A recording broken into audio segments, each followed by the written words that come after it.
अस्सलाम वालेकुम, क्या हाल हैं आप लोगों के।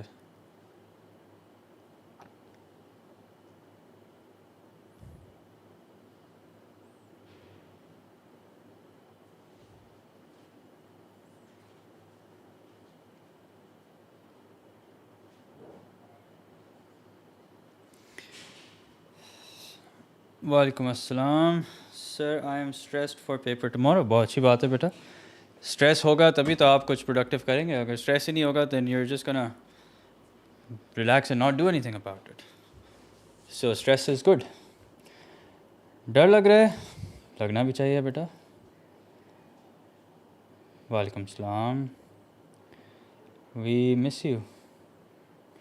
So can you explain how to spot the difference between permutations and combinations?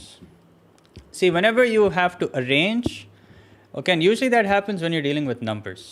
Okay, so if let's say the question is saying how many even numbers, how many odd numbers, or how many different digit numbers, or let's say you're talking about different types of paintings, you're talking about letters, so that all comes under arrangement, okay? But if you're talking about teams, you're making a group, you're making a team, you're just selecting, you're not concerned the order in which you select them. That's combination. It's simple as that. I think that is a smaller thing to worry about. The bigger thing to worry about is basically how to solve a question. Okay, so figuring out whether it's permutation or combination is not that difficult, but figuring out what to do, that is the difficult part.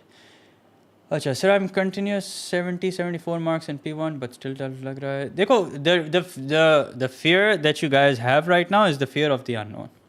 Okay, if let's say I told you exactly what's coming in the test tomorrow, then you guys will not be freaking out anymore. Okay, but don't think I can tell you that. Okay, it's not like I have the leaked paper or anything. आजकल तो ये बोलते हुए भी डर लगता है, but by no means I know what's coming in the exam tomorrow. But if I somehow, or if somehow you knew exactly what was going to come in the test, then you would probably not fear it as much, because then there would be no fear of the unknown. So the fear that you guys are feeling right now is basically the fear of the unknown. Okay, अच्छा मुझे ये बताएं, do you guys have the exam in AM or PM? So what to do if I feel like I should be afraid and worried but I am not? Okay, well, that is one thing you should be worried about. AM, oh, it's AM. Okay, then we're gonna wrap this up jaldi. Okay, acha, please, those of you who are here thinking that this is going to be a stream in which I'm going to teach everything from scratch, well, bad news for you guys, that's not the case. I'm not going to be teaching everything from scratch. I will just be going over the concepts. Okay, I'm going to try and keep this short, and just so that you guys can sleep early, because I don't know, for some reason I thought it's PM. I guess A-level math exams are all PM, but this is since this is AM. And please make sure that you guys get a good night's sleep. Okay, make sure that you guys get a good night's sleep. And also, one thing that I would like to mention before I start is that if there is a topic that you want me to cover in detail, I would suggest that you watch the video that I've done of it already.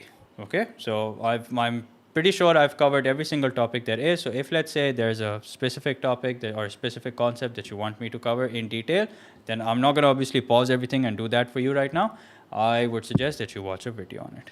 Okay, tan graph and negative domains. Okay, we'll go over trigonometry. Okay, we'll go over trigonometry. Okay, now those of you who are freaking about trigonometry, non-calculator trig graphs, just make sure that you do know two things really well. Number one, all the trigonometric values, okay, without a calculator, such as 0, 30, 45, 60, 90 of sine, cos, and tan. Make sure that you know that very well. And also, the number two thing is make sure that you know all the relevant identities. Okay, so make sure that you know the complementary angle identity, the supplementary angle identity, the negative angle identity. Yeah, so make sure that you guys know all that. Okay, so if you know all that, then all you have to do is basically find out, like for example, you should know what cos 120 is. So cos 120 kya hai? Cos 120 is basically minus cos 60. That's what you're supposed to know. Okay, if you know that, then you're good to go. Okay, acha, here's what I'm going to do. When I'm doing a run through of a specific topic, I'm going to disable the chat, but वक्फे से मैं chat enable करके आप लोगों से पूछता रहूँगा. Now before I start, I would really appreciate if you guys like the stream if you haven't done that yet, and also make sure that you guys subscribe to the channel if you haven't done that either. ठीक है?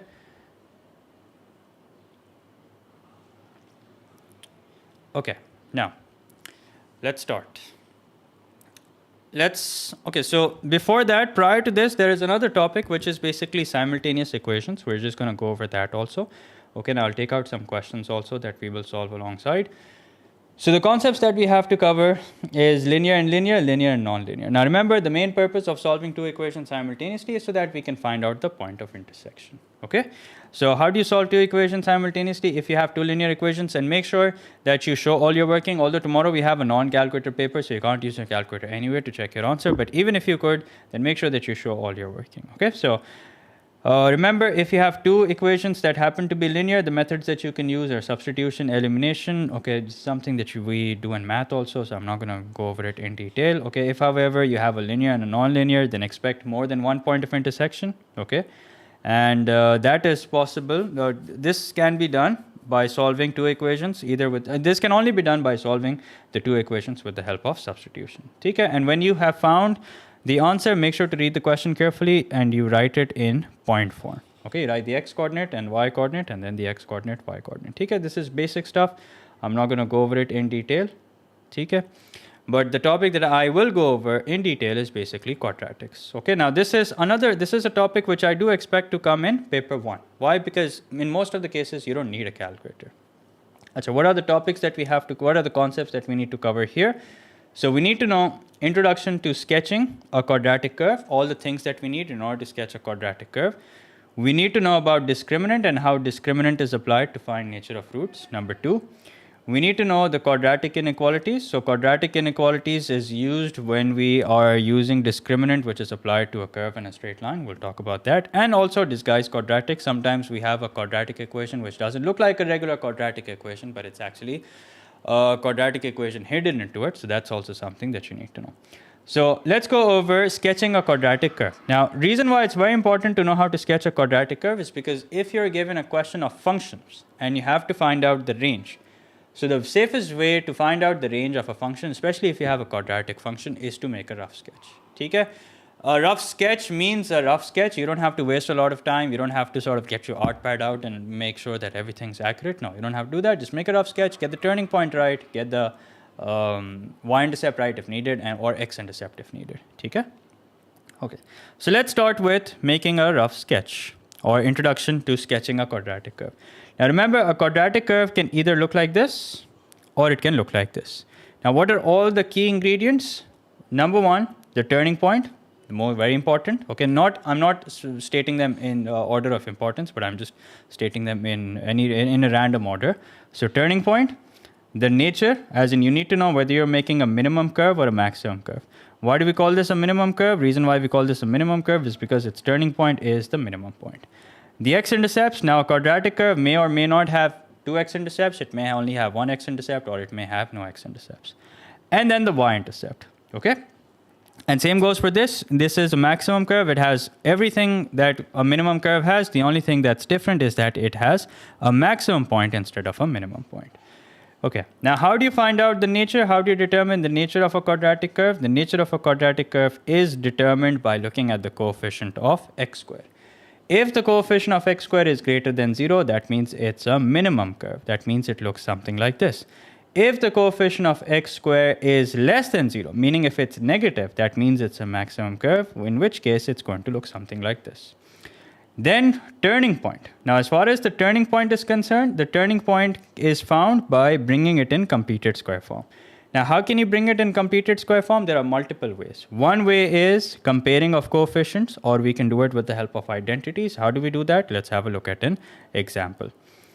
So you have x squared plus 10x plus 3, which is identical to a x minus h, the whole thing square plus k. Now you expand this, okay? Achha, this may be given to you in the question or this may not be given to you in the question. Okay, so read the question carefully. If a certain form is given to you in the question, then you expand that form and then you compare the coefficients. But if it's not, then this is basically what we call the completed square form. Okay, and in this completed square form, h is the x coordinate of the turning point, k is the y coordinate of the turning point.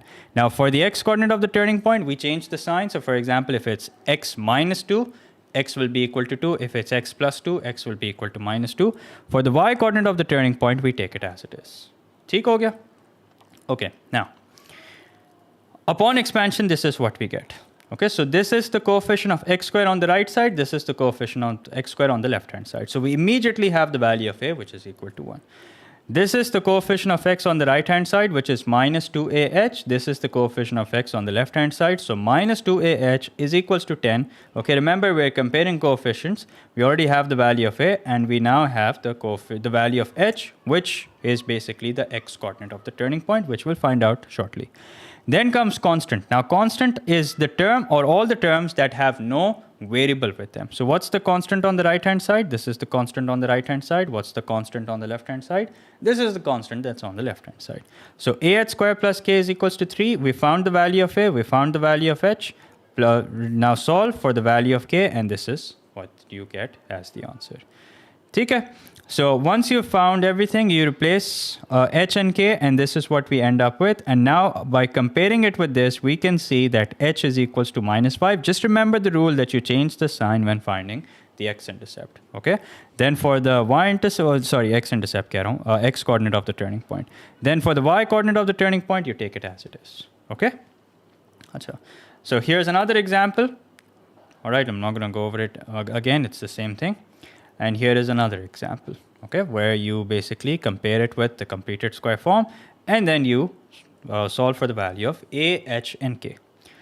All right, so here's an example. Now notice here the question has given us a certain form. It's different from the one that we saw. So we're just going to expand it, and we're going to bring it equal to this, okay, and then we're going to compare.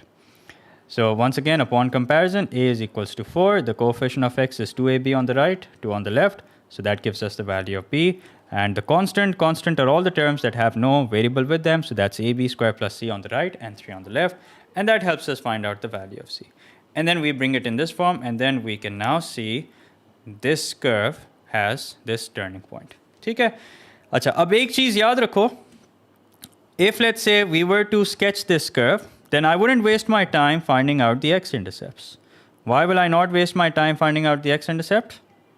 I know you guys can't answer me right now, but at least you can think of it amongst yourselves. The reason why I would not waste my time finding x-intercept if I were to sketch this curve is because if you look at the y-coordinate of the turning point, the y-coordinate of the turning point is above the x-axis, and it's a minimum curve. So if the minimum y value is above the x-axis, okay, it's positive, that means it's obviously not going to cut the x-axis. Okay, so don't waste your time trying to find out the x-intercepts of a minimum curve which has turning point that is already above the x-axis. Okay, just use your common sense really. So if you were to sketch this, remember sketch means it's a sketch. Okay, so don't waste your time trying to measure everything, but still try and be as accurate as possible. So minus 1 upon 4 is basically minus 0.25. 11 upon 4 is a little less than 3, so I'm just going to take that to be somewhere over here. Okay, and what's the y-intercept? The y-intercept is 3. So that means this is what the curve is going to look like. ठीक हो गया? Although we're not asked to make a sketch here, but maybe there was a follow-up part of this question where we might have to sketch. But there you go. This is how it's supposed to be done. ठीक है? Let's bring this down a little. Here we go. Okay, make sure that you label the x-axis, y-axis clearly, and if the question asks you to label the x and y-intercept, make sure you label that clearly also. Okay, just read the question, honestly. Okay, then if you want to find out the intercepts, how do you find out the y-intercept? You plug in x equals to 0, or you can simply eyeball it. If you have an equation which is already expanded, then we can see that the y-intercept is the constant, which has no variable with it. Okay, then to find out the x-intercept, you plug in y equals to 0. Now, when you plug in y equals to 0, okay, this is what you get. Now, how can you solve this equation further? You can solve it by completing square, you can solve it by factorization, or you can solve it by quadratic formula. Okay, completing square is not something that we use very often. Unless we already have it in completed square form, then we are going to use it. But normally what we use is either factorization. If that doesn't work, we use the quadratic formula. So that will give us the x-intercepts. Here we go. Okay, now, let's talk about quadratic inequalities. So, and by the way, these notes are all available on the website mathleadbysard.com. If you want to download them, review, and if you want to review them before the exam, feel free to do that. Okay? So, let's talk about quadratic inequalities. Now, as far as quadratic inequalities are concerned, you may have a standalone question on quadratic inequalities. Like, for example, you may be given something like this, you may be given something like this, or you may end up with a quadratic inequality in a question where you have used discriminant.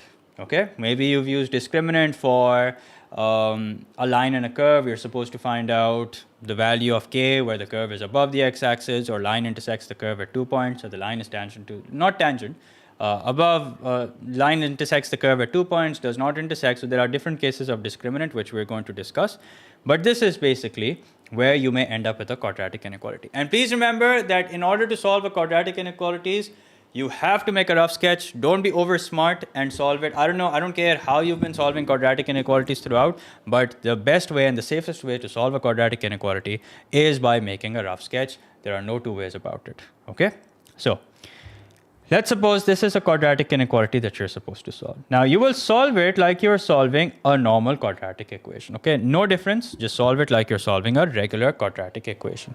Okay, and you will find out the x-intercepts as well. And then you will make a quadratic curve, keeping in mind just the x-intercepts. Okay, make sure that it's a minimum curve. If it's not a minimum curve, you make it a minimum curve. How is that? By multiplying both sides by minus. And remember, if you multiply both sides of any inequality by minus, the sign flips, something that we know from math also. Okay, now you go back to the inequality sign, see what it says. If it's greater than 0, that means you want the range of x, or whatever unknown it is, whatever variable it is that you have in the equation, you want the range of that for which the curve is above the horizontal axis. Now, what's the range of x for which the curve is above the horizontal axis? That is for as long as you're on the right side of 6. So that means x is greater than 6. And for as long as you're on the left side of 2, that means x is less than 2. Okay, and this is what the final answer is going to be. Meaning that for as long as x is less than 2, all the y values are greater than 0, or the curve is above the x-axis, and for as long as x is greater than 6, all the y values are greater than 0, or we can say that the curve is above the horizontal or the x-axis. Okay, here's another example. Solve it like you would solve a quadratic equation, get two x-intercepts. Now, once you have those two x-intercepts, go back to the inequality, see what it says. It says greater than 0, so that means, once again, you want the range of x for which you see the curve that's above the horizontal axis. So one range is x is greater than 2, okay, and the other range is x is less than minus 3, okay? Right side means greater, left side means lesser. All right, another example, very simple. Okay, now what if it's less than 0? Also, if let's say this was greater than or equal to 0, then in our final answer also, we will include the equal to sign. Okay, so if this also, for example, was greater than or equal to 0, then in our final answer also, we'll include the equal to sign. Simple as that. Okay, now, so if it's less than 0, then as far as less than 0 is concerned, once again, we will solve it like a normal quadratic equation. We'll find the two x-intercepts, make a rough sketch, just making sure that we get the x-intercepts right. Don't worry about the y-intercept, don't worry about the turning point, just get the x-intercepts right and get the nature right, obviously. Okay, so this is a minimum curve, and even if it's not a minimum curve, like I said, we will still draw a minimum curve, and if it's not a minimum curve, we will turn it minimum by multiplying both sides by minus, so that the coefficient of x square is positive, and as a result, the inequality sign will flip. ठीक हो गया? Okay, now, so here we want the part of the curve that's below the x-axis. Okay, we want the part of the curve that's below the x-axis. Why is that? Because this is less than 0. So that means we want the part of the curve that's below the x-axis. So that is in between these two values, meaning that for as long as we're on the right side of -4 and for as long as we're on the left side of 5, we will have the curve that's below the x-axis. So that means x is greater than -4 and less than 5. Okay, so the range is x is greater than -4 and less than 5. That's the answer. Okay, some examples. Now, this is what a standalone question on quadratic inequalities looks like. Okay, no big deal. Just expand the left-hand side. This is what you get. Bring all the terms to the left-hand side. Take 4 common so that you can make your life easy. Even if you don't, you still get the same answer. This is what you end up with. Solve it like you would solve a normal quadratic equation. And then find the two x-intercepts. So I will solve this further. So ultimately, what we've ended up with is x squared minus x minus 2 is greater than 0. Okay, so we've ended up with, we'll have to do middle term breaking. X squared minus 2x plus 1 minus 2 is greater than 0. So x into x minus 1 plus 1 into x minus... x into x minus 2, sorry. Plus 1 into x minus 2 is greater than 0. So that means x plus 1 into x minus 2 is greater than 0. For a second, assume that you're solving a quadratic equation rather than a quadratic inequality. You will have the 2x values, okay? And now make a rough sketch. Please don't be over smart and try and solve it directly. So this is, here's -1, here is 2. ठीक है, कोई नाप तोल के बनाने की ज़रूरत नहीं है, एक रफ सा स्केच चाहिए ताकि रेंज लिखने में आसानी हो. Simple as that. ठीक है, unless you're asked to make a sketch, then obviously try and be as accurate as possible. Now, which part of the curve do you want? If it's greater than 0, that means above the x-axis. If it's less than 0, that means below the x-axis. So this is the part of the curve that you want. So that means you better be on the right side of 2. So that is x is greater than 2. And you better be on the left side of -1. So that is x is less than -1. You can write it with a comma. You can write it with the word or, but don't use the word and because that mathematically doesn't make sense. So there you go. This is the answer. X is greater than 2. X is less than -1. Okay, now, what if you have an equation which has x squared as minus? Now, you can solve it as it is. I mean, you can solve it while x squared is minus. Just remember to make a negative maximum curve. But I don't recommend that. Reason is simple, is because it just makes it complicated, especially when you're dealing with the sign stuff. Okay? That just makes it a little complicated. So instead, make your life easy. Multiply both sides of the equation by -1. Okay, so that x squared can be made positive. And obviously, the sign of all the terms will change. 0 will remain 0, but the inequality sign will flip. Here's an important note. Okay, and I repeat, you guys can download these notes. They're available for free on the website mathleadbystart.com. Okay. Okay, so solve the inequality. Now, this is... I'll solve this. I don't think I've solved this. I'll just quickly solve this. So 4x minus 9 is greater than 20x minus 4x square. अच्छा वैसे इसमें वो purpose achieve नहीं होगा जो मैं करना चाह रहा हूँ. But once you move all the terms to the left hand side, you have 4x square, 4x minus 20x, that's minus 16x plus 9 greater than 0. 9 times 4 is 36. Factors of 36 that leave you with 16. I think that's going to be 2 and 18. So just solve it like you would solve a normal quadratic equation. And then in the end, make a quadratic curve, a rough sketch, and write down the range of x for which the curve is above the x-axis. Okay. Now we're entering into some rough territory. Okay, things are going to get a little complex. So this is basically roots of a quadratic curve. Roots कहते हैं solution को, roots कहते हैं x-intercept को. Okay, so remember roots is used for multiple purposes. It's solutions, okay, point of intersection, x-intercepts also. Now nature of roots. If a quadratic curve is cutting the x-axis at 2 points, that means the nature of roots is real and distinct. If the curve is tangent to the x-axis, that means we say that it's real and equal. Okay, if the curve is entirely above or even below, if it's a maximum curve, it could be entirely below the x-axis. We say no real roots or we say imaginary roots. Okay, now discriminant is what will help us distinguish between the nature of roots. Okay, so just this part of the quadratic formula is known as discriminant. अच्छा ये जब मैं normally class में पढ़ा रहा होता हूँ, I go into a bit of details. But just remember that if b square minus 4ac is greater than 0, you have two values of x, meaning you will get two different values of x. Here you can see, which is why we say that they are real and distinct.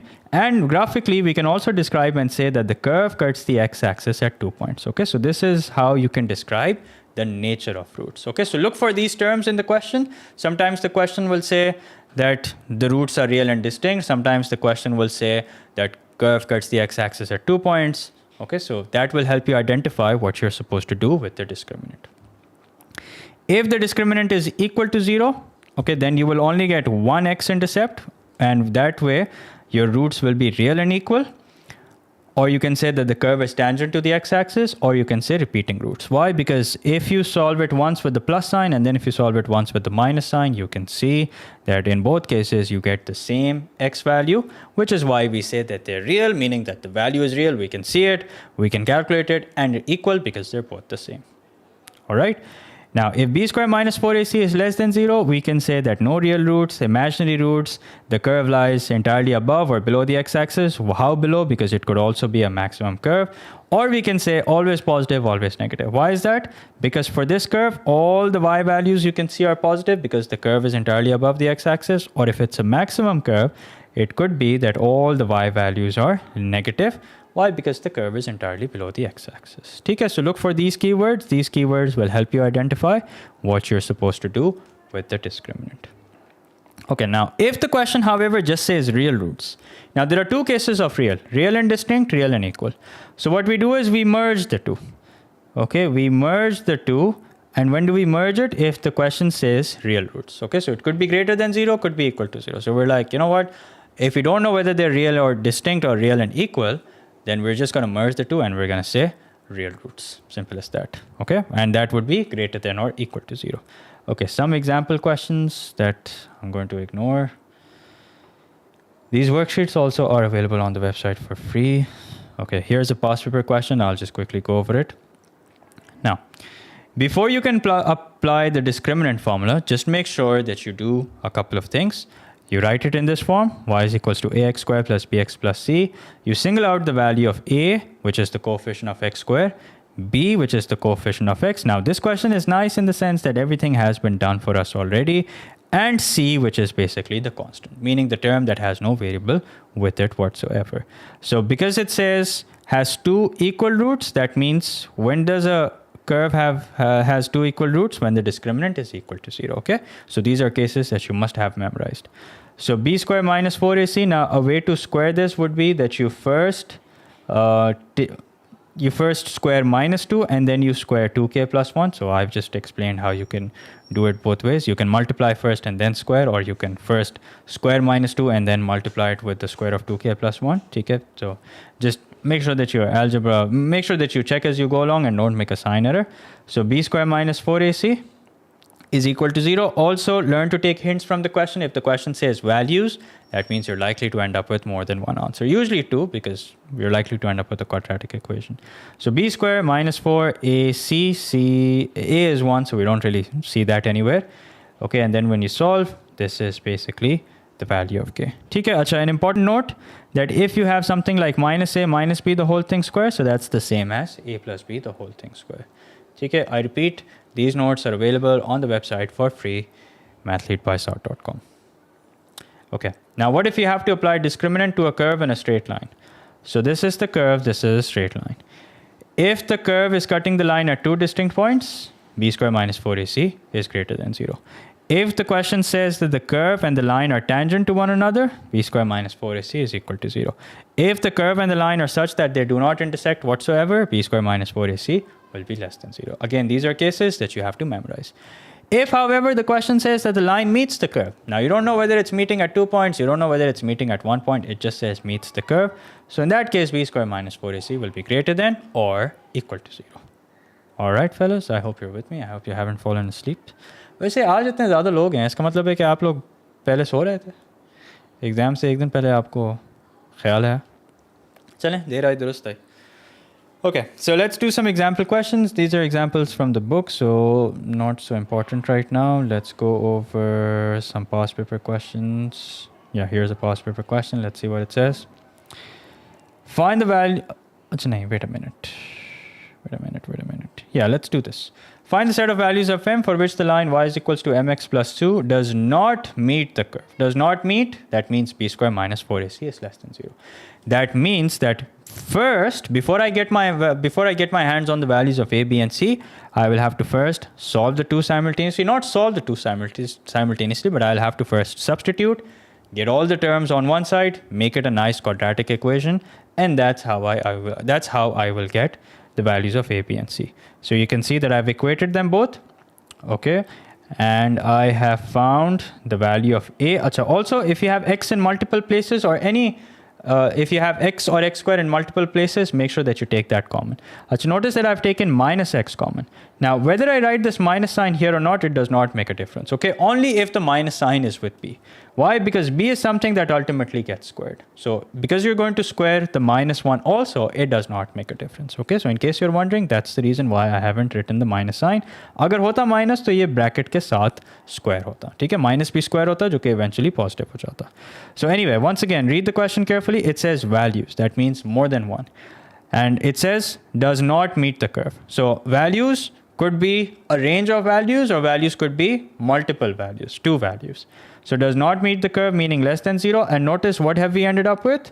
We have ended up with a quadratic inequality. And the way to solve it remains the same. Solve it like you're solving a quadratic equation. The only thing different that you're going to do towards the end is, instead of writing down x, because this is not in terms of x anymore, it's in terms of m, so you will write m. Now, why have we given this range? because it says less than 0, meaning we want the range of m for which the curve is below the horizontal axis. So what's that range? That is greater than minus 13, less than 3. There you go. ठीक हो गया? Okay, fine. Achha, sometimes there's a question where it says show that. Okay, so like for example here, show that the roots equal to 0 are real for all values of p and q. Okay, so that means we're not supposed to solve for k or p or q. We're just supposed to show that the discriminant is always going to be equal to so and so. Okay, so यहाँ पे what I've done is, once again, I've used the discriminant. And after using the discriminant, this is what we have ended up with, which can basically be written as this. Now, if something can be written as p plus q, the whole thing squared, then one thing that you can say for sure is that it's always going to be greater than or equal to 0. Why? Because you can't have anything which is being squared as negative come out as negative. Least you can bring it equal to as 0 if you take p and q both as 0. And after that, any other value of p or q that you plug in, the result that you will end up with will always be positive. So that means even if I don't know the value of p and q, we know that the end result will always be greater than or equal to 0. Therefore, we have real roots for all values of p and q. Okay, now here we were able to factorize it and write it like this. Sometimes you have to write it in completed square form first, and then after that, you're only able to make that conclusion. Okay? All right. Okay, now here notice that it says meets the curve. So the only thing different that I've done is I've set the discriminant to be greater than or equal to 0. All right, and this is what we end up with. No need to solve a quadratic inequality. Achha, disguised quadratic. Now this is what a disguised quadratic look like. Normally we come across disguised quadratic in logs. We come across disguised quadratic in trigonometry. And where else do we come across disguised quadratic? Maybe when you're solving two equations simultaneously, you might end up with a scenario where you have to use disguised quadratics. ठीक हो गया? Okay, now one way to solve is by using substitution and make it a quadratic equation. So a pattern that you will always notice in disguised quadratic is that you will have two powers, and one power will always be the double of the other. So here you have x power 4 and x squared. You can see the greater power is double of the smaller one. And here also you can see, here also you can see, here also you can see. Here also you would notice the same pattern. And here also you will notice the same pattern, that if one is root x, the other is x. Okay, so you can use substitution. But remember, if you're using substitution, then you've solved for the value, you've solved for the constant that you've substituted. So go back to the substitution, which is x squared. So if x squared is equals to a and you found the values of a, so replace a with that and then find out the values of x. Okay? Or you can just do it directly. Doing it directly, well, I will only recommend if you're comfortable. If not, then don't do it. Okay? Achha, एक चीज़ का आपने ख्याल रखना है. If let's say you're solving something like this and you take the substitution root x is equals to a, so that means x is equals to a square. Okay? Then when you solve this, so here we've gotten both answers as positive. Okay, so that's possible. Taking the square root and getting the answer as positive is possible. But what's not possible is that if you take the square root and you get a negative answer. Okay, now you may be thinking, okay, well, isn't it plus minus? Well, if you're just taking the square root, that means the sign outside is positive. Okay, which is why the answer is minus 3. But if let's say the question categorically mentions plus minus, then you take the positive value as well as the negative value. Okay, but it's not possible to have a positive square root equal to a negative value. That's not possible. ठीक है, I think मैंने कोई ऐसा example किया हुआ नहीं है, but चलो कोई बात नहीं भी किया हुआ तो just remember this rule. All right, so that was quadratics. Now 2 down and 16 more to go. चलें कोई बात नहीं. Let me just unmute the chat for a while so I can see whether you guys are still awake or if you've fallen asleep. How long is the stream? The stream will go on till 9, maybe 9:30, 10 tops.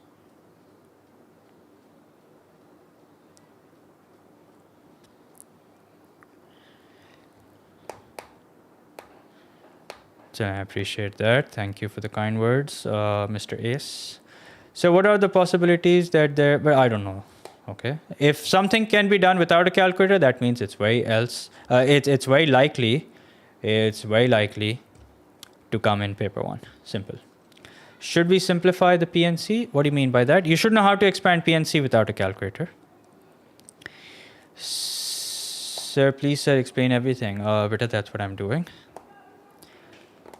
How to find out range. I've done a detailed stream on functions. Okay, so please don't be lazy.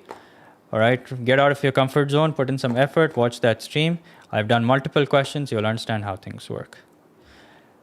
Trig identities, we'll do trig identities, don't worry. I will not be doing a P3 syllabus run through, but I did a stream in the morning of P3 doing vectors and trigonometry. You can check that out. 15C8, better read the question. If the question says simplify, then of course you simplify. If the question is silent, I don't think you will come across a question where you're supposed to leave the answer as 15C8. Pascal's triangle is honestly a waste of time. Okay, Pascal's triangle, I mean, if you have a lot of time and you don't know what to do with it, then you can go ahead and watch a video or two on Pascal's triangle. I haven't done it. It's a total waste of time. Okay. I mean, it's interesting, okay, but right now it's a total waste of time. All right. So there's a time and place for everything, and this is not the time to do Pascal's triangle. Sir never responds me, but I probably missed your question. Okay, I have nothing against you. Sir, start with the hard chapter. Thank you for your suggestion, but I'll go in the sequence. Sir, if line touching a curve have one solution, how come you got two solutions for equal roots? So we got the values of k, so we got two separate values of k, which will give us one solution. Okay, if you use that value of k and then if you solve it, you will notice that you just get one value of x. Okay. Sir, can you please explain another method to find out intersection and touching stuff? But that's the only method. That's the only method there is. I'm afraid there is no other method. So do you have any tips to find n combination questions? I've done a whole stream on permutations combinations in which I have solved those questions. So make sure to check them out. I will be reviewing them, but obviously not the same level of detail. If you want that level of detail, then please watch that stream in which I've covered it. I think it was I don't know if it was a stream or a recorded video, but you'll find a whole playlist on permutations and combinations. Okay, so I'm going to put you guys on mute again and cover another chapter. Then I'll give you guys some time to vent. Acha, indices and surds.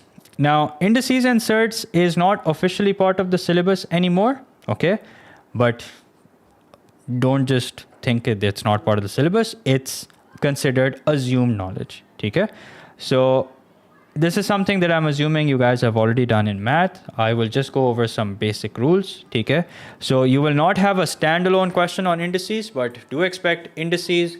Now, in fact, indices obviously is used with logs, and do expect surds also to be used maybe in trigonometry, maybe in circular measure, even in equation of circles. So they're part of the syllabus in the sense that there may not be a standalone question, but there may be questions in which you have to use this concept. Okay, so rules of same basis: if they're being multiplied, powers will be added. If they're being divided, powers will be subtracted. Okay, so different basis, same power, multiply the basis, raised to the same power. Same goes for division: divide the basis, raised to the same power. Anything raised to the power 0 is 1. 1 raised to anything is 1. If you have a power raised to another power, the powers are multiplied. If you have a raised to a negative power, and if you wish to make the power positive, just take the reciprocal. Okay, remember this rule that if you have a which is raised to power m and you're upon n, then that means you're raising a to the power of m and you're taking the nth root. Okay, so remember this rule. This rule works both ways.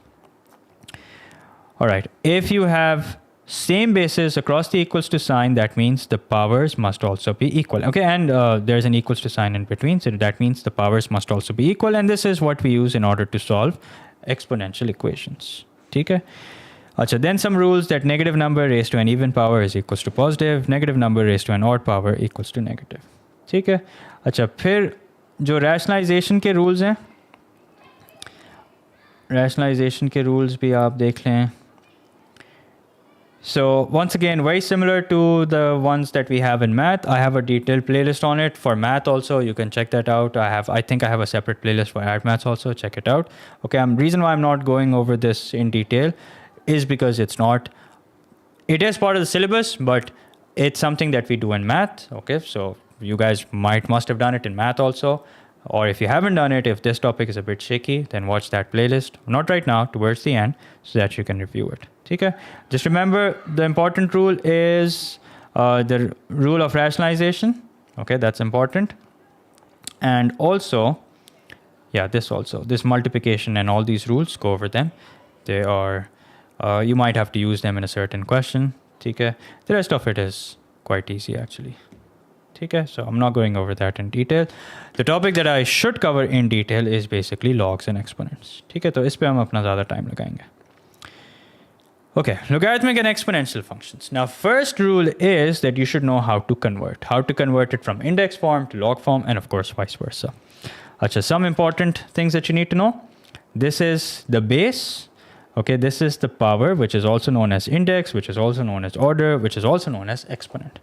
When you write it in log form, okay, the number that comes below is the base. The number that comes with log is the argument. Okay, how do we read this? We read this as log C base A equals B. Or you can call it log A base C equals B. ठीक है, हम इसको ऐसे भी बोल सकते हैं. Log A base C equals B. ठीक है, ये नहीं कि log A B equals C, because से पता नहीं चल रहा what's the base and what's the argument. So you have to be specific. ठीक है? Alright, now, how do you convert log form to index form? Let's have a look. So if let's say you have log 8 base 2, which is equal to 3. Now this is actually a question. Okay, this is actually a question. The question is, okay, if the base is 2 and I wish to make it 8, what should be the power that I raise it to? Okay, that's basically what it's trying to ask. Okay, what should be the power on 2 so that it becomes 8? And we know the answer to that is 3. Okay, which is why when we convert it in index form, this is how it works. 2 remains the base. Okay, the base remains the base. The number after the equals to sign has become the power, and argument is what comes after the equals to sign when you convert it in index form. Okay, I repeat. If let's say you have log 81 base 3, why is this equal to 4? Once again, it's a question. Okay, what should be the power on 3 so that it becomes 81? The answer, 4. So that, and why is that? Because 3 raised to the power 4 is equal to 81. Okay. So if you sort of understand the logic behind, it makes it easy. Here also, 5 square is equals to 25. Okay, so when you convert it in index form, the base remains the base, the number after the equals to sign becomes the power, and the argument comes right after the equals to sign. Okay, so this is the rule basically. Memorize kar lo, samajh lo, whatever it is that you have to do, just make sure that you remember this. Okay? All right, some basic examples, no need to go over that. Okay, now some rules. If you have a log function which has the same argument and the same base, it's equal to 1. And once again, if you know the logic, you will know why this is. Because what should we raise 6 to the power 2 so that it's equal to 6? The answer is 1. Okay. Similarly, what should we raise 5 to the power 2 so that it becomes 5? The answer is 1. Okay, so log AA is equal to 1. Log A base 5 is equal to 0. Why? Oh, sorry, log 1 base 5 is equals to 0. Once again, question, what should I raise 5 to so that it turns out to be 1, or what should be the power on 5 so that the result turns out to be 1? Well, we know the rule that anything raised to the power 0 is equal to 1. So the rule is that no matter what the base is, as long as the argument is 1, the answer is going to be 0. Which is why ln1 is 0, lg1 is 0, or any log function, no matter what the base is, but if the argument is 1, it's equal to 0. Okay? Okay, now the power rule, that if you have a power on the argument, then the power gets multiplied. And remember, this works both ways. How does this help? What's the purpose of this rule? The purpose of this rule, and purpose of all these rules, in fact, is to help us simplify log functions. Okay, simplify or solve log functions. Okay, so here I've just gone over the explanation. Achha. Log with base 10 is called LG. So when you write down LG, you don't need to write down the base because it's understood that it's 10. Okay? Just like when you say 3, you don't have to specify plus 3 because it's understood that it's positive 3. When you say x equals to 5, you don't have to categorically say that x equals to positive 5 because when you say 5, it's understood that it's positive. Similarly, when you say LG5, it's understood that the base is 10, which is why LG10 is equal to 1 because the base and the argument are the same, therefore it's equal to 1. Okay, now log with base e is called ln. So if you have a log function which has base e, we can use ln. Achha, when do we use ln? If we're solving a exponential equation and we see e somewhere, then that's our sign that we have to use ln. ठीक है, अच्छा ये देख के परेशान मत होना, ये जब मैं पढ़ा रहा था, so I was explaining where is the log key, but you guys don't have to worry about it right now because tomorrow is a non-calculator paper anyway. Achha, one thing that I would like to mention is that as soon as the paper ends, I'll post a video obviously asking you guys how your exam goes. And in that video, I'll also ask you guys to tell me all the topics that were tested. Okay, so do that. And that will help us identify what are the topics to expect in the following paper. Okay? So just make sure to do that. And I'll also, inshallah, post a video. Okay? So that we can, be laser focused with our preparation of paper 2. All right. So this is something that we use in paper 2. So I'm not going to go over it in detail. Okay? So if you have to solve something like this, so obviously we can't rewrite 5 as a power of 2. So what we do is we introduce LG on both sides. The purpose of doing that is so that x can be multiplied. We're using power rule here. So x LG2 is equals to LG5. And then we make x the subject, which is equal to LG5 upon LG2, for which we have to use our calculator. Okay. Now this is something that is mainly done in paper 2 with the calculator. So we're not going to go over that in detail. But just remember that if you have E, so in that case, we're going to be using ln. ठीक हो गया? Okay. Skip. Yeah, okay. Some very important rules. For a log function to be defined, remember that the argument must be greater than 0, number 1. The base must also be greater than 0 and must not be equal to 1. Okay, so this is a rule that the argument must be greater than 0. The base must also be greater than 0 and it must not be equal to 1. Okay. Here I've gone over the logic. It's a bit lengthy. Otherwise, I would have loved to go over it in detail. But for now, it's not the time to go into the logic of something that's quite detailed. Okay. Just remember this rule, that the argument must be greater than 0. So which is why, if you remember, that whenever we solve a logarithmic equation, if we get a value of x where our argument becomes negative or our base becomes negative, what do? We immediately reject that value. Okay, and we only give the positive one. Okay, so watch out for keywords like find the solution. Sometimes you will end up with 2 solutions, but in the question, it would say find the value, not values. It would just say find the value. What does that mean? That possibly means that you're going to get 2 answers towards the end, but only one answer is valid. So you have to then figure out which answer is valid, which one's not valid. Okay, so it may be something like this. It may be a functions question where you're given a domain and you've gotten 2 values. One falls inside the domain, one doesn't. So ignore the one that falls outside the domain. Okay, so just be vigilant while solving the paper. And the only way that that's possible is if you get a good night's sleep.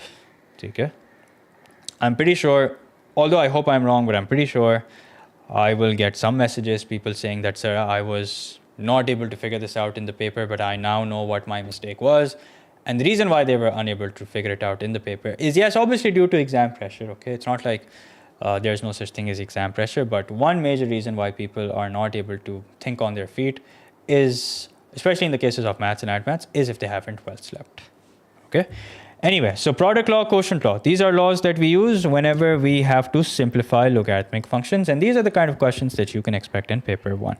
So if you have 2 log functions with the same basis that are being added, the argument gets multiplied. Okay, now if they are being multiplied, there's no rule for that. Okay, remember, if 2 log functions with the same basis are being multiplied, there's no rule for that. But if they're being added, you can multiply the arguments. Okay, so here, for example, I've used a rule to prove that it actually makes sense. So log 4 base 2 plus log 8 base 2 is actually log 4 times 8 base 2, which means log 32 base 2, which is equal to 5. And then there's quotient law. If you have 2 log functions that are being subtracted, given that the base is same, the arguments get divided. Okay. Okay, so some examples where I've simplified logs. Also very important, change of base law. Okay, now this is a little tricky. And as a result of this rule comes the reciprocal law. Now, change of base law is that you can rewrite the argument and the base as a independent base. Okay, so how does that work? I'll explain. So if you have log 64 base 4, we know the answer to that is 3. So what I can do is I can make 64 the argument, which it already is, but I can also make 4 the argument, given that for both these arguments of log functions, I use the same base. That means I can write this as log 64 base 2 divided by log 4 base 2. So notice that 64 is the argument, 4 has also become the argument, and the base is the same. Okay, and if you work this out, you will notice that you once again get the same answer. Okay, you can do that for this also. Log 81 base 9, you can rewrite this as log 81 base 3, log 9 base 3. I've used a common base, and we get the same answer. Okay, so this is the standard rule. you can memorize it. If you can try and understand it, but if you don't understand it, now is not the time to go into the detail. Just memorize it. Okay, although I am always pro understanding over memorization, but at this point in time, if you don't know where this rule comes from, if you don't have a good grip on the background of it, then no need to waste time. Then just memorize it for now. Okay, reciprocal law, this rule is fairly simple. That is, if you take the reciprocal of log function, the base becomes the argument becomes the base. ठीक हो गया? अच्छा, इसके कुछ हम past paper questions देख लेते हैं. अब जैसे ये है, we're supposed to solve. Now, how do we solve? First of all, notice we have two log functions that are being added. The base is the same, although I don't see the base, but I know that the base is the same. Reason is that they're both LG. So the arguments get multiplied. Also, we have two log functions with the same base on both sides of the equals to sign, so we can ignore that. We can simply compare the arguments. This is what we end up with. And notice that once we solve, we get two values, but only one is valid.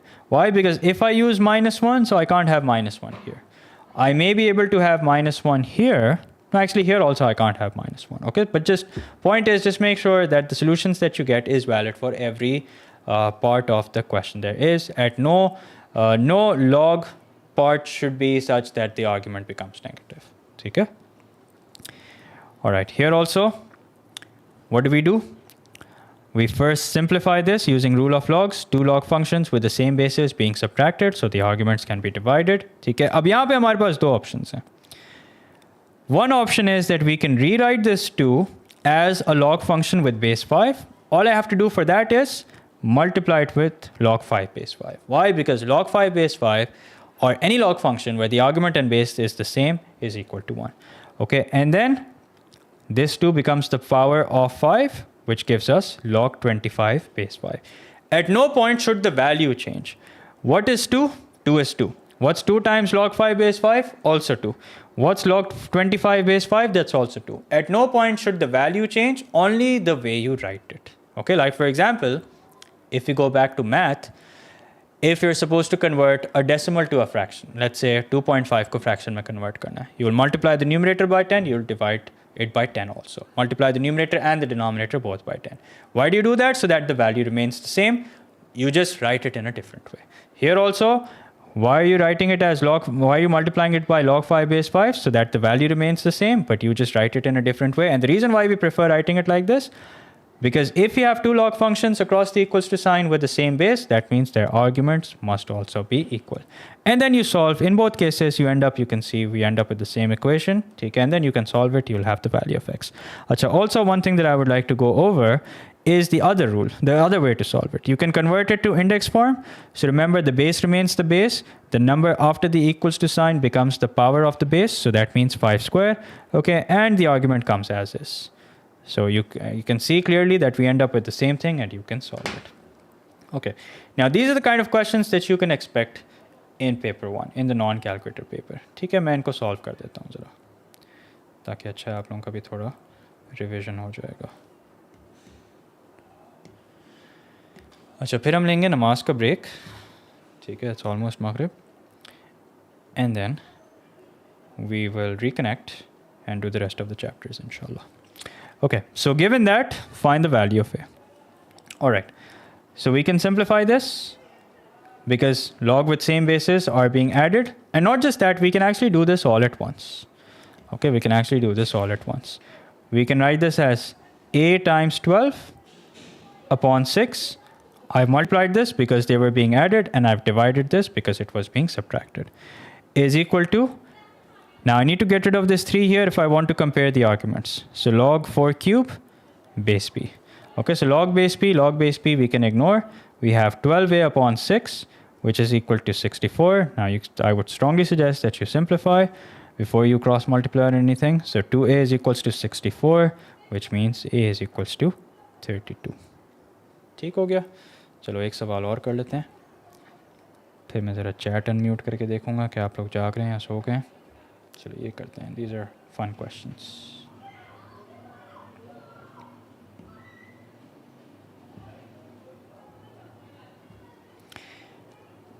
Okay, it is given that log x base 4 is equals to p. Give your answer in its simplest form. giving your answer in its simplest form, find in terms of p. Okay, so that means using the rule, I need to incorporate this somehow.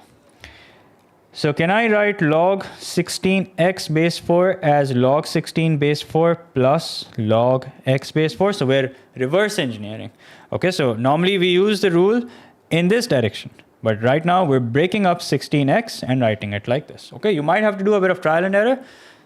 You might have to think, and only then will you be able to figure it out. Now, as far as log x base 4 is concerned, we know exactly what that's equal to. That's equal to p. As long as log 16 base 4 is concerned, what should be the power on 4 so that it becomes 16? The answer to that is 2. So 2 plus p. There you go. Okay, now here, well, we definitely have to do some working. So since we have two terms that are being divided, so that means if I want to break them up, I can write it like this. Log x power 7 base 4 minus log 256 base 4. अब ये क्योंकि calculator वाले questions हैं तो ये आप calculator में आसानी से evaluate कर सकते हैं, but if you can't do it if calculator is not allowed, you can still do a bit of trial and error. 4 power 1, 4 power 2, 4 power 3, I hope everyone remembers. 4 power 4 is actually 64 times 4, which is equal to 256. So that means what should be the power on 4 so that it's equal to 256? The answer is 4. And what happens to this? This becomes 7 log x base 4. Okay, and what's log x base 4? That's 7p given in the question minus 4. That's the answer. Okay, your final answer should be in terms of p. Okay, you could have something else along with p being added or subtracted. That's perfectly all right, but your final answer should be in terms of p. अच्छा, ये bacteria वाले questions जो हैं, अच्छा ये वाले questions भी आते हैं. ठीक है, इसको भी सॉल्व करके देख लेते हैं, फिर ब्रेक ले लेंगे. चलिए मैं इतने चैट अनम्यूट कर देता हूँ so you guys can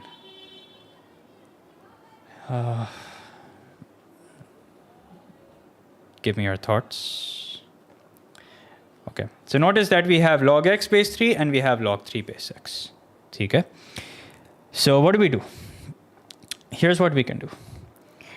We can use substitution.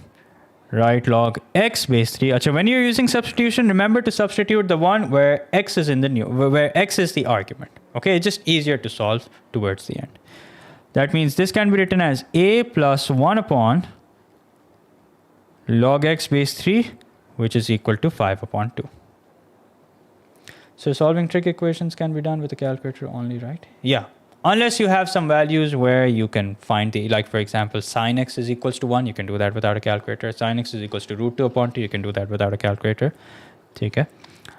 So this becomes a plus 1 upon a, which is equal to 5 upon 2. Let's take the LCM. So the LCM would be a square plus 1, which is equal to 5 upon 2. Let's cross multiply. So we have 2a square plus 2. अच्छा बेटा ये caps में कौन है? आपको इतना चीखने की ज़रूरत नहीं है. ठीक है, सर लॉग्स की डिफरेंशिएशन आती है secondly in ln used only when there is e in the equation, thirdly PNC and binomials करा दें. अच्छा बेटा, no need to spam. I'm afraid I'm gonna have to hide you. ठीक है. Sir, change of base and reciprocal can be used for the same purpose. Yep, that's correct. So what are the odds permutation show up tomorrow? I'm expecting those kind of questions where you're supposed to solve NCR and NPR without a calculator. I'm expecting those kind of questions to show up tomorrow, because anything that can be done without a calculator is something to expect tomorrow. So 2a square minus 5a plus 2 is equals to 0. We have a quadratic equation. Solve it like you would solve a quadratic equation. 2a square minus 4a minus a plus 2 is equals to 0. Let's take 2a common. So we have a minus 2. Let's take minus 1 common. So we have a minus 2, which is equal to 0. That means a is equals to half, or a is equals to 2. Okay. Now what's a equal to? Remember, you took a as log x base 3. So log x base 3 is equals to half, or log x base 3 is equals to 2. Now you still have to solve this further. X is equals to 3 power half, or x is equals to 3 square. Now 3 power half, you can leave it as it is, or max you can do is you can rewrite it as root 3, and 3 square can be written as 9. Okay? No binomial tomorrow because you can't expand the long expressions.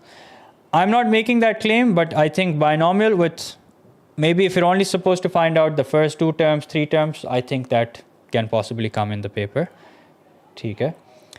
Sir permutation कितने topics के बाद करवाएंगे? बेटा आपको जल्दी है तो आप चले जाएं, ठीक है, इसकी रिकॉर्डिंग देख लीजिएगा, but this is the sequence in which I will go, ठीक है. Maybe some easy topics I will skip, or maybe some topics which I'm not expecting tomorrow I will skip, but this is the sequence in which I will be covering the topics, ठीक है. I'm not going to change it, so if you have a problem you can watch the recording at your own pace at 2x 10x whatever you like.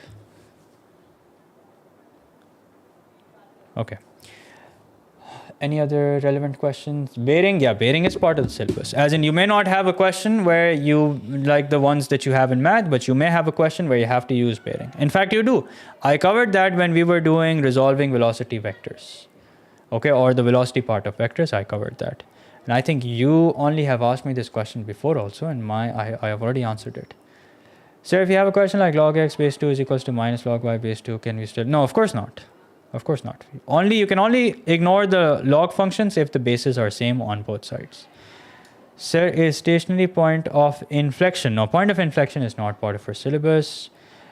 Can we do kinematics and integration? We will do kinematics and integration. What are the max? Please don't ask me such silly questions. What are the max marks you can leave? I'm obviously not going to answer that. Yeah, we'll do binomial, don't worry. Polynomials, yeah, polynomials can come in paper 1. Sir, should we do specimen paper? Well, you should have done that by now. Right now, I'll leave it up to you. I think velocity, vectors, and Cartesian plane, voila, aega. If it's a question that can be done without a calculator, expect it in tomorrow's paper. Simple as that. Simple rule. Achha, but I've already answered that question, means you're not paying attention, so I'm going to have to hide you now. I'm sorry. Anonymous. Please respond. Respond to what? Send your question again.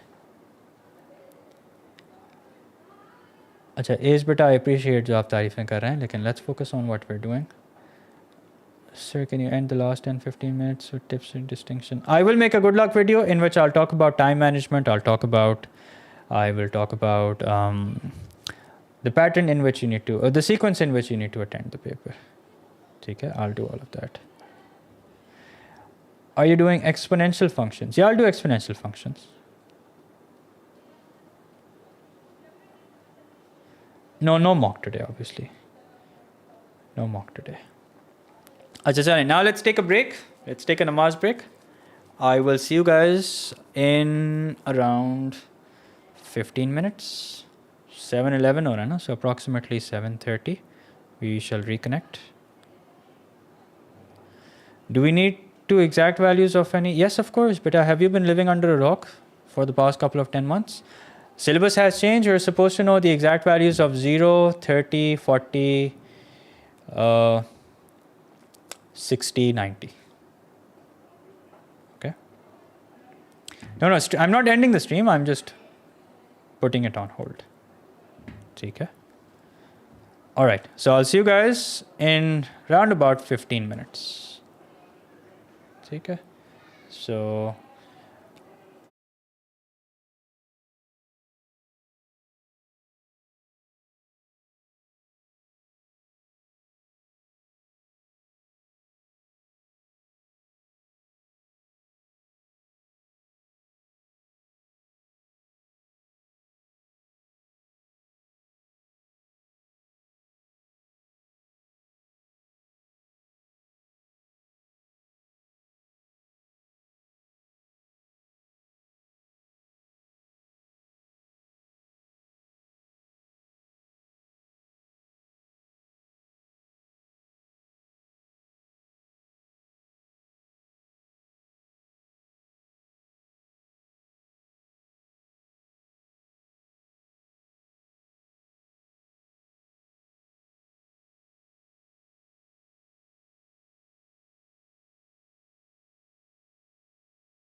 All right, fellas, welcome back.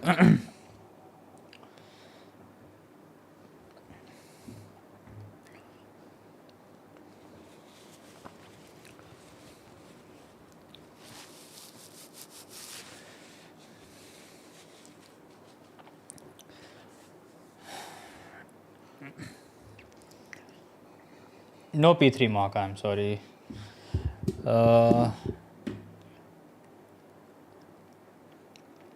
I don't think I missed anything. Yeah, I don't think I missed anything.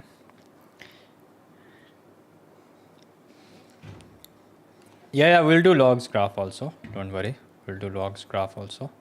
Okay. Anyway, so is there any suggestions as how to go about vectors? I've seen your revision on them, but I'm still struggling in real past papers. Then narrow down what kind of topics you're struggling with and focus, and what streams of those, and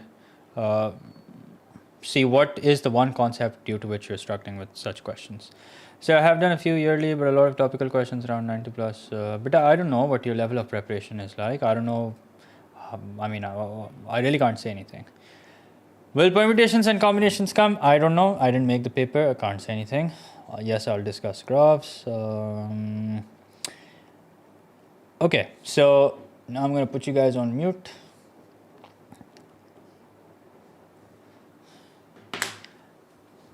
So we're done with logs and exponents. Okay, let's see what the next chapter is. The next chapter is polynomials. Now, polynomials is also a chapter which you can expect in the non-calculator paper. In all the specimen papers, in the February-March paper, there were questions on polynomial. Okay, sometimes you just have a question on polynomials. Sometimes you have a question of polynomials with modulus, which usually comes in graphs. Okay, so if you're making a polynomial graph with modulus, so that means the part that's below the horizontal axis, you're supposed to reflect it above the horizontal axis. Okay, so let's go over this. Now, what are the concepts that we need to pay attention to? Division of polynomials and remainder and factor theorem. Solving a cubic equation, sketching a cubic curve, and finding the equation from the curve. So you may be asked to sketch a cubic curve, or you may be given the sketch of the curve, and you may then be asked to find out the equation of it. And then obviously there's cubic inequalities. Now, if you know how to sketch a cubic curve, and if you've understood quadratic inequalities, then cubic inequalities are actually much simpler than quadratic inequalities. Okay, so this is just a bit of an introduction. So let's have a look here. Now, a cubic curve can have one solution. One solution mean one x-intercept or one root. There are multiple names for it. It can have two solutions or two x-intercepts, or it can have three solutions also. Okay, and this is what a cubic equation, an expanded cubic equation expression looks like this. Okay, and a cubic curve, just so you know, can be something like this. Okay, or it can be something like this. Okay, one of the two, a maximum minimum curve or a minimum maximum curve. Okay, we're going to go over that in detail. So remainder and factor theorem, let's go over that. So basically, if a polynomial is divided by a certain expression, like a linear expression, let's say x minus 2, then in order to find out the remainder, what you do is you equate the divisor to 0, you solve for x, and you plug in x equals to 2 in the polynomial. And what you're left with is basically the remainder. Okay, so if that is only if you're only going to do this if you're supposed to find the remainder.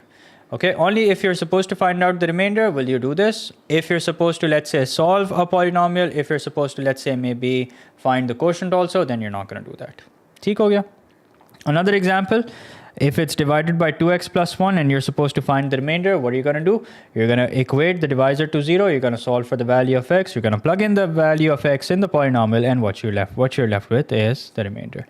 Another example, okay, there you go, that's the remainder. Achha. Another example is divide by x minus 2. Achha, here's something interesting. When this polynomial is divided by x minus 2 and you're supposed to find the remainder, so what happens is the remainder turns out to be 0.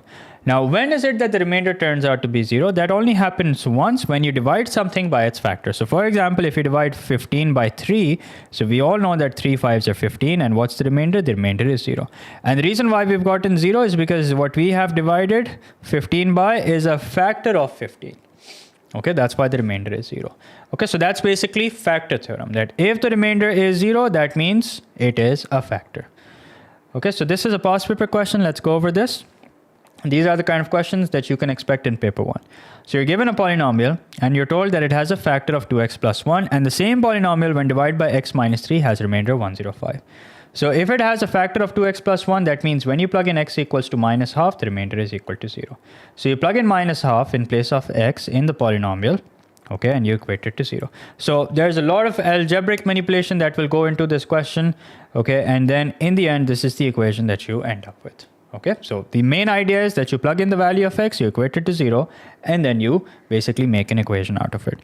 Achha, then this equation has two unknowns. So obviously, we need either the value of a or the value of b, or maybe some other equation which we can then solve simultaneously with this.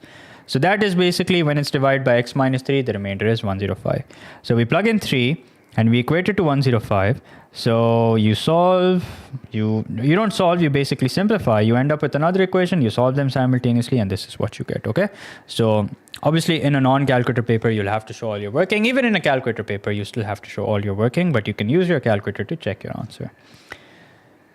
Okay, another example question I'm going to skip because it's fairly easy. So also, here's another question.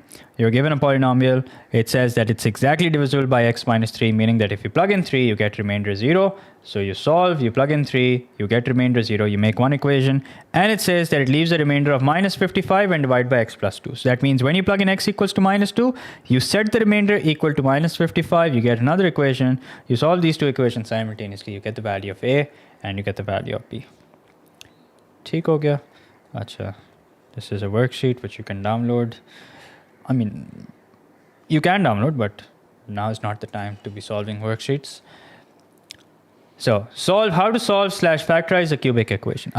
First of all, understand the difference between factorize and solve. When you're asked to factorize, you only introduce brackets, you leave it there.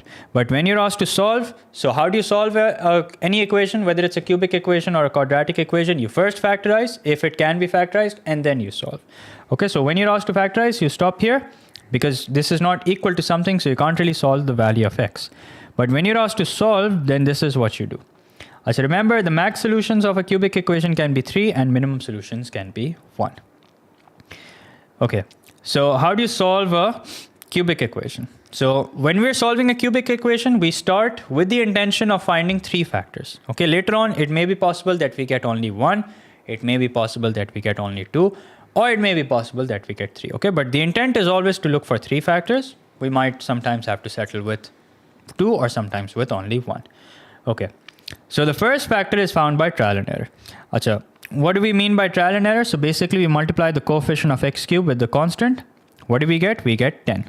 Okay, so 10 is what? The product of constant and the coefficient of x cubed. Now what are all the factors of 10? Meaning what are all the numbers that 10 can be divided by? 1 plus minus, 2 plus minus 5, plus minus 10. So we plug in 1. So we see, how will we know that it's a factor? If the remainder is equal to 0. So when you plug in 1, it's not equal to 0. When you plug in minus 1, however, you do get 0. So that means x plus 1 is a factor. Okay, if you plug in minus 1, you get 0. So that means x plus 1 is a factor. Now, once you found the first factor, what do you do with it? To find the remaining 2 factors, you have 2 options. Okay, 3 options actually. Okay, and my personal preference is always long division. Okay, I always prefer long division over any other method. Achha, how will you do long division? Here's how you will do long division. You will basically, this is the polynomial, the factor is x plus 1, so you'll divide this by x plus 1. So what should you multiply x with? In order to bring it equal to x cubed, you should multiply it with x squared. I have multiple videos on long division. I have multiple videos on synthetic division. You guys can check it out. Not multiple videos on synthetic division, but my advice is that use only synthetic division if you're solving a polynomial, but if you're asked to factorize, in that case, only use long division. Long division are identities, nothing else. Okay? So you divide by x plus 1, you obtain the quotient, and then what you do is you factorize the quotient further. Okay? अच्छा, here we were asked to factorize. So इधर हम synthetic division मैं आपको recommend नहीं करूँगा. ठीक है? Synthetic division में कभी-कभी problem हो जाती है, which is why I don't recommend synthetic division if you're asked to factorize. If, however, you're asked to solve, that is when I can recommend synthetic division. ठीक है? And if you don't know synthetic division, if you're sitting there wondering what is synthetic division, what am I talking about, you're perfectly safe. Nothing to worry about. Just use long division. Okay. Then when you factorize the quotient, this is what you get. Now you can rewrite the final answer. This polynomial has a product of the 3 factors, which happen to be x plus 1, x minus 2, x minus 5. Okay, now what's the second method? The second method is identity / comparing of coefficient. So if you have a linear factor, what should you multiply it with so that it gives you a cubic factor? Okay, a linear expression, what should you multiply it with so that it gives you a cubic expression? The answer is simple, quadratic. Okay, so a linear expression times a quadratic expression gives you a cubic expression. Now we have to find out that quadratic expression. So what's that quadratic expression going to be? That we don't know, so we'll just write it as ax squared plus bx plus c. You can use bx squared plus qx plus r, anything that you like, really doesn't make a difference. But this is a bit lengthy. Okay, make sure that you first have an idea, make sure that you first are fully aware of the amount of space that you're given before you decide to use this method. Okay, so linear times quadratic equals to cubic. So you multiply, you compare the coefficients, but before you do that, you get the coefficients of x squared together, you get the coefficients of x together, you get the constants together, and then you compare to find out the value of a, b, and c. Okay, so then you will have the quadratic equation, you will have the coefficients of the quadratic equation, which you will further factorize to find out the remaining two factors. And then in the end, don't forget to write it in the factorized form. Now, synthetic division is, in the case of factorization, I don't recommend it, but in the case of solving a quadratic equation, I do recommend it. Now, you may be wondering, why have I still done it? Well, that's not relevant right now. Okay? So I'm just going to skip that. Okay, show that x minus 1, this is a past paper question, show that x minus 1 is a factor of the expression, hence write x cubed minus 2x squared plus minus 19x plus 20 as a product of its linear factors. That means you're only supposed to factorize. Okay? So we've already found the first factor, that's x minus 1. So that means we don't have to do that part where we do trial and error, we identify the first factor. We're immediately going to take this cubic polynomial divided by x minus 1, and now we know what to multiply it with so that we can find out the quadratic expression, which we're supposed to factorize further, and then we can rewrite this cubic polynomial as a product of its linear factors. Okay? Acha, you guys can go over the rest of the questions. Skip. Let's look at the curve sketching part.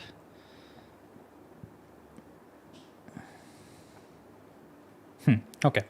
So sketching a cubic curve. Now, I think I did give a question, something similar to this in the mock exam, maybe where you had to find out the equation or something like that. But anyway, remember that if you have a curve that looks like this, so that means k is the coefficient of x cubed, just so you know. Okay. You will have one linear factor, which is basically x minus the x-intercept multiplied by a quadratic expression. Okay, if you have two x-intercepts, now the only way that a cubic curve can have two x-intercepts is if at one point the curve is properly cutting the x-axis and if at the other point the curve is tangent. Acha, in that case, what will the equation look like? It's going to be k times x minus p, where p is the point where the curve cuts the x-axis, okay? And x minus q, the whole thing squared, where q is the point where the curve is tangent to the x-axis. Okay, so the square will be at the point where the curve is tangent to the x-axis. All right, now what if it has three solutions? In the case of three solutions, it's going to be x minus p, where p is one x-intercept, x minus q, where q is the other x-intercept, and x minus r, where r is the other x-intercept, and k is the coefficient of x cubed. Okay, so basically, remember that if you have a curve like this with three x-intercepts, this is what its equation should look like. If you have a curve like this, this is what its equation should look like. The point where it's tangent is where the square is going to be. And if you have a curve like this, although ऐसा मैंने कभी तक exam में देखा नहीं है, but if you have something like this, which I haven't seen in the exam, then it's going to look like this. Okay, now how do you sketch a cubic curve? What are all the ingredients that you need? So you need the x-intercepts, you don't need the turning point, okay? So please don't waste your time finding out the turning point, you don't need the turning point. You need the x-intercepts, which can be found by equating y to 0 and solving for x. You need the y-intercept, which you can eyeball, or you can simply plug in 0 in place of x and solve for y. And you need the nature. Now please understand this, that if you have a maximum to minimum curve, that is when the coefficient of x cubed is greater than 0. If you have a minimum to maximum curve, that will be when the coefficient of x cubed is less than 0. Okay, coefficient of x cubed is k. Okay, so like for example, you have this. y is equals to x minus 1, x minus 3, x minus 2. So first let's determine the coefficient of x cubed. So that would be x into x squared into x, that's positive x cubed, which means it's greater than 0, therefore it's going to be a maximum minimum curve. Let's find out the x-intercept. So we'll one by one equate every linear factor to 0. So we'll get x equals to 1 when we solve this, x equals to 3 when you solve this, and x equals to 2 when we solve this. ठीक हो गया? So then we want the y-intercept. So y-intercept can be found by simply plugging in 0 in place of x. So minus 1 into minus 3 is 3, 3 into minus 2 is minus 6. So we have the y-intercepts, we have the x-intercepts, we know what kind of curve we're going to draw. Okay, so and also, by the way, there's only one kind of curve that you can draw. Okay, with these points, if you want to make sure that the curve passes through these points, there's only one kind of curve that you can draw, and that is a maximum minimum curve. So there's no way that you can fit a curve that looks like this and make sure that it passes through these 3 points. It's just not possible. Okay, but it's still a good idea to first determine the nature and keep that at the back of your mind before you actually start drawing the curve. ठीक? Now, another example here. Once again, find out the coefficient of x cubed. So when you multiply all the x's, you get x cubed, but then there is a minus 2. So you get minus 2x cubed, which means that this is going to be a minimum to maximum curve. Since the coefficient of x cubed is less than 0, it's going to be a minimum to maximum curve. Find out the x-intercepts by equating y to 0. You can also take this 2 across the equals to sign. It will just disappear. So you get minus 1, 2, and positive 4. And then you find out the y-intercept by simply plugging in 0 in place of x. Okay? All right. Achha, why have I drawn this twice? I don't know. Here. Achha, if you have something like this, minus x into x minus 1, the whole thing square. So when you find out the x-intercept, one x-intercept will be 0. The other x-intercept, you will notice that even if you were to expand it, write it as x minus 1 into x minus 1 equals to 0, you will get the same value of x, which basically indicates that at this point, the curve is tangent to the x-axis. And what's the y-intercept? Plug in 0 in place of x, you'll get the y-intercept 0 also. That means the curve is passing through the origin. And because the coefficient of x cubed is negative, it's going to be a minimum maximum curve. So that means this is the kind of curve that we're going to draw. ठीक हो गया? Some other examples. All right, now cubic inequalities. Cubic inequalities, like I said, are actually much easier than quadratic inequalities if you know the concept. If you've understood cubic inequalities, then you will have no trouble understanding quadratic inequalities also. ठीक है? So मैं काम करता हूँ. I will just solve one question for you guys to make your life easy. ठीक है, ये कर लेता हूँ मैं. On the axis below, sketch the graph of y is equals to x minus 2, x plus 3, 3 minus x. So first of all, let's determine the nature. You can do it in any order, by the way.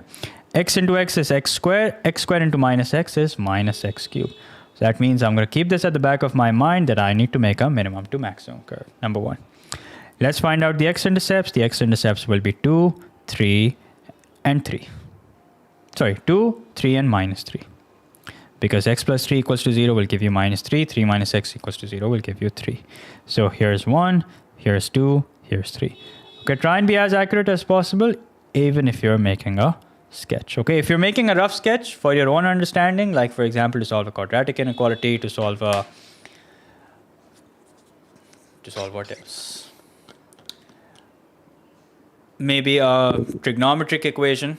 Okay, in that case, you can make a rough sketch.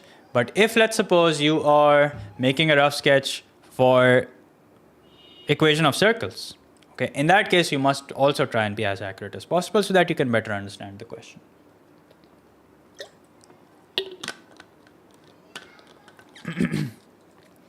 Okay, so we have the x-intercepts in place. We have the nature in place. So minus 3, 2, and 3. Now let's find out the y-intercept. The y-intercept can be found by plugging in 0 in place of x. So that's minus 2 times 3 times 3. So that's equal to 3 times 3, that's 9. 9 times minus 2 is minus 18.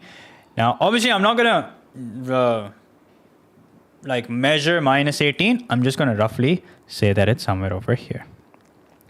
Okay, now I did say that you're not supposed to find out the turning point, and please don't waste time finding out the turning point, but use your common sense. Okay, I hope I don't need to mention that.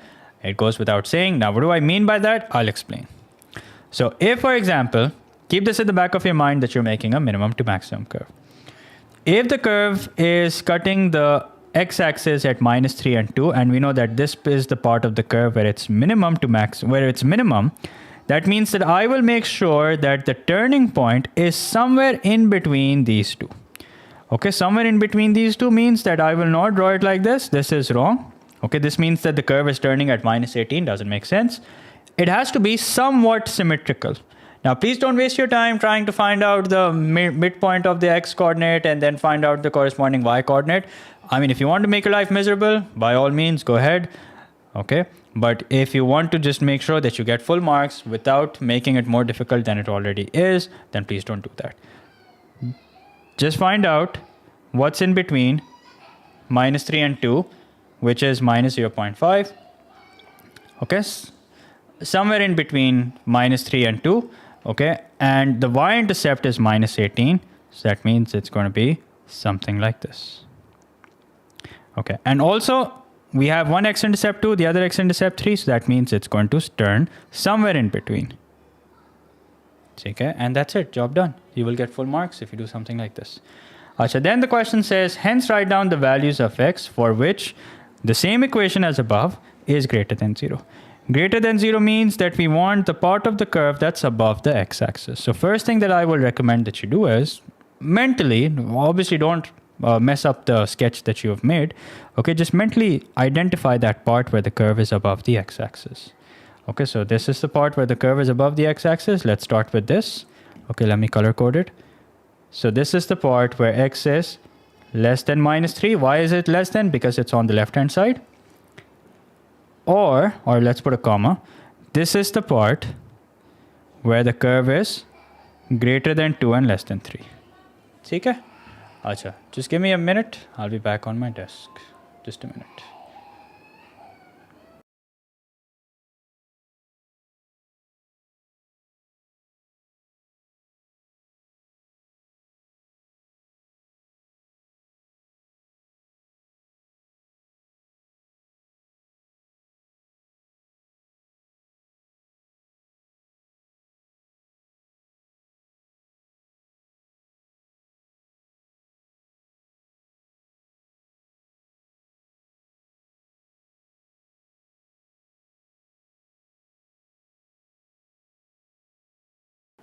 All right. Now, so another question that I would like to solve is where we are given the curve and we are supposed to find the equation. ठीक है, तो मैं एक और solve कर लेता हूँ.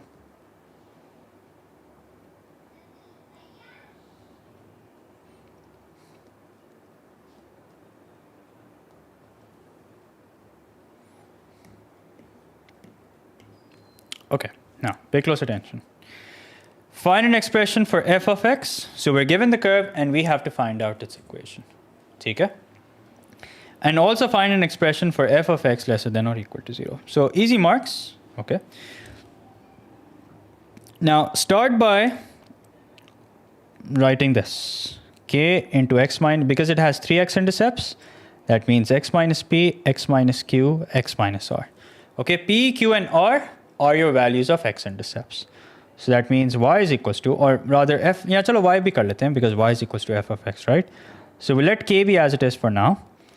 P is equals to minus 2. Okay, so that means x minus minus 2. You can immediately make it x plus 2 if you want. Q is equals to minus 1, so that means x minus minus 1. R is equals to 5, so that means x minus 5. Okay, so that means we get y is equals to k into x plus 2 into x plus 1 into x minus 5. Okay? Now, how do we find out k? We need another point other than the x-intercept through which the curve is passing. The way to figure that out is simple. Just plug in the point through which the curve is passing, which is basically the y-intercept. Okay, what are the coordinates of this point? 0, 5. So 5 in place of y, 0 in place of x. 0 plus 2 is 2, 0 plus 1 is 1, 0 minus 5 is minus 5. So that means 5 is equals to minus 10k. Acha, also, what do you expect the coefficient of x cubed to be? Obviously negative. Why? Because this is a minimum maximum curve. So just make sure that you don't just shut down your brain while you're solving questions like these. Okay, you should use your common sense that if you're solving something like this, if you're finding the equation of a cubic curve, which is a minimum to maximum curve, the coefficient of x cubed better be negative. If it's not, that means you're doing something wrong. Just like if you're finding out the gradient of a line that's upward sloping, it's got to be negative. That's upward sloping, it's got to be positive. Meaning if you get a negative value, that means you've probably made some calculation error. Okay, so we have all the values. That means y is equals to, or f of x is equals to minus 1 upon 2 into x plus 2 into x plus 1 into x minus 5. Okay, I'm going to drag this here. That's it. That's your answer to the first part. Okay, now God forbid if you're unable to solve the first part, at least as far as this question is concerned, you can still do the following part.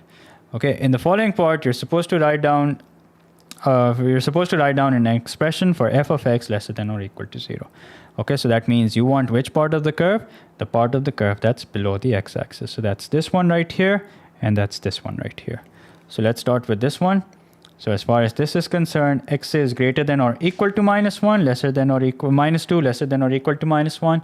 Why are we using equal to sign? Because that's the sign used in the question as well. And then let's talk about this one, which is x is greater than or equal to 5. So in the end, write your answer nicely. X is greater than or equal to minus 1. Sorry, lesser than or equal to minus 1. Greater than or equal to minus 2, lesser than or equal to minus 1. Put a comma or use the word or. X is greater than or equal to 5. Here we go. That is the answer, and also the end of polynomials.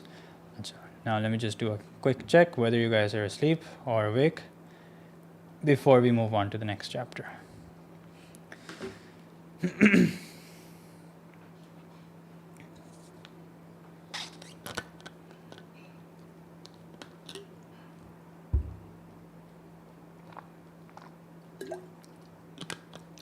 Awake? So good to hear that. If the curve has only two solutions, Ishil, then you will get a quadratic expression. But when you solve that quadratic expression, you will get a repeating factor. Okay? No, there can't be a cubic curve, Mariam, which has no solutions. No matter what kind of cubic curve you draw, you will always end up with one x-intercept. ठीक है? बेटा सारे topics करवाऊंगा, लेकिन अगर आप इस आस में बैठे हैं कि मैं काइनेमैटिक्स और वेलोसिटी वेक्टर्स आपको बिल्कुल अलिफ बे से पढ़ाऊंगा, तो ऐसा नहीं है. अगर आपने ऐसा करना है तो आप जाके उसकी जो डिटेल स्ट्रीम है वो देख लें, ठीक है.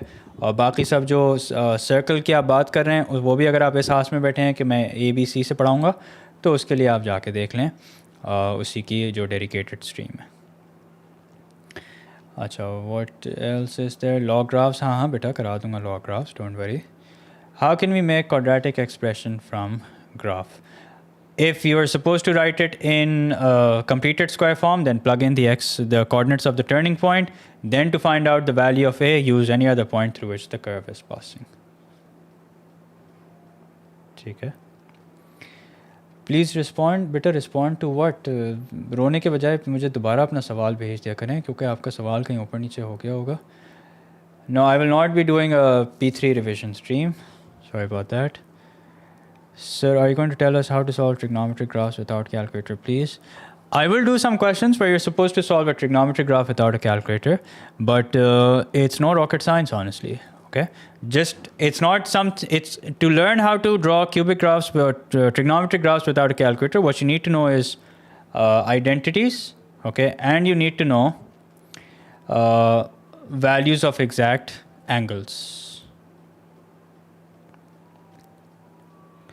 So in one question in the past paper, there's a question from the roots of a polynomial given, and we have to find the equation, something like that.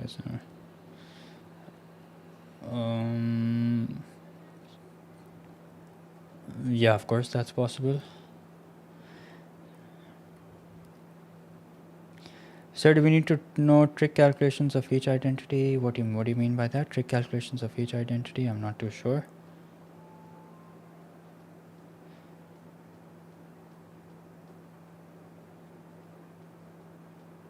Okay, application of APGP. You can come across some word problems. That obviously is possible. Sir, do you recommend doing rough workings with pencil? No. Whatever working you have to do, you have to make sure that you do it on the question paper. Okay, whatever working you're doing, please don't make the mistake of doing it on a rough paper, because that working may be marked, so you should not do it. You should not do it on the rough paper. Sir, what to do when the coefficient is 0 in synthetic division? Don't use synthetic division. That's why I don't prefer synthetic division, because synthetic division has a lot of ifs and buts. So I did last 5 year, both paper 1 and 2, but I'm still nervous. What to do? Go to sleep. That's the best thing that I would suggest. The more you think about it, the more nervous you will be. So good idea is to go to sleep and just not think about it. Okay, sir, please do domain and range. Yeah, I'll do that. Don't worry. Achha, domain and range of composite functions, I did explain when I was doing the function stream. Okay. All right. So let's move on.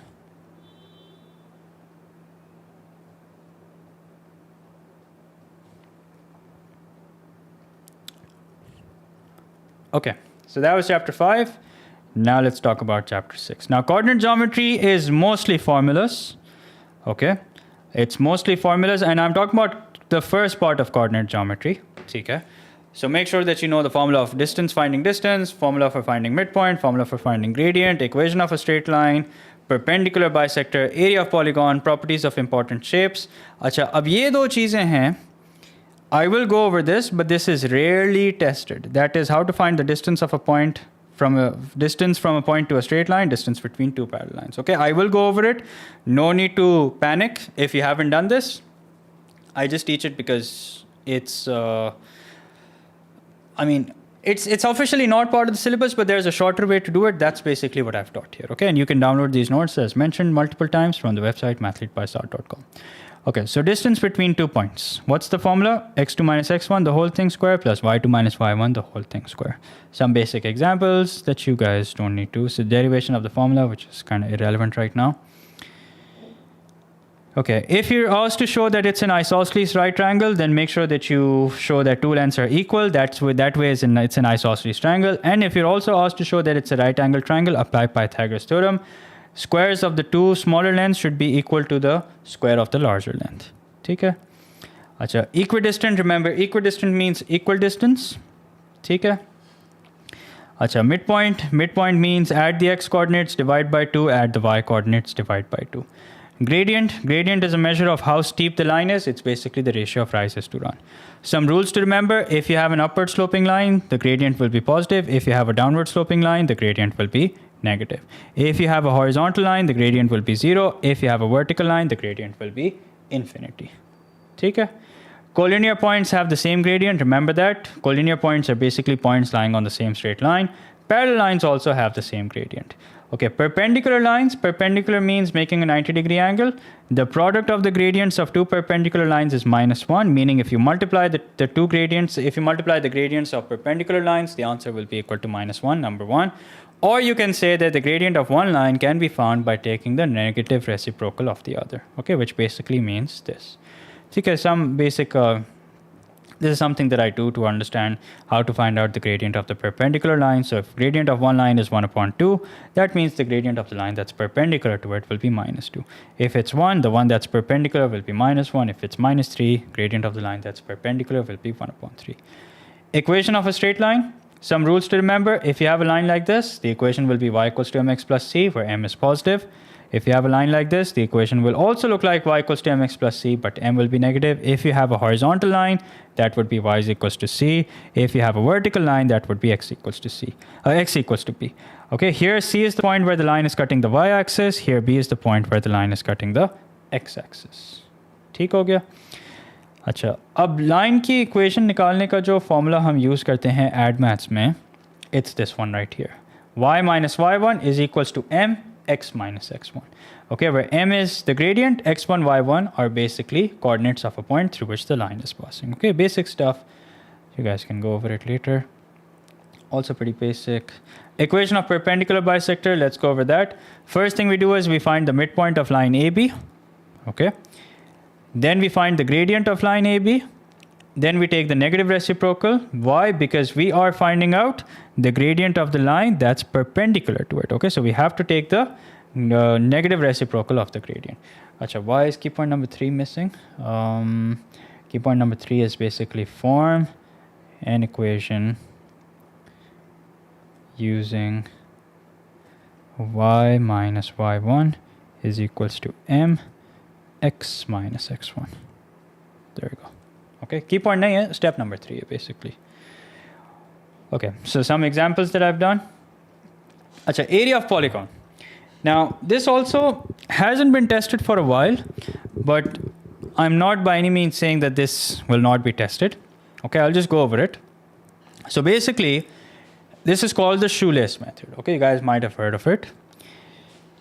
So if you know the coordinates of all the vertices, okay, only then can you use this formula. Okay, remember, if you know the coordinates of all the vertices, only then can you use this formula, otherwise you cannot. Okay, so if let's say you're given triangle PQR and you're asked to find out the area. So here's what you do. You start writing down the coordinates. Okay, start writing down the points. So you can see that I've first written P, then I've written Q, then I've written R. Now once you've written all the points, P, Q, R, A, B, C, D, whatever, okay, and you can use this for any shape, a triangle, a quadrilateral, a pentagon, hexagon, whatever it is. But once you've written down all the points, okay, in the end, make sure to rewrite the first point. Okay, you can see here that I've first written A, B, C, D, then all the way to N. Doesn't matter the quantity. But in the end, make sure to rewrite the coordinates of the first point. Okay, then what you do is you start multiplying from left to right. Okay, so you can see these red lines indicate that I've multiplied from left to right. So what's that? That's minus 4 times minus 4, that's 16. 5 times 8, that's 40. Okay, and you start adding these results. So 16 plus 40 plus 0. Here we go. Then you multiply from right to left. You can do it in this order or you can do it in this order. It's up to you. Okay, so, and you put a minus sign in between and you start adding the results. So minus 4 times 8, that's minus 32. 0 times minus 4, that's 0. 5 times 2, that's equal to 10. So when you add them up, you get minus 22. Okay, this minus sign is part of the formula. So 56 minus minus 22 is equals to 78. Don't forget to multiply it by half. And in the end, you get 39. And because we don't know what unit it is, but we know that it's area, so it's got to be square units. So we write square units. Also, one thing to keep in mind that if, for example, in the end, you end up with a negative value. So just like when you're finding out area under the graph and you end up with a negative value, we ignore the minus sign, we give it with the positive sign. Here also, we're going to do the exact same thing. If you do end up with a negative value, make sure that you ignore the minus sign and you give it with the positive value only. Okay, some examples. Achha, here are some examples of a quadrilateral. So you can see this is example A. I've written the coordinates of A, I've written the coordinates of B, I've written the coordinates of C, I've written the coordinates of D, and in the end, I've rewritten the coordinates of A. So first we multiply from left to right, we add up all the values that we get, then we multiply left to right, we add up all the values that we get, and the two results that we get of multiplying from left to right and right to left, we subtract their sums. So when you do that, this is what you end up with, and multiplying by half gives you this. Okay, achha, some properties of important shapes. I would like you guys to take a screenshot of this, or as mentioned, you can download these notes also. Okay, so because sometimes to solve a certain question, you might have to use these properties. Okay. Okay, now, like for example here, you're given 3 vertices of a parallelogram. A, B, C, you're supposed to find out the midpoint of AC, so you can do that. Then you're supposed to find out the coordinates of D. Achha, what do? We know that the coordinates of AC will be the same as the coordinates of BD. Why? Because it's a parallelogram, and we know that in a parallelogram, the diagonals intersect at midpoint. Okay, so these are the properties that might come in handy when you're solving such questions. Achha, ab ye wo rules hain, jo ke they're not very common. Okay, but add them to your notes, go over them. You never know, they may be tested.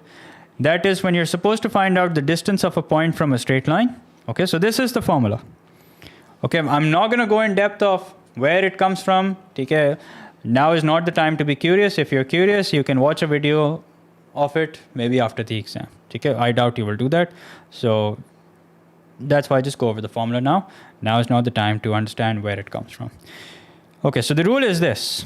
Once again, you see modulus sign.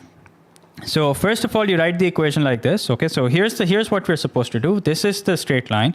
This is a point, and we're supposed to find out the perpendicular distance of this point from this straight line.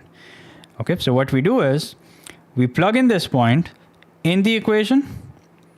Okay, x in place of x coordinate in place of x, y coordinate in place of y. You can see this is x1, y1, which indicates that I've basically plugged in the x and y coordinate.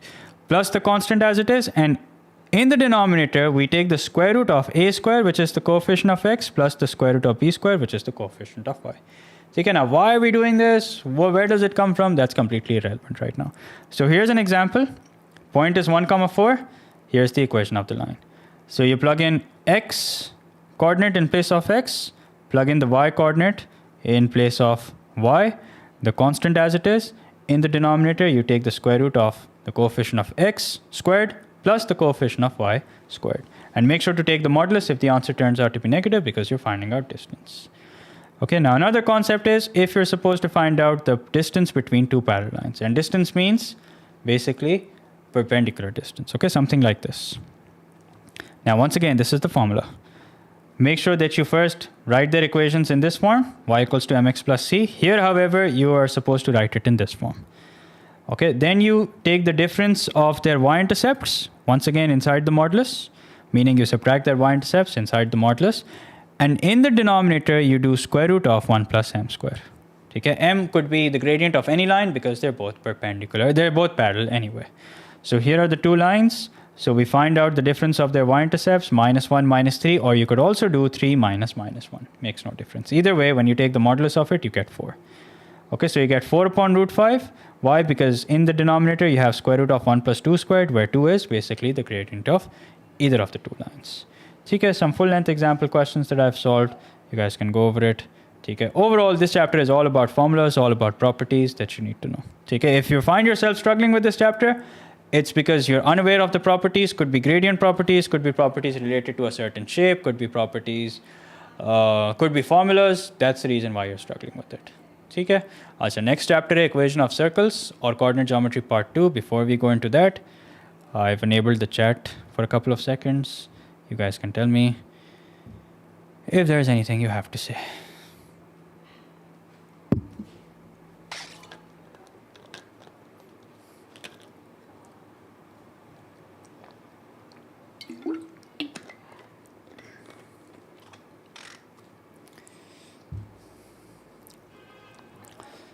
So why do you turn it off only? Because I don't want people to get distracted. I want people to focus on what we're doing. That's why. So weird question. What should you do if you physically and mentally can't sleep early? Should you... No, please don't use that time to study. Just lie down. Just lie down. Okay. Reason why I disable chat is because people ask me questions that I've already answered, and I'm sure it's distracting for others also. That's why I just disable it. And even if I keep it enabled, I will not be reading the comments anyway. Okay. Sir, how old are the questions of those rarely tested formulas? I haven't seen a question in a very, very long time. Okay. But this is something, मेरी practice है हमेशा इसको कराने की. So you never know. It might come this time. Do you know MMB? No, I don't. Who's that? Sir, if you don't recommend using extra paper for rough work, what can we do? Can we just jot some things down with pencil? Jot some things down. See, jotting something down and doing rough work with pencil is something else. Like, one thing that I would recommend that you guys is this. I hope you guys have memorized how to find out the values of exact values, such as 0, 30, 45, 60, 90. Okay? So I hope you've memorized all that. So if you think that you will forget that, write that down. Okay, whatever it is that you think you will forget, write that down immediately. Maybe write it on the formula sheet. Maybe write it on some space that you're given on the side. Okay, but not the space that you're given where you're supposed to solve a question. Maybe if, let's say, you're afraid you'll forget what the derivative of sine is, what the derivative of cos is, or any formula that's not already given in the formula sheet, if you're afraid that you'll forget that, write that down immediately. Stream is going to end in about 2 hours. Sir, please do binomial non-calculator questions. Muskan, there's only one type of binomial non-calculator questions. That's NCR without a calculator. Okay? And I do plan on going over it. Okay? Acha, would it be sufficient? Yeah, 0, 30, 45, 60, 90 is sufficient. Every other value you can figure out using identities. Like for example, if you want sine 120, sine 120 will be the same as sine 60. Okay? If you want sine 30 will be the same as sine 150. Okay? So should I? No, please don't pull an all. If you want to mess up tomorrow's exam, go ahead, pull an all-nighter. Okay? Will we solve questions? Beta, it's a syllabus run through. There are some questions that I've solved. I think you've just joined. There are some questions that I've solved. Some for easy chapters, I'm just going over the notes. Okay? So what if we have to find the turning point and the quadratic equation in reciprocal? Okay, I think I know what question you're talking about. In that, you were supposed to find out the maximum value or maybe the minimum value. That was a different type of question altogether. PDF, but I mentioned multiple times that you can download these notes from the website. So you are not responding. बेटा दुखी होने के बजाय रोने धोने के बजाय अपना सवाल दोबारा भेज दिया करें. ठीक है. So just send your question again. Sir, will the sine cos value will remain the same for all quadrants? Okay, there's a rule for that sine theta is equals to sine alpha if it's in the first and the second quadrant. Sine theta is equals to minus sine alpha if it's in the third and the fourth quadrant. So there's a rule for that. So I don't know what you mean by that. So distance formula you told is in O levels. But everything that's in O levels is considered assumed knowledge in math, in admaths. Okay, so do we have sine rule? Do we study sine rule in admaths? Do we study cosine rule in admaths? Do we study Pythagoras theorem in admaths? No, we don't. Why? Because it's considered assumed knowledge.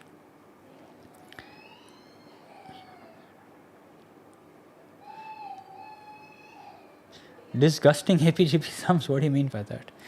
अच्छा चलें, I think सारे important सवाल मैंने जवाब दे दिए. अब you guys are just trying to be funny, which clearly is not working. So I'm going to disable the chat for a while. I'll enable it. Nothing to worry about. Okay, let's do coordinate geometry part 2. Now coordinate geometry part 2, so we have coordinate geometry of a straight line and then we have coordinate geometry of a circle. What we're going to do now is basically coordinate geometry of a circle. So this is the derivation. Now is not the time to go over it. But just remember this, that the general form of the equation of a circle is this. X minus a the whole thing square plus y minus b the whole thing square is equals to r square, where a and b are the coordinates of the center and the radius is r. Okay?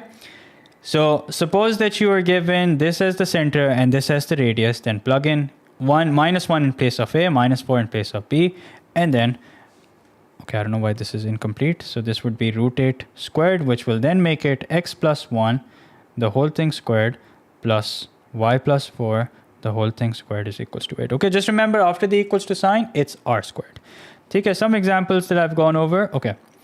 Now, if you are supposed to find out the center of the circle and the radius, that means you then have to bring it in completed square form. Okay, uske liye the method that we use is the one that we do in math. Okay, now what's that method? I'll solve one question so that you guys can see exactly how it's done.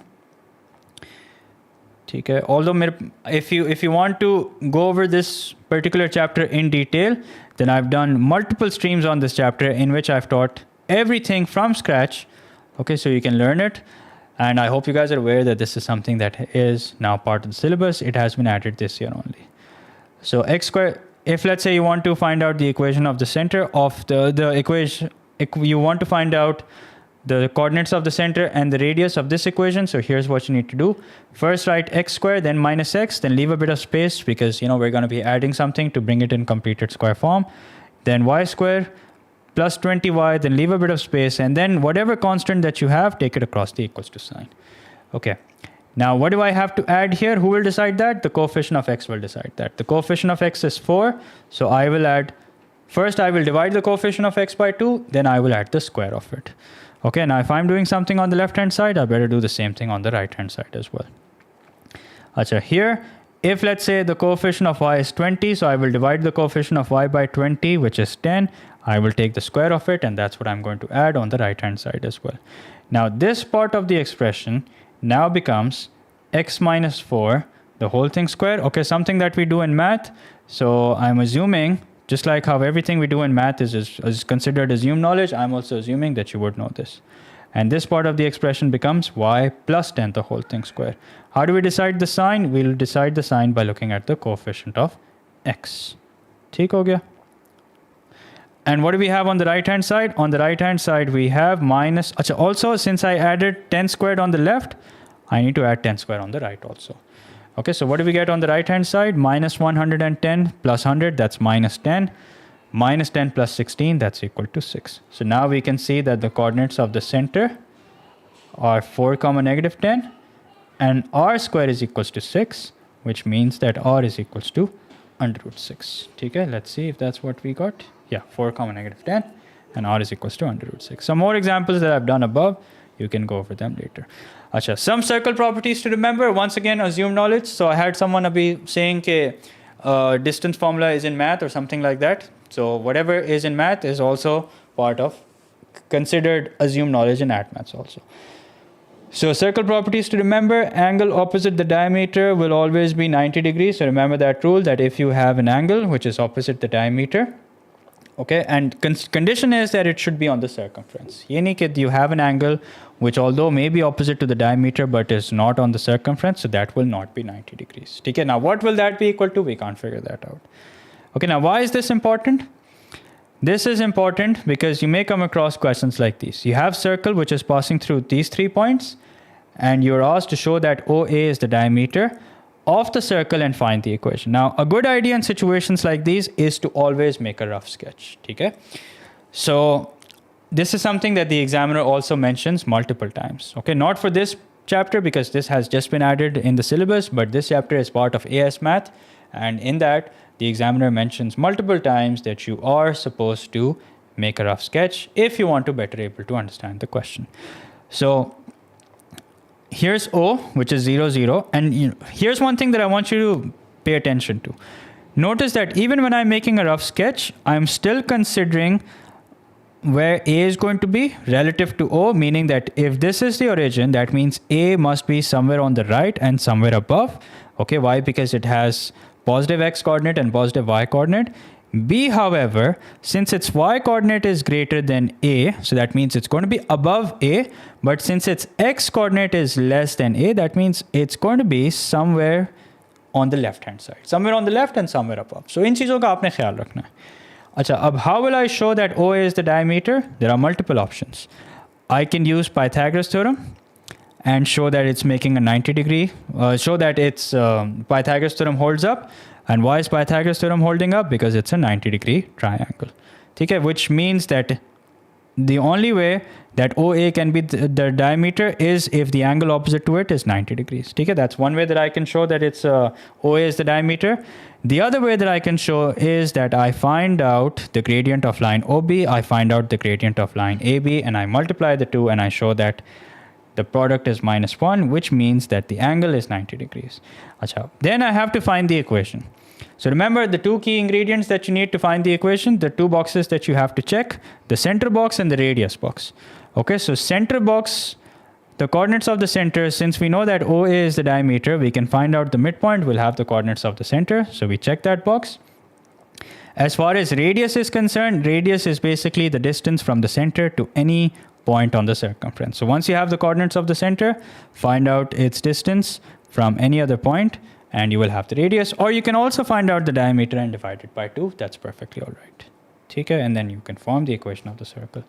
Achha, another important circle property to remember is this, that if you have two chords, okay, that happen to be the same distance from the center, that means they're equal in length. Also, if you have two chords that happen to be equal in length, that means their distance from the center will be the same. Okay, something that we do in math, so I'm not going to go over it in detail. Why is this important? Here's why.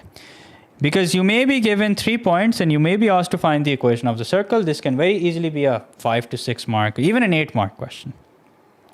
So what are the steps that we follow? First of all, we find out the equation of the perpendicular bisector of PQ. So here's PQ.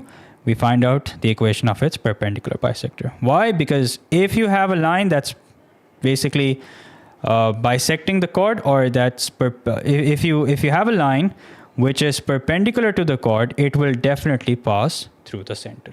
Okay, so perpendicular bisector of any chord will definitely pass through the center. So that is why finding the equation of one line which is passing through the center is not enough. Okay, then you also find out the perpendicular bisector of QR. So here's another chord. You find out the equation of its perpendicular bisector. Now you have two lines which is passing through the same point, and that point is the center. What do? You solve the two equations simultaneously, meaning the perpendicular bisector of chord PQ and the perpendicular bisector of chord QR. The coordinates that you end up with is basically the center, and then once you have the coordinates of the center, you can find its distance from any point, whether P, Q, or R, to find out the equation of the circle. Okay, here's another circle property to remember. Okay, just go over it. This is something that we do in math also, so I hope that you guys are already aware of this. Okay, अच्छा, अब ये वाले जो topics हैं, ठीक है, ये वाले जो कॉन्सेप्ट है, इसकी मैं एक डिटेल में स्ट्रीम कर चुका हूँ. ठीक है, let me see if I have it here. Okay, yeah, here it is. So now these are rules that you have to remember. ठीक है, now please don't be lazy. Please don't be lazy students कि sir इसका कोई shortcut बता दें, sir इसका कोई trick बता दें. ठीक है, कोई ट्रिक नहीं है, कोई शॉर्टकट नहीं है. ट्रिक होती है, शॉर्टकट होता है, तो मैं आपको ज़रूर बता देता हूँ. Okay, something that you have to memorise, there is no other way to it.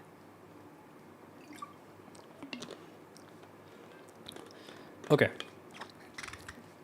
if the difference between the centers is center of the two circles is greater than the sum of the radii is basically plural of radius, in case you're wondering. Okay, that means the circles do not intersect. And you can see here, okay, AB is obviously much greater than R1 plus R2 combined, okay, because there's this distance in between which is not taken into account. That means the two circles do not intersect. Okay, now is that the only way the two circles cannot intersect? No, of course not. Another way the two circles cannot intersect is this. That is, if the distance between the two centers is less than the difference between the lengths of the radii, then the two circles do not intersect. Meaning, here you can see B is the center of the red circle, A is the center of the green circle.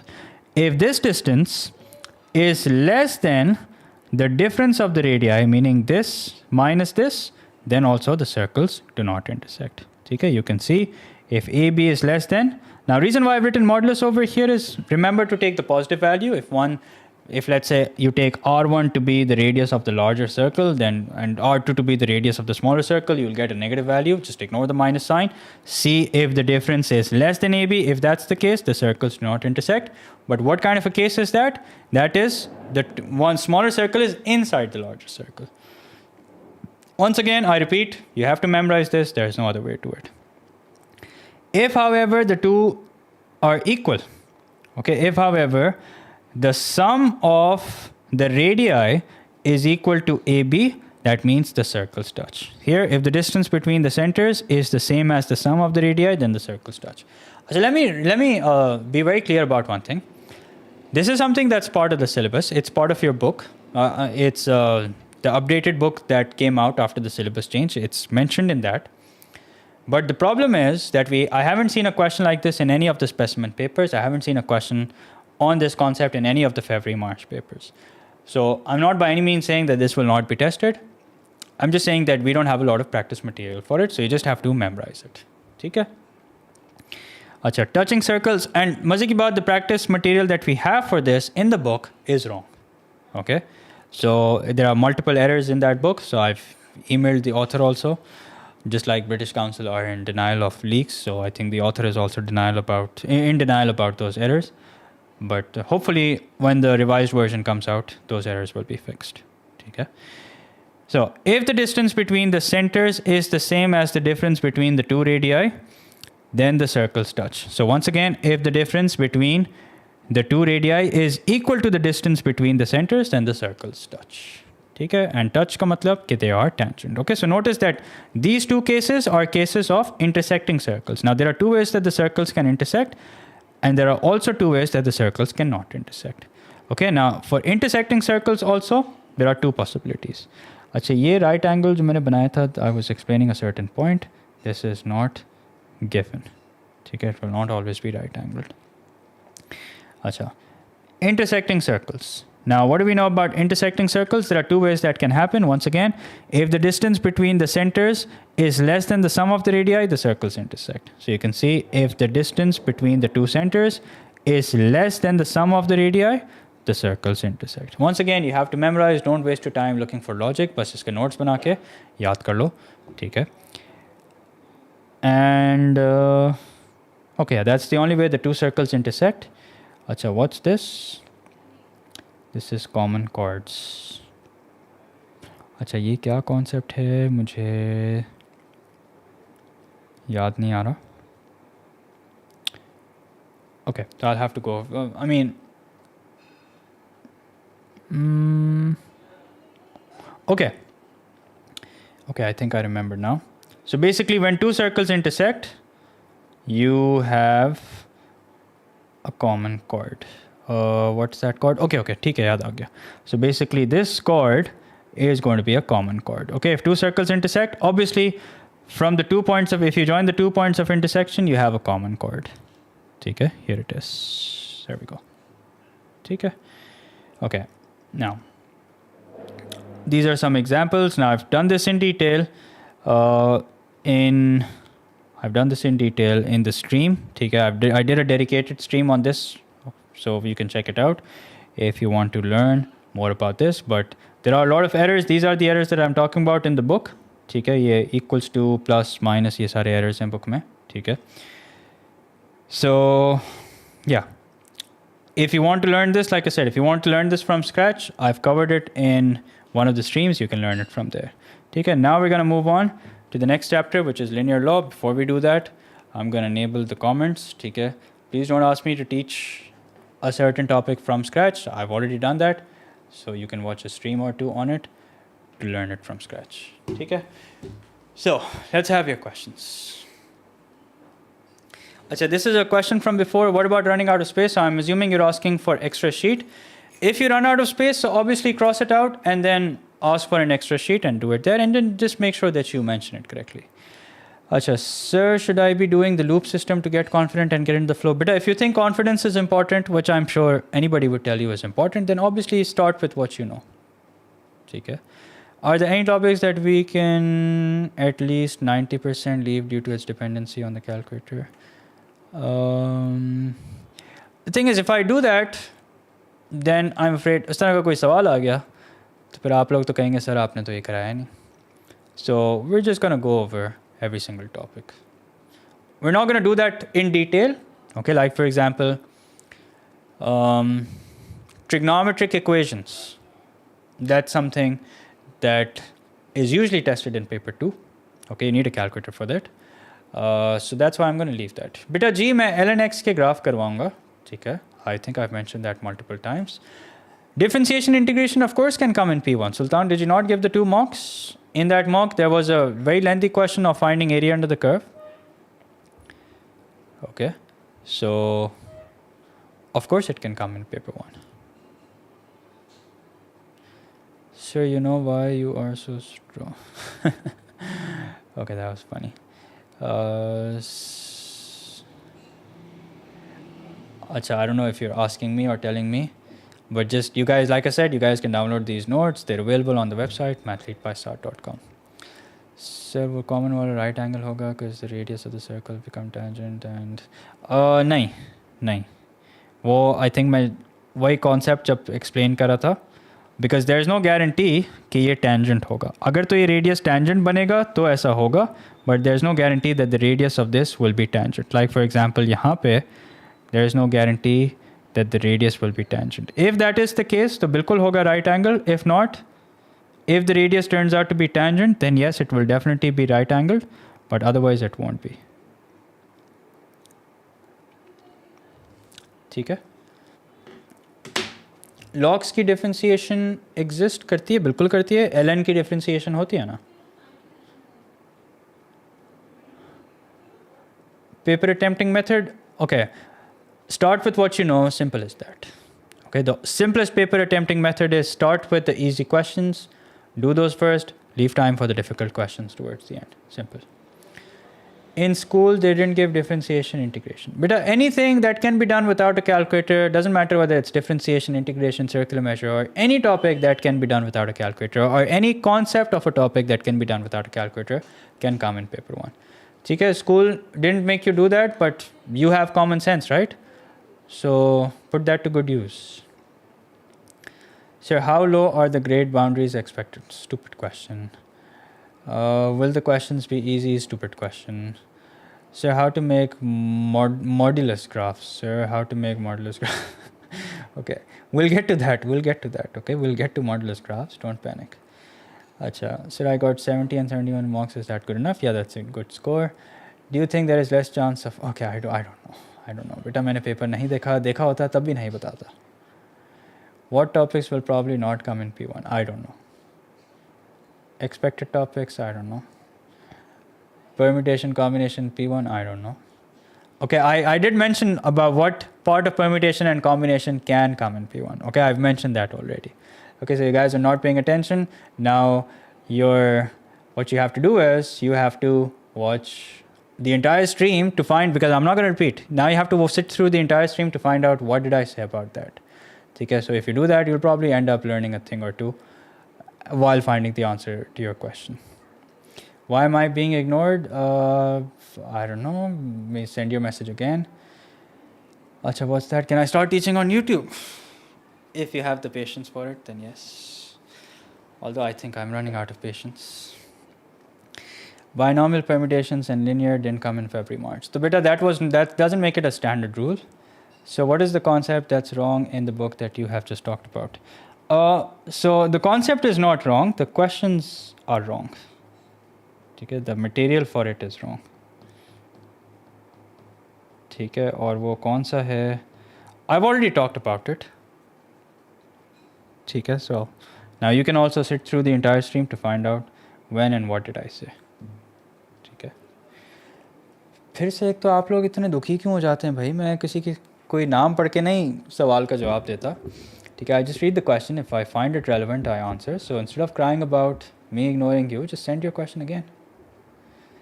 Sir, is k the remainder of a polynomial division? What do we do with the remainder exactly? What do we do with the remainder exactly? What do you mean? Depends on the question. If the question is asking to find the remainder, then that's your answer. Shoelace method is not allowed? किसने बोल दिया भाई? Sir, can I sleep at 1 a.m.? No. If you want to mess up your paper, okay. So once again, if you guys want to mess up your paper, please do an all-nighter. Please sleep at 1 a.m., 2 a.m., 5 a.m. Go ahead. Okay? If you want to mess up your paper. All right. Now, let's move on. So the next chapter is linear law. Now, one part of linear law which can come in the non-calculator paper are questions like these. These easy questions. And one part of linear law which cannot come in the paper are basically questions like these where you need decimal values. Okay? Is tarah ke questions. These obviously cannot come in paper 1 because you need a calculator for this. But anyway, let's go over this. It's a very easy chapter. Shouldn't take us more than 10-15 minutes. So it says, acha, linear law ke baad hum circular measure. Circular measure is a topic that we can skip. So I might skip circular measure. So linear law ke baad, maybe I'll do binomial theorem and then we can take a break. Okay, so linear law. Now, what linear law is about is basically transforming the equation of a straight line. Okay, now why is the equation of a straight line y equals to mx plus c? Have you ever thought about it? Why do we have y in place of y and why do we have x in place of x? Because that's what you have on the y-axis and that's what you have on the x-axis. Okay, which is why every point becomes the x and the y coordinate. Okay, because you have x on the horizontal axis and you have y on the vertical axis. But if that's not the case, if let's say you have x squared on the horizontal axis and you have 1 upon y on the vertical axis, then the equation of a straight line will look something like this. So we will start with y is equals to mx plus c.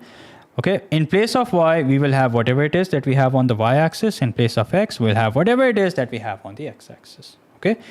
Now, any point on this line will no longer be the x and y coordinate. It will be the x square and the 1 upon y coordinate because that's what you have on the horizontal and vertical axis respectively. Okay, if let's say you have y, अच्छा इसको हम बोलेंगे क्या? we say this 1 upon y against x squared. So it's always whatever is on the y-axis first, and then whatever is on the x-axis after.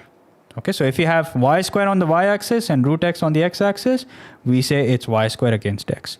And what will the equation of the straight line look like? It will be y squared, because we replace y with y squared, equals to m root x, because we replace x with root x plus c. Okay, now we can straight away jump to past paper questions. They're very, very easy. अच्छा पता नहीं क्यों notes में से कुछ चीज़ें गायब हुई हैं बीच में से. Anyway, so here is one example. Let's see what it says. Variables x and y are such that when root y is plotted against log x plus 1 base 2, where x is greater than 1, a straight line is obtained which passes through the point so and so. Find root y in terms of log x plus 1 base 2. Okay, so here's what we're going to do. Chalo, I'll solve this question. ठीक है, या मैं इसको duplicate करके solve कर देता हूँ.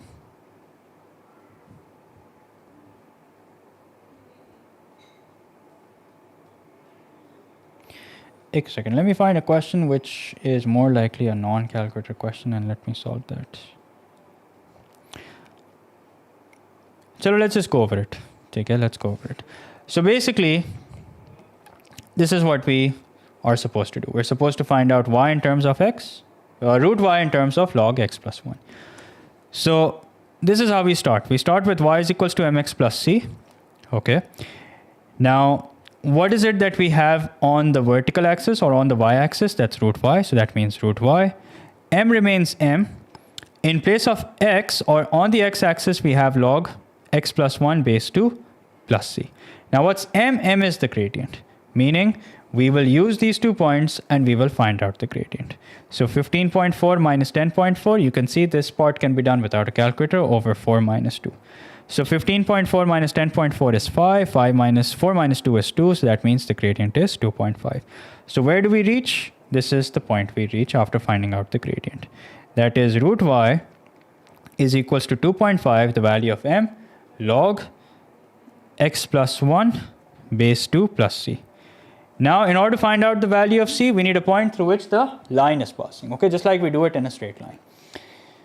Up this time, what a lot of students, I'm afraid, mess up is that they think that this is the value of x and this is the value of y. That's not the case. Okay, remember, these are the points that we get after we have made a straight line in such a way that root y is plotted against log x plus 1 base 2. Okay, so that means 2 is basically the value of log x plus 1 base 2 and 10.4 is basically root y. So when we plug in the point, in place of y, we plug in 10.4. Okay, 2.5 as it is. In place of log x plus 1 base 2, in place of root y, we plug in 10.4. And in place of log x plus 1 base 2, we plug in 2.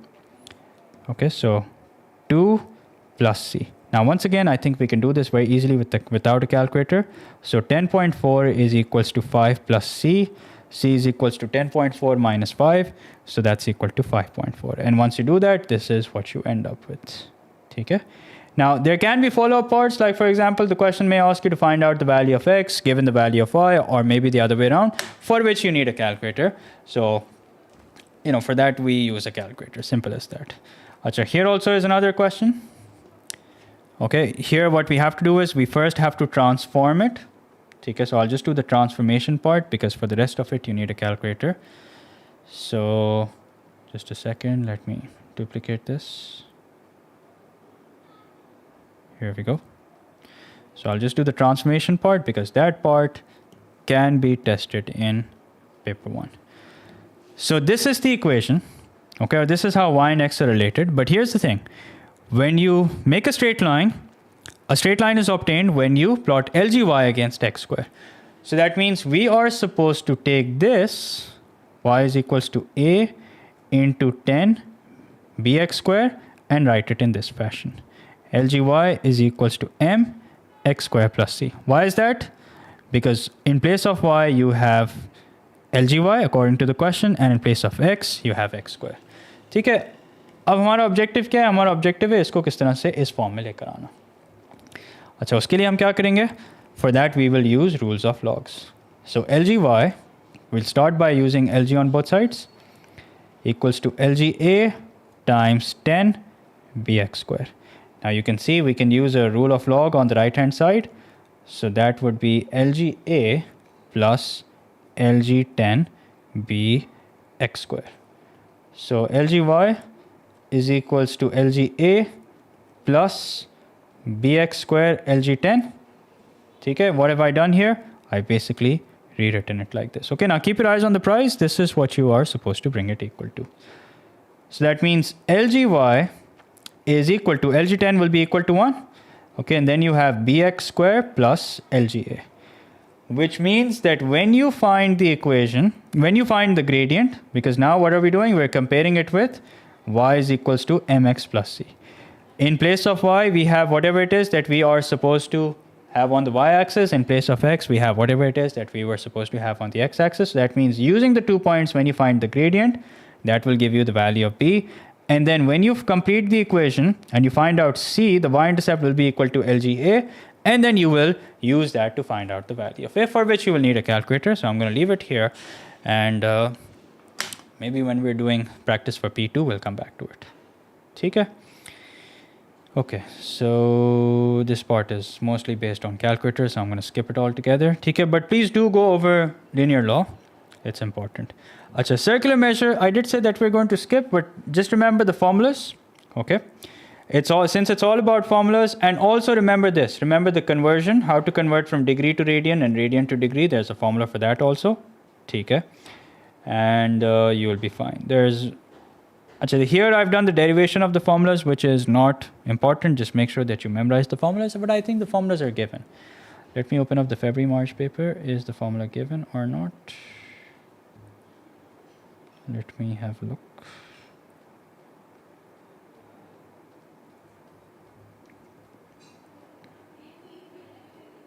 Okay, no, circular measure formulas are not given, so make sure that you memorize the formulas. Okay, APGP formulas are given, so you don't have to memorize those, but circular measure formulas are not given, so make sure you memorize those. Okay, now mostly I expect this to come in paper 2. Okay, if it comes in paper 1, that means you're probably supposed to give your answer like something like this. You're supposed to give your answer in terms of pi, you're supposed to give your answer in exact form. So something like that can be tested in paper 1, but for the most part, I expect this to come in paper 2 only. ठीक है अच्छा अब आते हैं binomial पे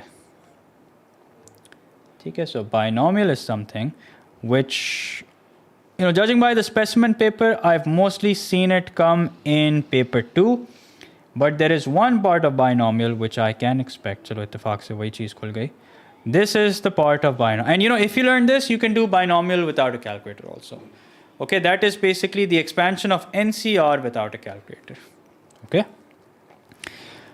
So let's go over this. Some standard rules that you have to remember. NC0 is equals to 1, NC1 is equals to n, and also NCn. Actually, I haven't written it here. Wait, I must have written it somewhere. Yeah, here. NC0 is equals to 1, NC1 is equals to n, and NCn is equals to 1. Okay? So these are some standard rules that you have to remember. अच्छा, इसका एक formula भी होता है. ठीक है, वो formula भी मैं यहाँ पे लिख देता हूँ. That NCR is equals to n factorial over n minus r factorial into r factorial. Okay, so this is what you have to remember. Okay, if it's npr, then it's n factorial upon n minus r factorial. That's it.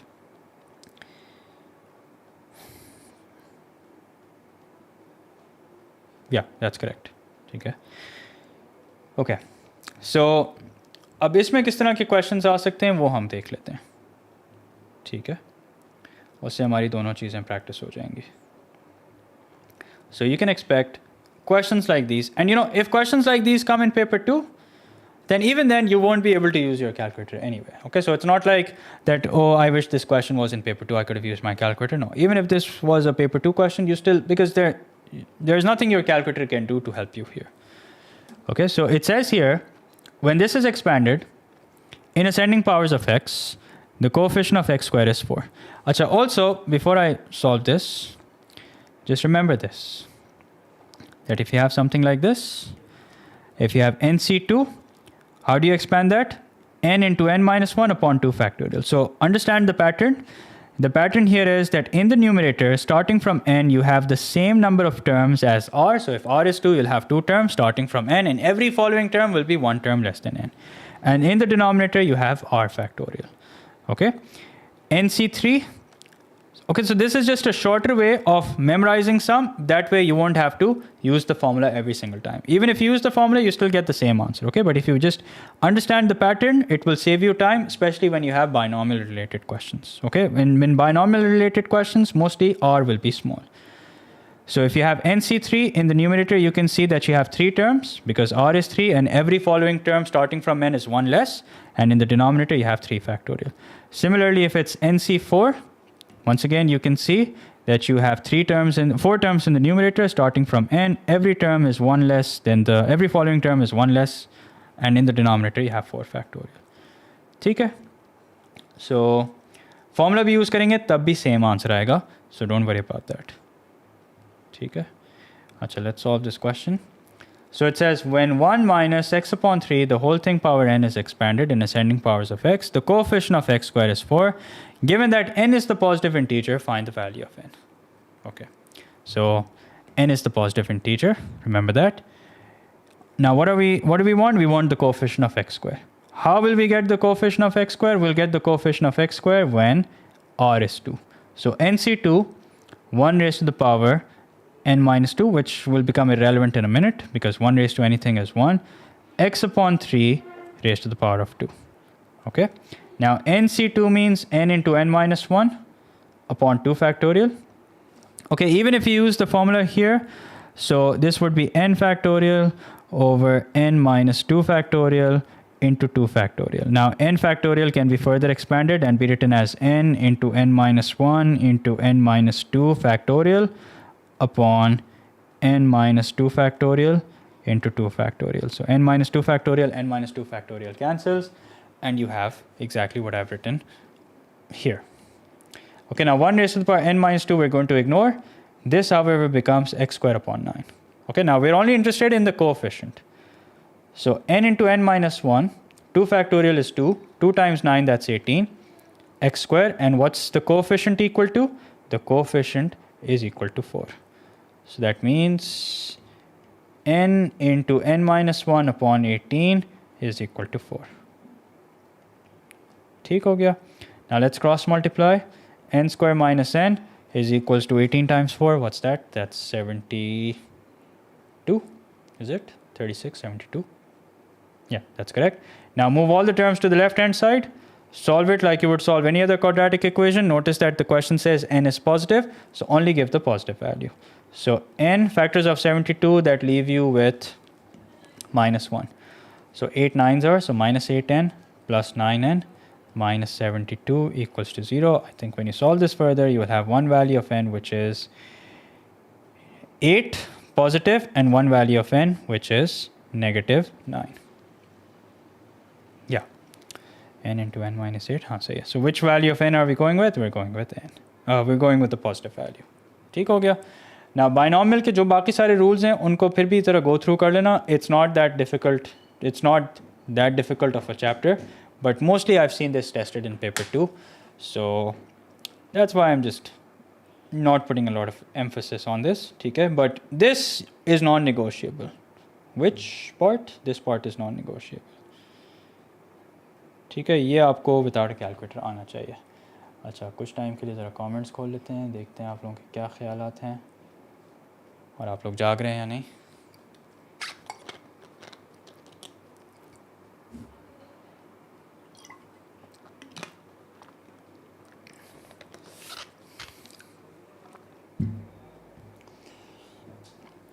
Will you please give a formula sheet? Why do you want me to give a formula sheet? Formula sheet तो बेटा Cambridge देगा आपको, मैं थोड़ी दूंगा. Sir, I got 73 on 80 in specimen paper. Should I do an all-nighter for distinction? No. Like I said, if you want to mess up your exam, go ahead. Do an all-nighter. Quadratic signs, it's minus 9, not minus 8. Did I mess it up? So if I messed it up, then you know what the correct way to do it. Oh yeah, you're right. So if someone's paying attention. Who is that? I should give you a shout out. Ritwik Sharma. Good job, Ritwik. बाकी सब तो बस ऐसे ही मज़े कर रहे हैं यहाँ पे. Someone's paying attention. So n square minus 9n plus 8n minus 72 is equals to 0. So n into n minus 9 plus 8 into n minus 9 is equals to 0. So n is equals to 9 or n is equals to minus 8. So we're going to go with positive 9. I missed during permutations all day. I don't know what you mean by that. Is it enough to remember factorial till 6? Yeah, it's more than enough. Sir, can we also be asked to find the value of R2 like n? No. So I got 75% of the last mark you gave. My problems are mainly functions, graphs and all. Will you explain the graphs? But please go over the function stream, okay? If you think that I will go in the same level of detail as I did when I was doing a stream of functions, then you're mistaken. But if you want to work on a specific chapter, please watch videos of that chapter only. Okay, this is only for those who just want like a refresher of everything. Okay, this is if you want a refresher of every chapter, then stick around. Otherwise, you guys are wasting your time. Watch a video on that specific chapter if you want to cover it in detail.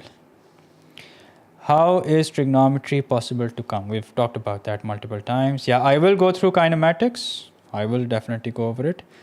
Sir, do I exactly these type of mistakes you did just now? How to improve? Just be more vigilant, okay? So just be more vigilant and check as you go along. Right now, I have the benefit that if I make a mistake, some of you will point it out, okay?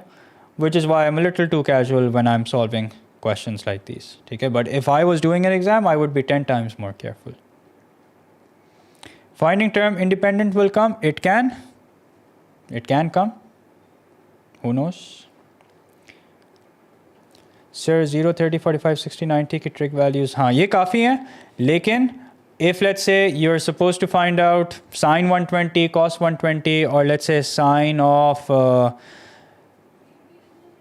minus 60, then for that make sure that you know the identities. अच्छा अब break ले लेते हैं. ठीक है, let's take a break and we will come back after the break, a 15-minute break, and then we will try and wrap things up by 10. ठीक है, let's try and wrap things up by 10. I don't want to keep you guys up later than 10. उसके बाद आपने जागना है, so that's on you, not on me. लेकिन अगर आप जागेंगे तो you're just going to mess up your grade. APGP भी करा लें, बिल्कुल APGP भी कराऊंगा, ठीक है. Alright, so let's take a 15-minute break, and after that, after the break, we will be resuming from APGP. APGP, permutations, combinations, trigonometry, functions, vectors, differentiation, integration, kinematics. Okay, good luck to us. Chane. So see you guys in 15 minutes.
All right, fellas, welcome back. What did I miss?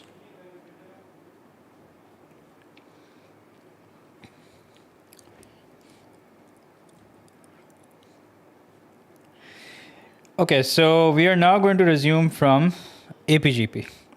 Now, once again, I've done a detailed stream on APGP, so if you are thinking that I will be covering APGP from scratch, you're mistaken. We're just going to be going over the formulas, going over some questions that I've solved already, and that's about it. Okay, but I have videos in which I have covered this chapter from scratch. ठीक हो गया?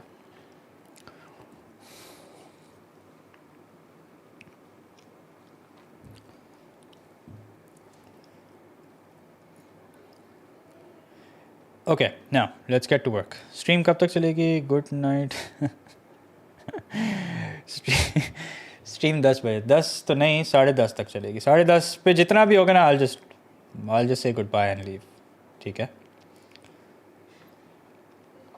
चलें, so I'm going to disable the chat. Now let's get to work.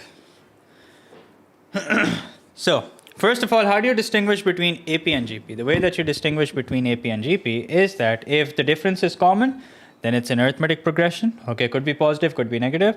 If the ratio is common, meaning that if you are consistently multiplying by a certain term to get to the next term, that means it's a geometric progression. Okay, once again, that could be greater than 1, could be lesser than 1, could be negative also. That's perfectly all right. Okay, so one way to identify that it's an arithmetic progression is if this holds up. One way to identify if it's a geometric progression is if this holds up. Okay? Now, arithmetic progression / sequence is where you have a common difference. Geometric progression / sequence, remember, is where you have a common ratio. Okay? Now, all the formulas of arithmetic progression are already given in the formula sheet right here. So you don't have to memorize them, but just make sure that you have a good grip on them. Okay? So in order to find out the general term, this is the formula that we use. ठीक हो गया? So some example questions that I've done. ठीक है? अच्छा, sometimes you may be given a general term, you may be given a certain term, you may be given a sum. That is when you have to form two equations to find out the value of A and the value of D. Like for example here, you're given the fourth term means A plus 3D, the 10th term means A plus 90. So you have two equations which you will solve simultaneously to find out the value of A and the value of D. Okay, now you're given the formula for the nth term. You're supposed to find out the first term and the common difference. So just find out the first term by plugging in n as 1, find out the second term by plugging in n as 2, and then once you have the first two terms, you can simply find out the common difference by subtracting the first term from the second term. Okay. Now, achha, here's the formula to find out the number of terms in the arithmetic progression. Now, if you these are two methods. If you're aware of the shortcut, only then should you use it. Otherwise, don't. Otherwise, just stick to this formula. So this is the last term, which is 237, and we're supposed to find out what is that term number. Now, we can see that the first term is -3, and we can see that the common difference is 4. Why? Because consistently, we're adding 4 in order to get to the next term. So you can use this formula where you equate Tn to be equal to 237. You use the first term, you use the common difference, find out the value of n. Or you can use this shortcut, which is last term minus the first term upon the common difference plus 1. Okay, so this formula is not exactly a wow magic formula. Don't be surprised. This is basically, if you use this formula and if you make n the subject, this is what you get. Okay, that's basically what this is about. Okay, this will give you the number of terms that we have, and that's it. That's your answer. Now, sum of n terms, there are two formulas. One is this formula. We use this formula if we have the first term and the common difference. And here's this another formula. We use this when you have the first term and the last term. Okay, some example questions that I've solved. Make sure to go over them. Okay, I will in detail review the past paper questions. Achha, here's an interesting question. It says you're given the expression to find out the sum. Okay, and you're supposed to find out the first term and the common difference. So remember this, that the sum of the first term is equal to the first term itself. Okay, so if you plug in 1 in place of n, you get the sum of the first term, which is basically the first term itself. If, however, you plug in 2, you get the sum of the first two terms. Now, if you have the first term and you have the sum of the first two terms, you can actually find out the second term by simply doing the sum minus the first term, which is equal to 13. And then once you have the first two terms, you can find out the common difference, which is equal to 8. Okay, and then once you have all the relevant information, you can find out the nth term as well.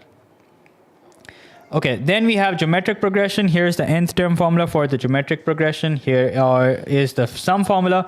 So one thing that I would like to mention is that you may be given the formula for sum, which is slightly different from the one that I've written. So no need to get confused.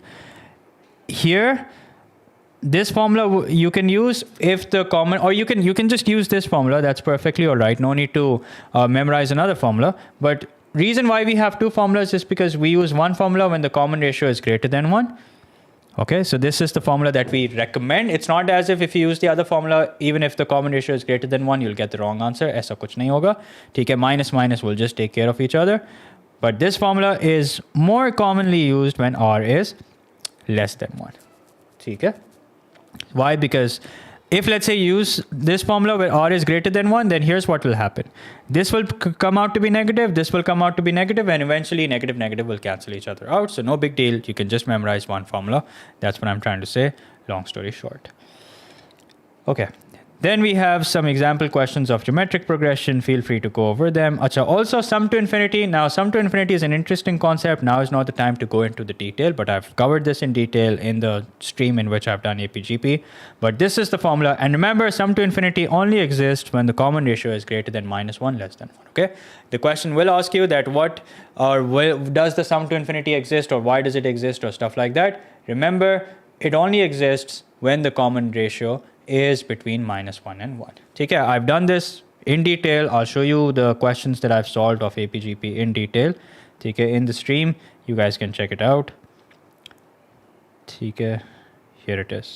So these are all the past paper questions that I've solved. Okay, so feel free to review them in the stream. Now is not the time that I solve all these questions again. Okay, this was just a run through.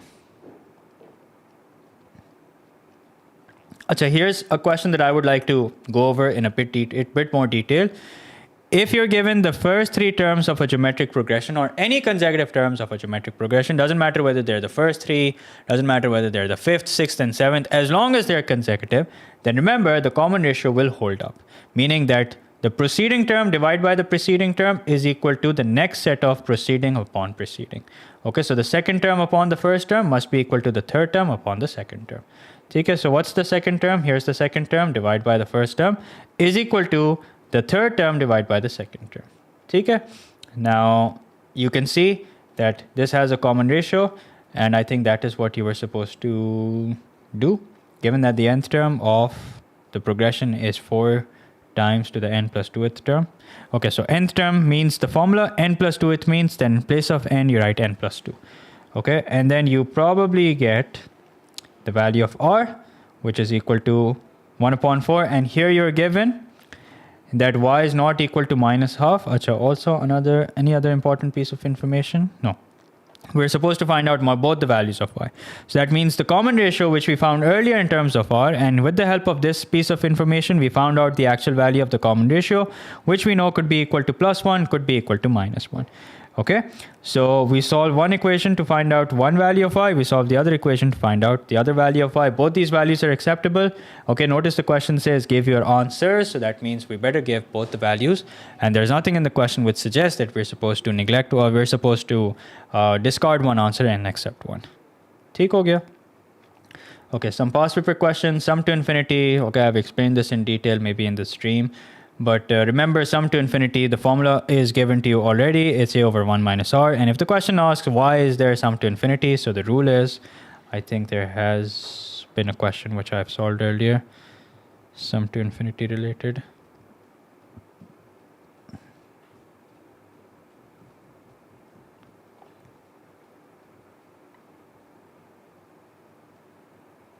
Yeah, so for example here, the question says find the set of values for which this has a sum to infinity. Okay, so first we find out the common ratio by dividing this preceding term by the preceding term. Okay, and for sum, this is the common ratio. For sum to infinity to exist, this must be greater than -1, less than 1. Okay, so we make cos squared 3 theta the subject. Now cos squared 3 theta can obviously not be equal to -3 upon 4, so we ignore that. We only solve this bit. Okay, and then we take the square root on both sides.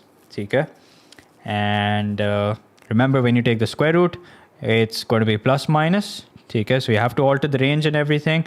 When you alter the range, you get from 0 to pi, and because cos is positive and negative, that means it can be in the first or it can be in the second quadrant also. If it's in the first quadrant, it's going to be the same as alpha, so that means 3 theta is equals to alpha. If it's in the second quadrant, it's going to be equal to pi minus alpha, and then in the end, you're supposed to write down the value of theta. Okay, now this question can very well come in paper 1 also. Why do I think that? Here's why I think that. Because when you take cos inverse of under root 3 upon 4, we use a calculator. But do we really have to use a calculator? No. Why? Because cos inverse of root 3 upon 4 is basically cos inverse of root 3 upon 2. Okay, and what's cos inverse of root 3 upon 2? There is a table which you're supposed to memorize, and if you have that table memorized, then you will know exactly what cos of root 3 upon 2 is equal to. Okay, if you know what that is equal to, then its inverse will be equal to that. So, sorry, cos of a certain angle which gives us root 3 upon 2. ठीक है, वो क्या है वो मैं अभी आपको देख के बता देता हूँ. ठीक है. Yeah, this table. So, cos of what is equal to root 3 upon 2? Let's have a look. Pi upon 6. So that means if you take cos inverse of root 3 upon 2, you get pi upon 6.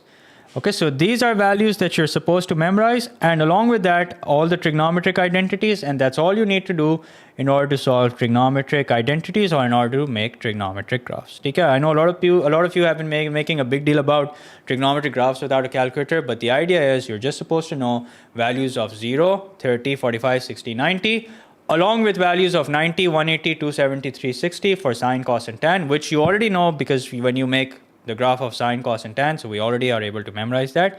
And also all the trigonometric identities, so that if you're supposed to find out the value of cos 120 we know is equals to minus cos 60, and what's cos 60 equal to? From the table we know it's equal to half, therefore cos 120 will be equal to minus half. Simple as that. ठीक है, so ये सारी values आपको याद होनी चाहिए.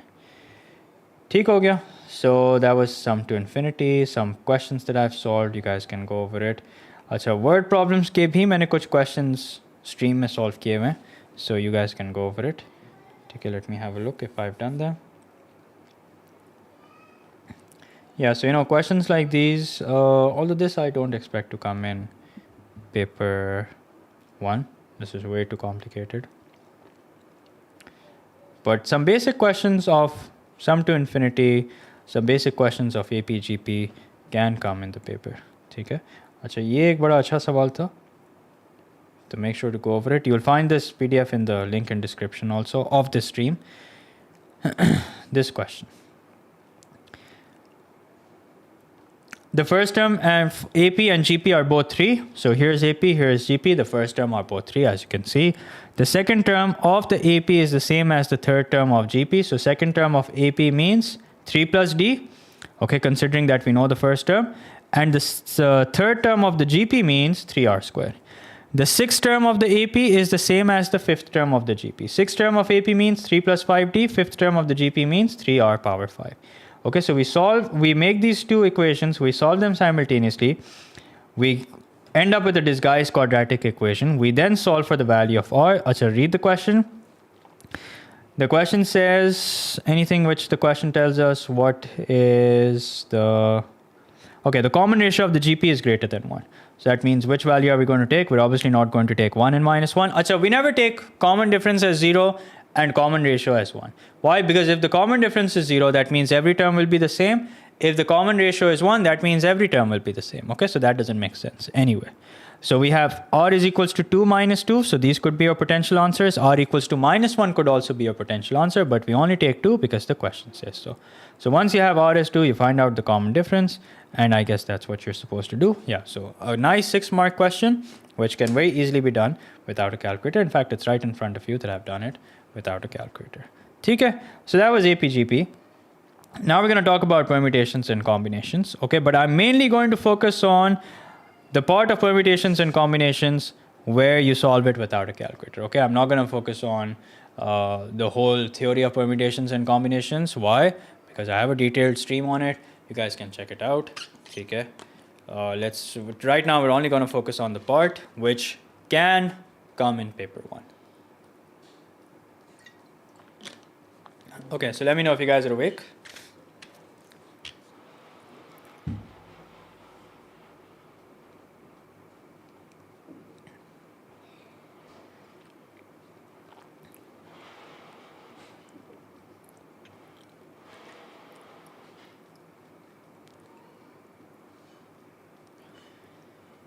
नींद आ रही है तो चलें 10:30 कट ऑफ है हमारा, ठीक है 10:30 कट ऑफ है, 10:30 पे बस मैंने स्ट्रीम एंड कर दूंगा, ठीक है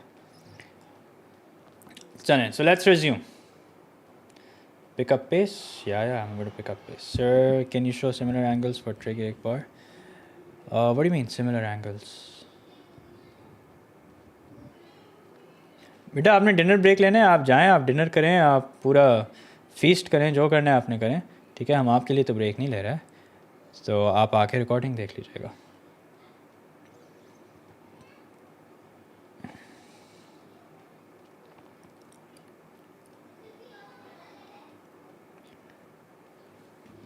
ओके देखो, इफ फॉर एग्जांपल अभी जब ट्रिग्नोमेट्री पे आएंगे ना तब देख लेंगे. Okay, when we get to trigonometry will have a look then.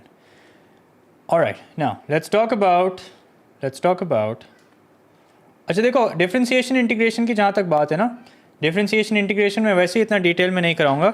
Reason is I have covered differentiation integration through and through in the streams lately. Okay, I did a whole stream on area under the curve. I did a whole stream on differentiation integration. So I'm not going to do differentiation integration in detail anyway. So those of you who are expecting me to do integration in detail, okay, hate to break it to you guys, but watch the stream where I've covered it in detail. I'll just be going over the concepts, okay? Just be going over the concepts and that's it. Okay, so permutations without a calculator. Remember this formula? NPR without a calculator. So this is the formula. NPR is equals to n factorial over n minus r factorial. Okay? Now, so for example, these kind of questions you can expect in paper 1. If you have NP2 means n into n minus 1. ठीक है. अच्छा, मैं आपको एक और trick बता देता हूँ. Okay, I'll give you a trick where you don't really have to use the formula. If you use the formula, then you will have to sort of do some simplification. Okay, but if you remember the trick, and if you have smaller values, then it'll be much easier for you. So if, for example, you have 5p1, 5p1 is equals to 5. If you have 5p2, that's equal to 5 into 4. If you have 5p3, that's equal to 5 into 4 into 3. 5p4, 5 into 4 into 3 into 2. 11p3, 11 into 10 into 9. So what's the trick? What's the pattern? Simple. You start with n, okay, and you have the same number of terms as the value of r, and every following term is 1 less than n. Okay, so 5p2 means that you will start with 5. You will have the same number of terms as the value of r, okay? And every following term will be 1 less than n. So 5p3, you will start with 5, 4, 3. Okay, we have 3 terms, so we stop. 5p4, we start with 5, into 4, into 3, into 2. We have 4 terms, so we stop. Same goes for 11p3. Same goes for every other term there is. Okay, so remember this, that if you have np1, that's equal to n. If you have np2, that's equal to n into n minus 1. If you have np3, this is what it's equal to. Even if you use the formula, so for example, if you use the formula to find out np3, you have n factorial upon n minus 3 factorial. Now n factorial can be expanded and written as n into n minus 1 into n minus 2 into n minus 3 factorial, and in the denominator is also n minus 3 factorial. So n minus 3 factorial, n minus 3 factorial cancels, and this is what you're left with. N into n minus 1 into n minus 2. Simple as that. Okay, np2 is equals to 30. So you can use the formula here. If you don't want to use it, that's perfectly all right. So np2 means n into n minus 1 equals to 30. Make a nice quadratic equation out of it. Solve, you'll get the answer. np5 means that you start with n and you have 5 terms, and every following term will be 1 less than n. So n minus 1, that's the second term, n minus 2 the third term, n minus 3 the fourth term, n minus 4 the fifth term. Okay, so we stop here because it's np5, we have 5 terms. Equals to as it is, we cancel whatever we can, and this is what we're left with. N into n minus 3 equals to 72. Solve it like a quadratic equation and give the positive value of n. Job done. अच्छा, combinations इसमें मैं अभी नहीं जा रहा, ठीक है. Although I'm not by any means saying that this is not expected in paper 1. You should go over it, go over the stream in which I've taught this in detail, okay. Yeah, I want to focus on this. NCR without a calculator. So we've gone over how to expand NCR, but these are the kind of questions that you can expect in paper 1. So the number of combinations, n objects taken 4 at a time, that means NC4, is equal to 6 times the number of combinations of n objects taken 2 at a time. Is means equals to, 6 times means 6 into, n objects taken 2 at a time, that's NC2. So NC4 means n factorial over n minus 4 factorial into 4 factorial. Now remember, n factorial is n into n minus 1 into n minus 2 into n minus 3 into n minus 4 factorial. And as a result, n minus 4 factorial and minus 4 factorial cancels. That's one way of doing it. Or you can directly write it like this. Is equals to 6 times NC2. You don't have to use the formula for that. You can just expand NC2. Cross out whatever you can. Make a quadratic equation out of it. The question says, calculate the value of n. Now here's something interesting. The question does not tell us that n should be positive, but we still give positive. Why? Looking at the context of the question. We're talking about actual objects, physical objects. So physical objects, actual objects can only be positive. That's why we only give n as 11, not as minus 6. ठीक हो गया. There were some more questions. Here's another question. NP10. अच्छा, here's something about NP10. Leave it as it is for now. Yeah, chalo, I'll solve this question. This is a good question, so I will solve it for you guys. अच्छा, इस part को हम skip कर देते हैं.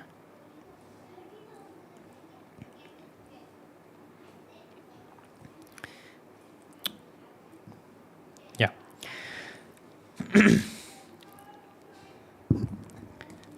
So n plus 9, let's write that as it is, into n p10. np10 would be n factorial over n minus 10 factorial. Okay, now don't worry about expanding n minus 10 factorial or n factorial. Okay, we'll come back to it. Equals to n square plus 243. Okay, now we have something interesting. N minus 1 p9. So no problem, we treat it the same way. N minus 1 factorial in the numerator. In the denominator, n minus 1 minus 9, the whole thing factorial, which basically becomes n minus 10 factorial. Let's do that in the following step. Oops. Here it is. Okay, so what's n minus 1 minus 9? That's equal to n minus 10 factorial. Achha. Now the fun starts. So n minus 10 factorial, n minus 10 factorials. Now, is there a way to introduce n minus 1 factorial and n factorial so that I can cross it out with n minus 1 factorial? Now remember, when you have an equals to sign, you can always simplify across, and if you're simplifying across the equals to sign, you simplify numerator with numerator, denominator with denominator. So n plus 9 as it is, into n minus 1 factorial is equals to n square plus 243 into n minus 1 factorial. So n minus 1 factorial, n minus 1 factorial also cancels. We have n square plus 9n, which is equal to n square plus 243. Interestingly, it's not even a quadratic equation anymore. 9n is equals to 243, which means n is equals to 9 2s are 18. क्या बचेगा? 6, 27. There you go. Okay, so questions like these, let me just double check the answer. Did we get 27? Yeah. So questions like these, you better expect in paper 1 because you don't need a calculator here. Okay, so this much of permutations and combinations. I'm expecting, on a higher scale, on a higher probability to come in paper 1. By no means am I saying that the other part of permutations, combinations is not expected. It can still come. Okay, now let's start trigonometry. Okay. Now trigonometry is lengthy, but we're only going to do the part where that has a higher probability of being tested in paper 1. Okay. Now in trigonometry also I have multiple streams. You guys can check it out. So introduction to 3 trigonometric ratios and 4 quadrants. So remember, these are your quadrants. From 0 to 90, all trigonometric ratios are positive. In the second quadrant, sine. In the third quadrant, tan. In the fourth quadrant, cos. Okay. Complementary angle identity is very important. Sine 90 minus theta is equals to cos theta. Cos 90 minus theta is equals to sine theta. Tan 90 minus theta is equals to 1 upon tan theta or cot theta. Now is not the time to go over where these identities come from. Just memorize them and you'll be fine. Okay, and complementary angles are basically angles that add up to 90 degrees. Supplementary angle identity is also very important. These are angles that add up to 180 degrees. So sine 180 minus theta is equals to sine theta, cos 180 minus. Oh, this is also that we do, and this is also the identity that we do in math. Only difference is that we don't have tan. Here we have tan also. Tan 180 minus theta is equals to minus tan theta. Okay, some examples. Now these examples will help us identify, like for example, if you have to find out sine 120, we can do that with the help of sine 60. If you have to find out, let's say, cos 150, that's going to be the same as minus cos 30. Okay, same goes for cos 120, that will be equal to minus cos 60. Negative angle identity is also very important, because if you have to draw the graph on the negative side, that's where these identities will come in, and that's all you need to know to make trigonometric graphs without a calculator. Okay, please don't make a big deal out of it. You only need to know what are the values. You have to memorize them with the help of identities. Some values you're supposed to memorize, and you'll be fine. Okay, I do expect trigonometric identities to come in paper 1. You don't need a calculator there. Trigonometric equations, maybe some basic ones where you don't need a calculator again. Those are the ones that you can expect. Okay, so this is stuff, some pretty basic stuff. Yeah, so if let's say you're given tan, in fact, ye kar lete hain. If let's say you're given cos theta is equals to 4.5 and theta is acute. So that means theta is acute, it's in the first quadrant, which means whatever you find, whether it's sine or cos, it's going to be positive. Why? Because it's the first quadrant. So if cos theta is equals to 4.5, that means adjacent is 4, hypotenuse is 5. We find out the opposite. Now we can find out sine theta, we can find out tan theta, and everything else is just dependent on sine and cos anyway. Okay, another example similar to that. Okay, similar questions. Yeah, so see, these values you're supposed to memorize. Okay, pi upon 4 is what? Pi upon 4 is 45. Sine 45, root 2 upon 2.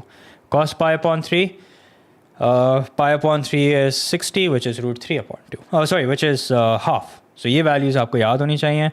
These are the values that will help you draw graphs. These are the values that will help you solve equations as well. Okay, now this table, as I mentioned earlier, very important, and also the conversion from degree to radian, very important.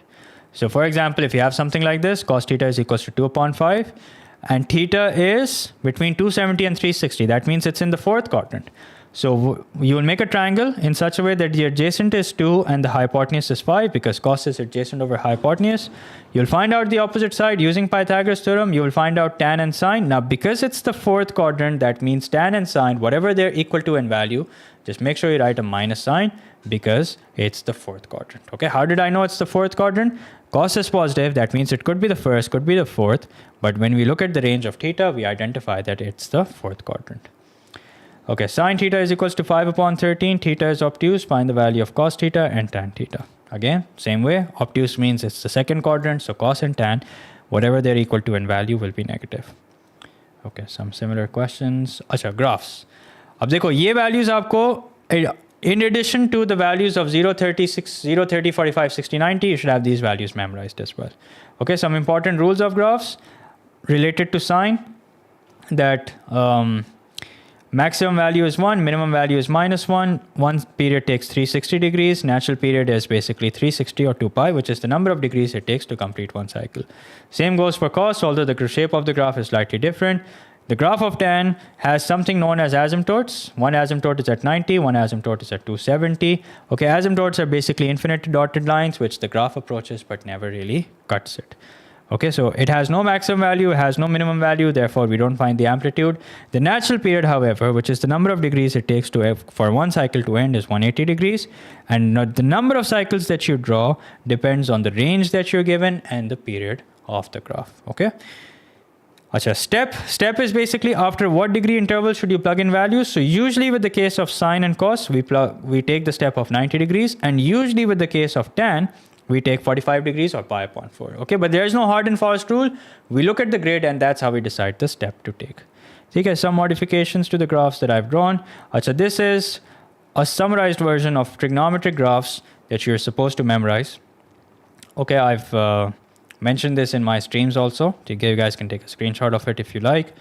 Okay, but I've also mentioned that jo step hum nikalte hain, the new step that we take, okay, that depends on the grid. Okay, if let's say the grid has values with every 30-degree interval, so you also plug in values after 30-degree interval. If the grid has values after every 60-degree interval, so you also plug in values after 60-degree interval. ठीक हो गया?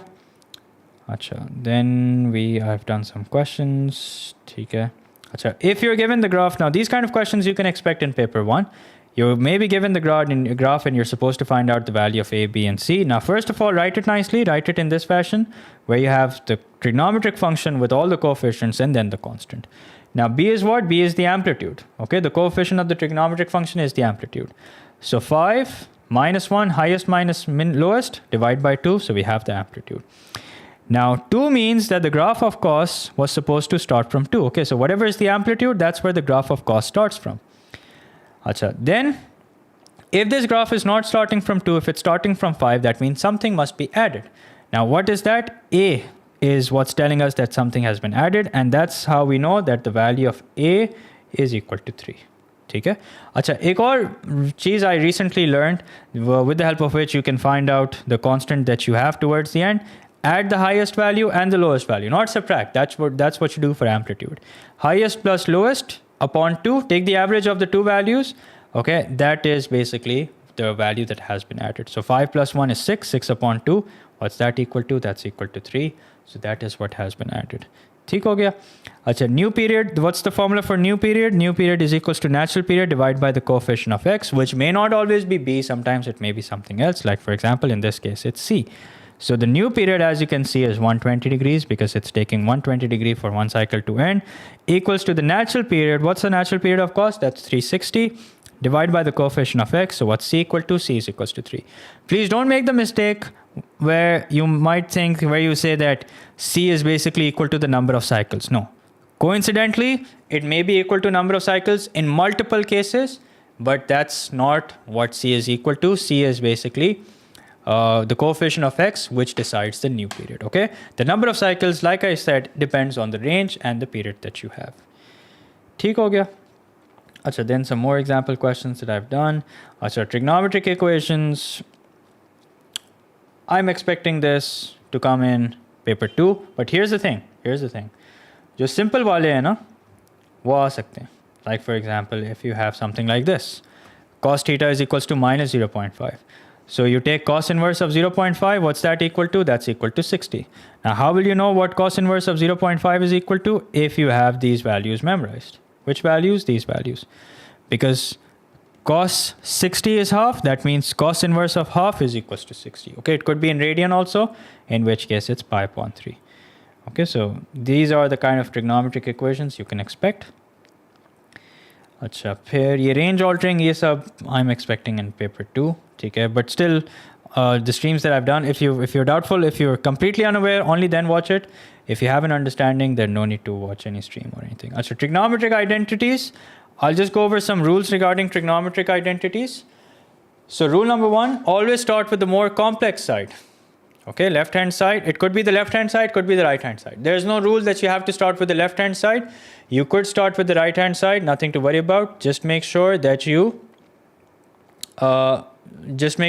start with the more complex side. Number 2, always bring every trig function in terms of sine, slash, and or cos. So every trig function can be expressed in terms of sine, cos. So always bring it in terms of that. Watch out for the third algebraic identity. So this is something that you might miss. So always keep an eye out for it. So do not treat it like an equation. Don't move values around from left-hand side to right-hand side. Okay, because it's an identity, not an equation. ठीक है, like for example, जो तीसरी बात मैंने की थी ना, वो मैं ये बात कर रहा था कि cos square x minus sin square x. Now you may be thinking for a trigonometric identity, but there is no trigonometric identity. What you're supposed to recall is an algebraic identity, which is a square minus b square. ठीक है? Now there is no limit to what kind of questions you can expect in trigonometric identities, but remember the rules that you must follow are these, and also refer to the formula sheet in case you forget an identity. Here are the identities that students are likely to forget. ठीक है, तो ये लोग smart हैं, इन्होंने वही identities दिए हैं that students are likely to forget. ठीक हो गया? Yeah, so these are some further trigonometric identities which you must have memorized. ठीक है, अच्छा, I'll open the chat so you guys can let off some steam. Let me know what your thoughts are, and it's 9:52. And how many chapters do we have? We have functions, vectors, differentiation, integration, kinematics. Okay, differentiation, integration, I'm going to speed through. I'm not going to spend a lot of time on differentiation, integration because I've done a whole stream on it. Will n always be positive? Yes. In permutations, combinations, n can only be positive. Sir, can I become add maths teacher? Why not?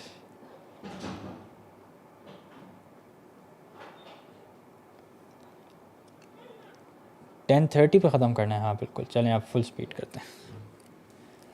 Sir, kindly keep the stream till slightly later, but cover all topics if you can. Thank you. If not, cover integration, log, exponential graphs. अभी हम log exponential graphs वाले करने लगे. Approximate change is light में? Not really. I mean, approximate change तो आसान. एक formula ही तो है. Approximate change in y over approximate change in x is equals to dy, approximately equal to dy upon dx.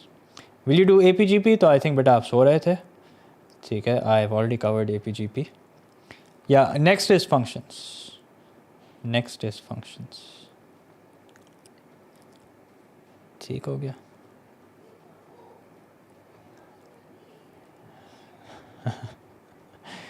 Sir, I haven't seen tan के graphs, उसमें c की values निकालें. बिल्कुल, tan का ग्राफ जो है वो 0 से स्टार्ट होता है. If it's not starting from 0, that means something has been added. It's 11 p.m. in Bangladesh. Well, then you should definitely sleep. It's almost 10 p.m. here. So I'm going to wrap things up by 10:30. Achha, let's speed things up.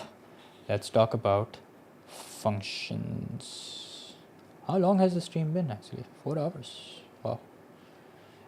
Didn't realize that. Okay, now functions. Achha, once again, I've done a detailed stream on functions.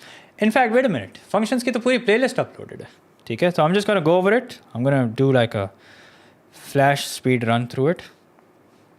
So here's how this works. Remember, what is a function? Every input has one output. Okay, there are two types of functions, one-to-one, many-to-one. One-to-one are your linear exponential functions. Many-to-one are the types where you have... अच्छा, those of you are saying कि मैं वो करूँ exponential और उसके graphs की video करूँ और उस पर go through करूँ, तो वो बेटा मैं already करा चुका हूँ. आपको उसकी कोई ना कोई functions की playlist में देखो, आपको मिल जाएगा. ठीक है? If you want to cover it in detail, go over the functions playlist along with the exponential and modulus, तो वो सब आपको वहाँ पे मिल जाएगा. ठीक है? Anyway, so many-to-one are basically quadratic, cubic, and trigonometric. Now, one-to-many is a relation. It's not a function. Keep that in mind. Okay, so here are some examples of a one-to-one function. Like I said, could be a straight line, one input, one output, exponential, one input, one output. Here's an example of a many-to-one function. Acha, what's the rule to identify whether a certain function is a function or not? Vertical line test.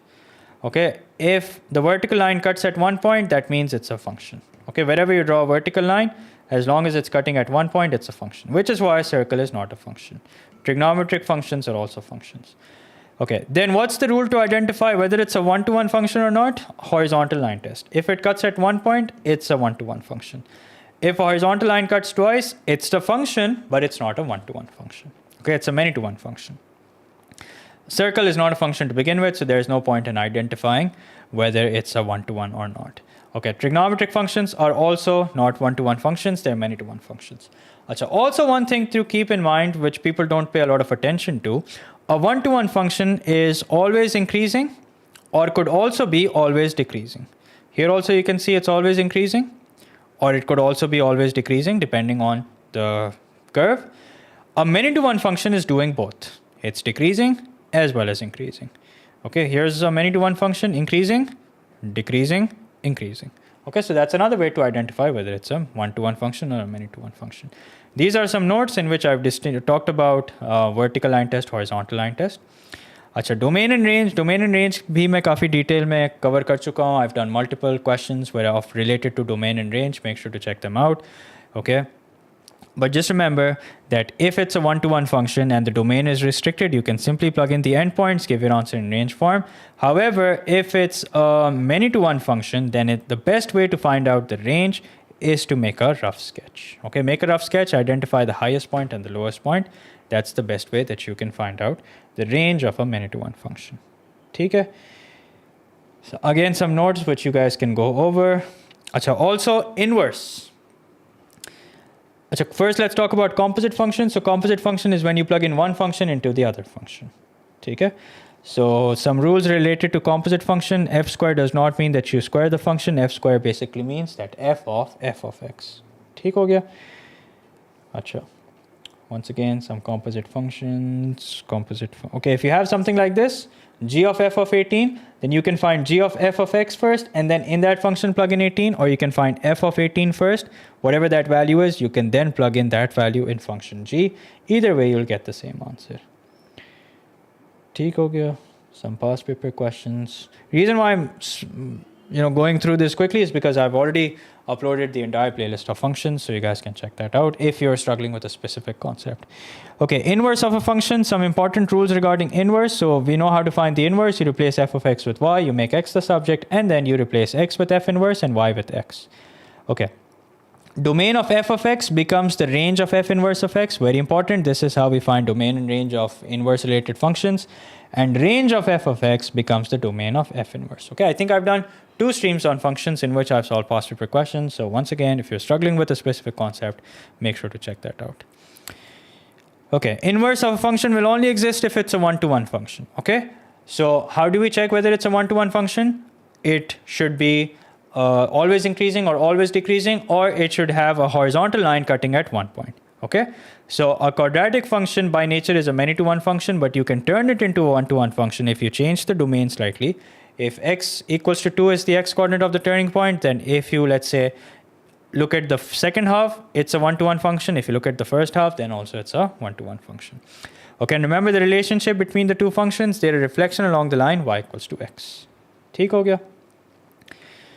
Okay, so and if you want to find out the inverse of a quadratic function, we need to bring it in completed square form. So once you've brought it in completing square form, then whenever you take the square root yourself, you end up with a plus minus. Now what will be, whether it's going to be plus or minus, that depends on the range that you're given. Okay, range and the domain that you're given. So if, for example, it's greater than or equal to 3, if the range of the inverse function is greater than or equal to 3, so we'll obviously have a plus sign.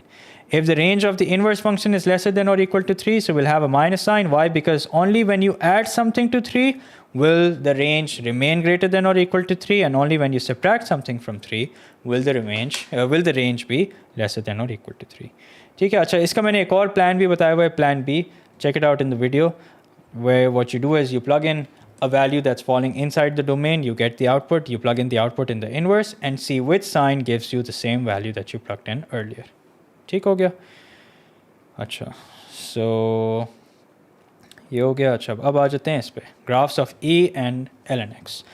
So exponential graph looks like this. Okay, the y-intercept is 1, there is no x-intercept, y equals to 0 is the asymptote, and the graph of ln x looks like this. Okay, because ln x is the inverse, so the range of the exponential graph is basically all real values. You can see here all values of x, and the y-intercept is 0, 1, and the domain is also all real values. Sorry, the domain is all real values, the range is greater than 0.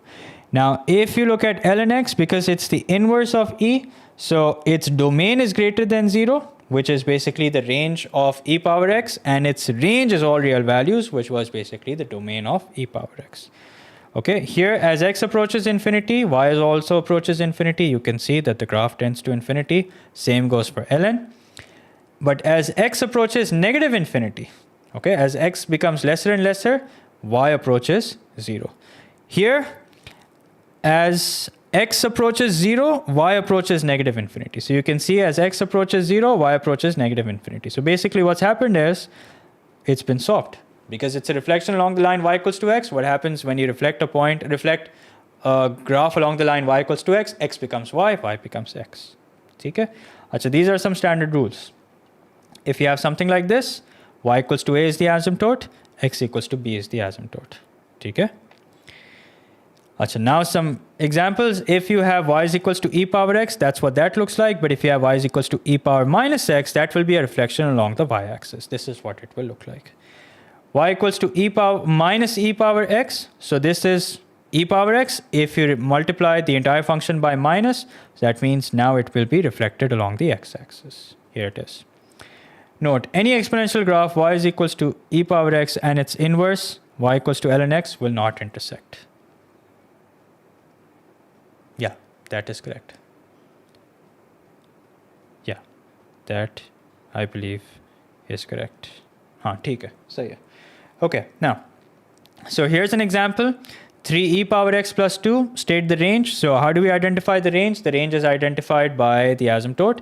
Okay, so the asymptote is at y equals to 2. So here is y is equals to 2. This is what the graph looks like. Okay. So that is why the range is greater than 2. Because y equals to 2 is the asymptote. That means the graph will get closer and closer to y equals to 2, but will never be equal to 2. Achha. Then the question says sketch the graph of y is equals to p of x and y is equals to p inverse of x. So we know the asymptote is 2.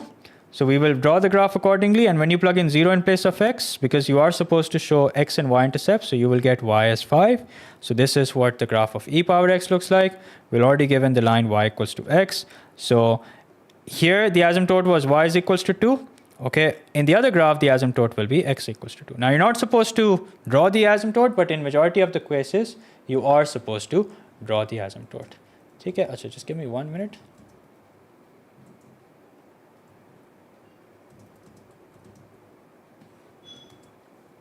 One second, I just need to reply to a message.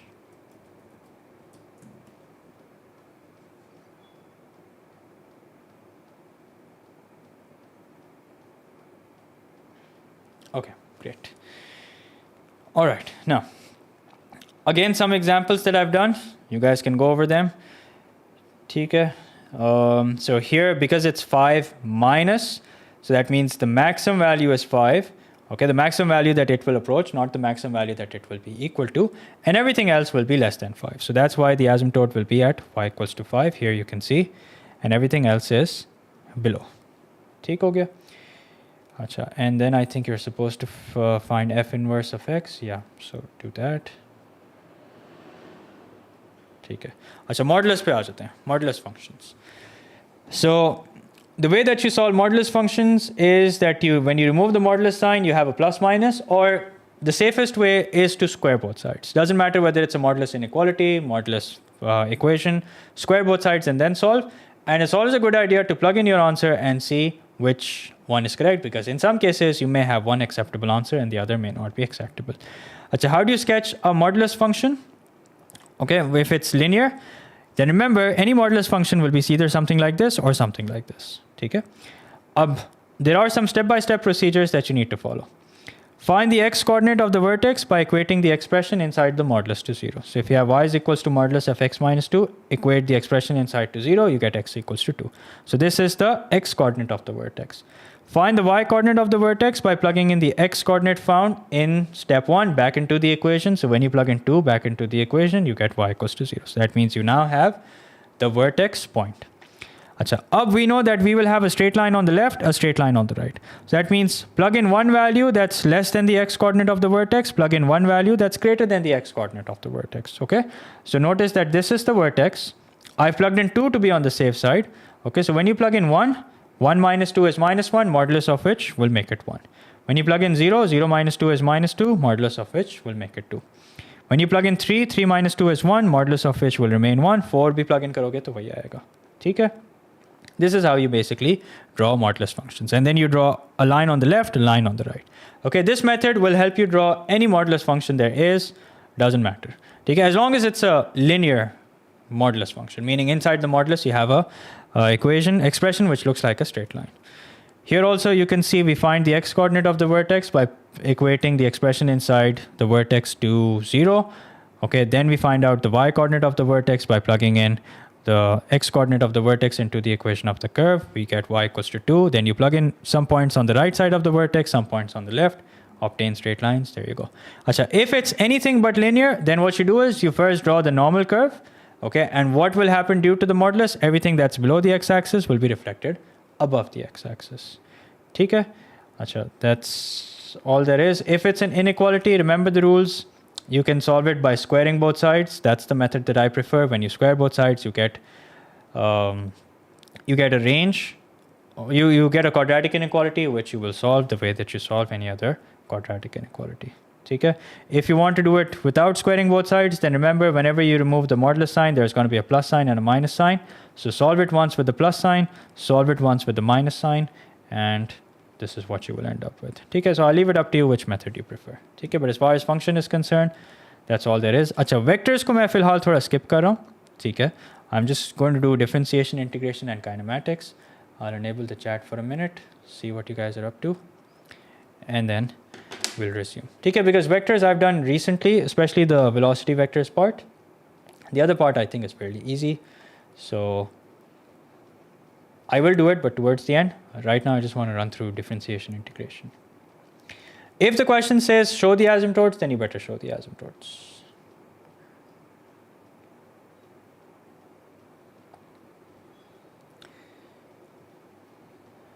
So I feel like dying.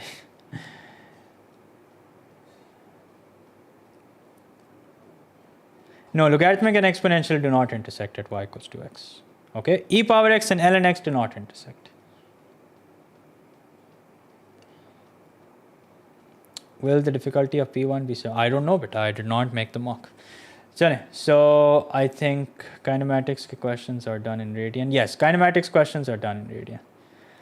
Sir, if I get an A star, I'll tell my parents when I sleep bus. I appreciate that. 4 hours stream, I'm dead. If it's a good idea, Veer, to draw the line y equals to x, because it will help you identify whether your inverse is correct or not, because it should be symmetrical about that line. Modulus on both sides, I've done it in the mock. Okay, you can have a look at the solution of the mock. In that I've solved a question where there is modulus on both sides. Okay, so let's go over differentiation. Now, like I said, we're only going to go over the concepts of differentiation, just like a quick refresher. Now, the main purpose of differentiation is to find out the gradient. How do you differentiate power rule? Multiply the power and you take one away from the power.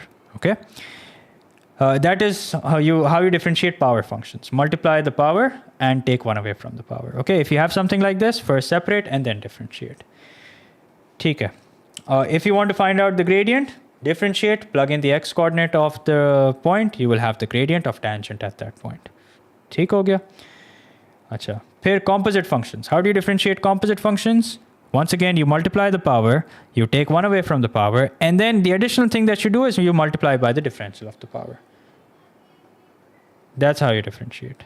Okay? Same applies to if powers are in fraction form or if they are in integer, the same rule holds.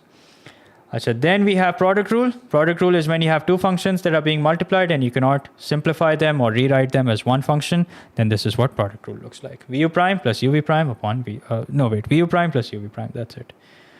Quotient rule, and this is basically this kind of differentiation, integration, or differentiation mainly can be expected in paper 1. Quotient rule is vu prime minus uv prime upon v squared. That is when you have two functions that are being divided and you cannot simplify and make one function. Okay, make one expression that is with just the numerator. So that's when you use quotient rule. Okay. Equation of tangent and normal, 4 steps. Differentiate, plug in the x coordinate in dy by dx, that will give you the gradient of tangent. Okay, then you plug in x equals to x1, that will give you the corresponding y value. Now you have the gradient, the point, form an equation. If you want the equation of normal, then remember normal is a line that's perpendicular to the tangent, so the only thing extra that you have to do is that you will have to take the negative reciprocal of the gradient of tangent. Okay, some example questions. Now, stationary point, minimum point / maximum point is found by differentiating and equating dy by dx to 0. Okay, when you equate dy by dx to 0, you find the x coordinate of the turning point, plug it back into the equation of the curve to find out the y coordinate of the turning point. To determine the nature, how do you determine the nature? Yeah, here it is. You double differentiate. There are two possibilities. Either you get a constant. If it's a constant, see whether it's positive. If it's positive, it's a minimum point. If it's negative, it's a maximum turning point. If it's in terms of x, then plug in the x coordinates of the turning points. It will once again be a constant. If it's positive, it's minimum. If it's negative, it's maximum. ठीक हो गया? Some past paper questions. Skip. Rates of change. Okay. Now rates of change, very simple. There's a 3W approach, and that is, see what is given. Here it is. So this question says a circle has radius r and area a centimeter square. The radius is increasing. So if you're given the rate at which the radius is changing, that's dr upon dt. If you're given the rate at which area is changing, that's d upon dt. If you're given the rate at which the volume is changing, that's dv upon dt. Okay. So if you're given the rate of increase of radius, that's dr upon dt. This is what is given. What is it that you want? You want the rate of increase of area. This is what you want. When do you want it? You want it when r is equals to 4. The 3W approach, that will work on every single rates of change question. So form a chain rule for dA upon dt. Numerator of the first fraction will be equal to TA. Denominator of the second fraction will be equal to the denominator of what you want, which is dt. Here and here you will have something that's common, which is basically dr. Okay. Multiply. As far as dA upon dr is concerned, so first find a in terms of r. Is there an equation for it? Yes, there is. Area is equals to pi r square of a circle. You're supposed to have all the formulas memorized. Okay, all the formulas that you memorized for math, memorized for admaths also. So dA upon dr is equals to 8 pi. Okay, how did I get dA upon dr? By differentiating a with respect to r is equals to 4. Okay, so you have dA upon dr, but you wanted you also wanted dA upon dr. So 8 pi into dr upon dt, which was already given, and that's the answer. Okay, with this method, you can solve any rates of change question there is. Some formulas you're given, some formulas you're not, but the safest, to be on the safe side, just memorize all of them. ठीक हो गया, that was rates of change. अच्छा, small change, approximate change, another very small concept. This is the formula with the help of which you can solve any question there is. So small change in y over small change in s is approximately equal to dy upon dx. Okay, so small change in y is basically what you're supposed to find in this question, as it's asking you to find out the approximate increase in y as x increases from 2 to 2.05. So what do? You first write down the formula. You find out dy by dx by differentiating the equation of the curve, and you always plug in the initial value of x. If you're given the initial value of y, not the value of x, then you find out the initial value of x by plugging in that value of y into the equation of the curve to find out x. Okay, so you have dy by dx, you have the value, and then as far as change in y is concerned, as far as change in x is concerned, you can see that 0.05. Cross multiply, you will have the small approximate change in y. Okay, it's not something that's tested very often, but it is something that's tested, and it can be tested in paper 1 also, because if you have a look at questions like these, we don't really need a calculator here. You can do them without a calculator. Okay? Achha, this is just an extension of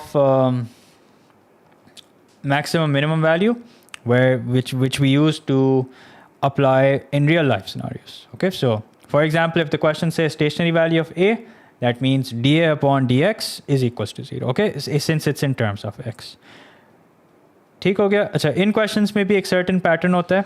You will be first asked to show that area or volume is equal to so and so, and for that you will be given a certain piece of information. Like for example, you're given the piece of wire, you're given its length, so you're given the perimeter, you're given that one piece is bent to form a square and the other is bent to form a circle. So that means the perimeter of the square plus the perimeter of the circle should be equal to 2. And with the help of that, we find out the radius. Okay.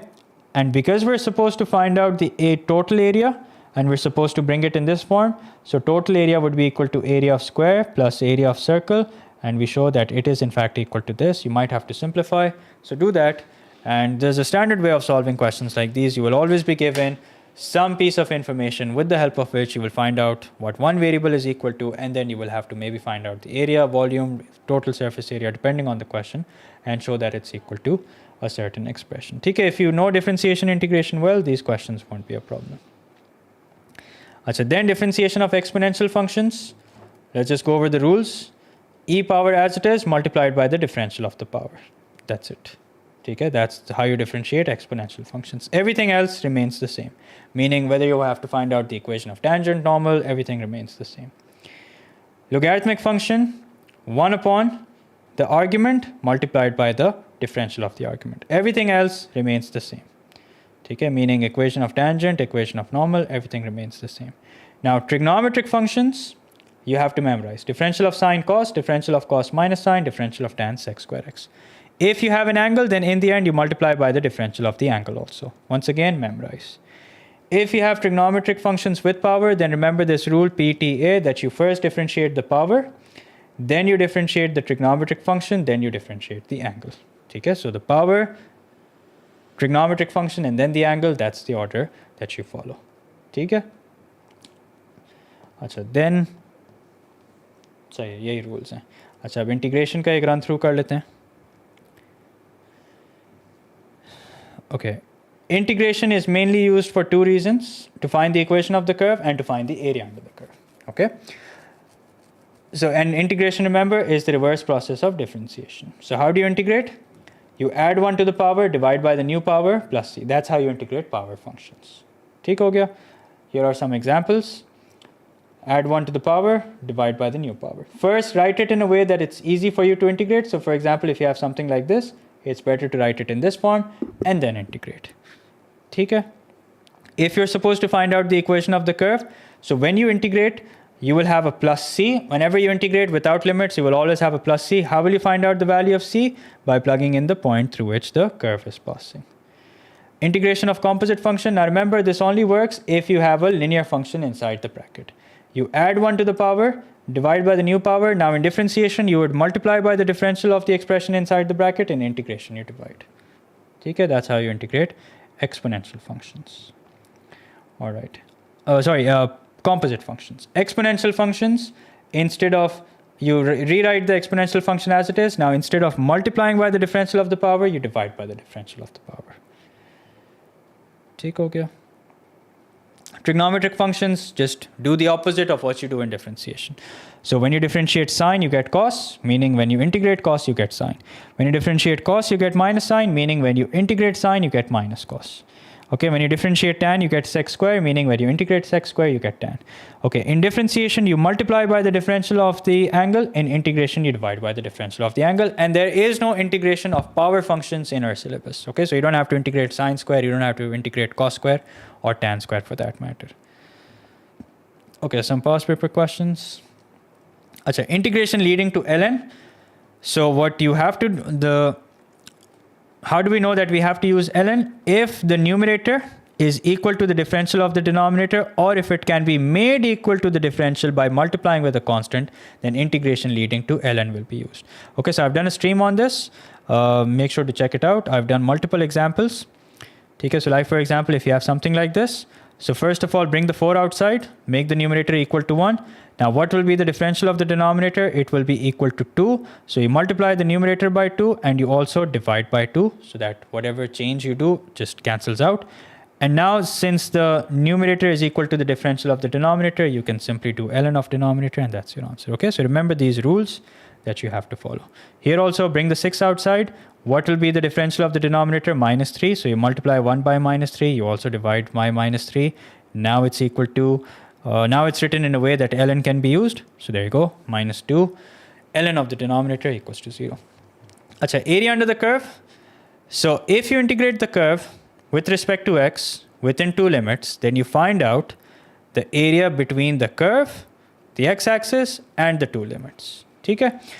If, however, the curve is below the x-axis, then also you will do the exact same thing. Only difference is that area will be negative and you will just ignore the minus sign. Simple as that.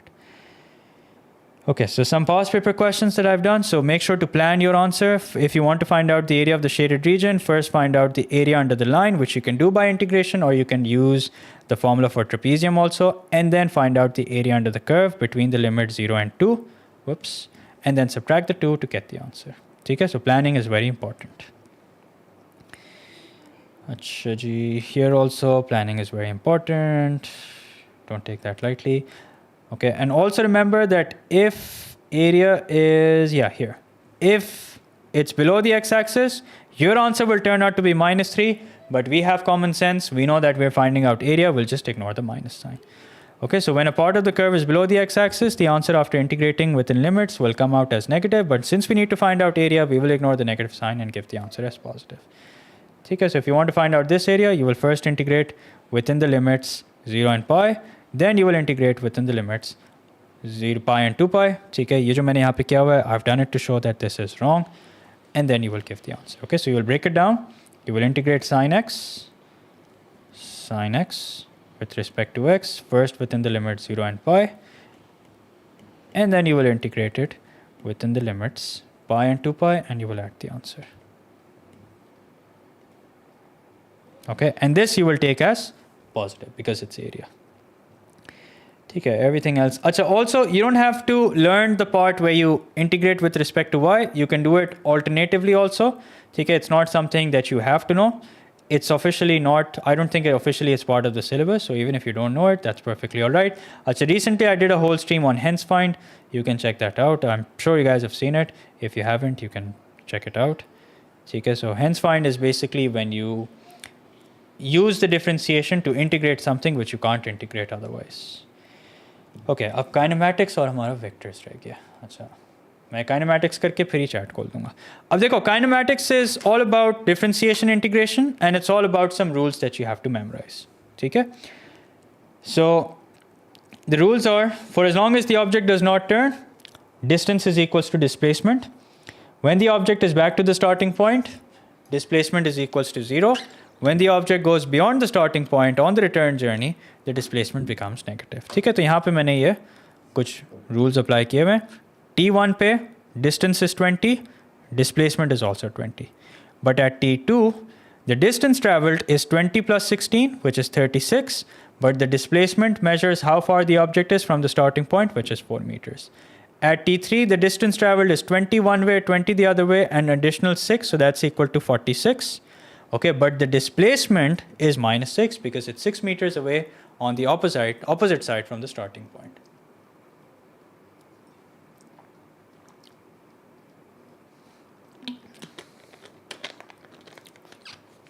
Okay.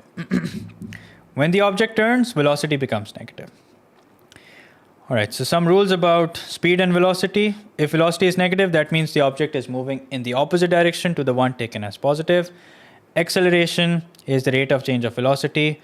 Velocity is increasing means the object is accelerating. Velocity is decreasing means the object is decelerating. Velocity is constant means acceleration is 0.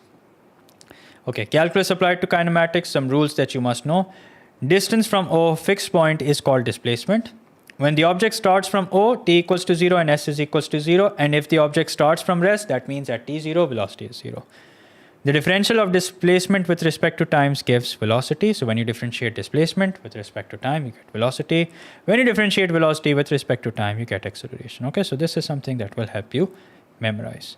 At maximum displacement, velocity is equals to 0. So if you want to find out the maximum displacement, first equate velocity to 0, find out t, you plug in that value of t into the displacement equation, and you will get the answer. At maximum velocity, acceleration equals to 0. So if you want to find out the maximum velocity, differentiate velocity, get acceleration, equate that to 0. You will have the value of t when the acceleration is 0. Plug in that value in the velocity, and you will have the maximum velocity. Instantaneously at rest or anything to do with rest means velocity is equals to 0. When velocity equals to 0, there are two possibilities. End of the journey, okay, like you've parked the car, or the object has turned. Note, in order to find out if the object is turning or not, simply equate velocity to 0. Initial displacement, initial velocity, initial acceleration, they're all found by plugging in t as 0. When the object is back to the starting point, displacement is equals to 0. Area under the velocity time graph gives displacement or distance, okay? If area is negative, it means that the object has gone beyond the starting point in the opposite direction. For as long as the object does not turn, displacement equals to distance, something that we have discussed earlier. Note, if the object turns, then first find out the critical values of t when the object turns before finding the total distance traveled. अच्छा, ये मैंने कुछ examples में किया हुआ है. So I think I've done this example. Yeah, so I'm just going to jump straight to part E. Okay, the initial parts are easy. Velocity चाहिए, differentiate करो, t2 plug in कर दो. Acceleration चाहिए, differentiate velocity, plug in 4, you'll have the acceleration. Find the values of t when the particle is instantaneously at rest, equate velocity to 0, get the answer. Find the distance of the particle from O when t is equals to 7. Distance from O means displacement, so simply plug in t equals to 7. Find the total distance traveled by the particle during the first 7 seconds. Now, when you equate velocity to 0, you get two values of t. This means that the object is turning at these 2 points. Okay?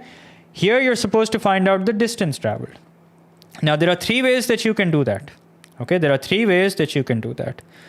One is that you track the journey, which I don't recommend. I did this just to explain a certain concept. Okay, this is the way that I recommend. Now, this is the velocity time graph. Okay, and because the velocity is equals to 0 at 3, at 5, that means these are the x-intercepts, and we want the velocity, we want the distance traveled up until 7.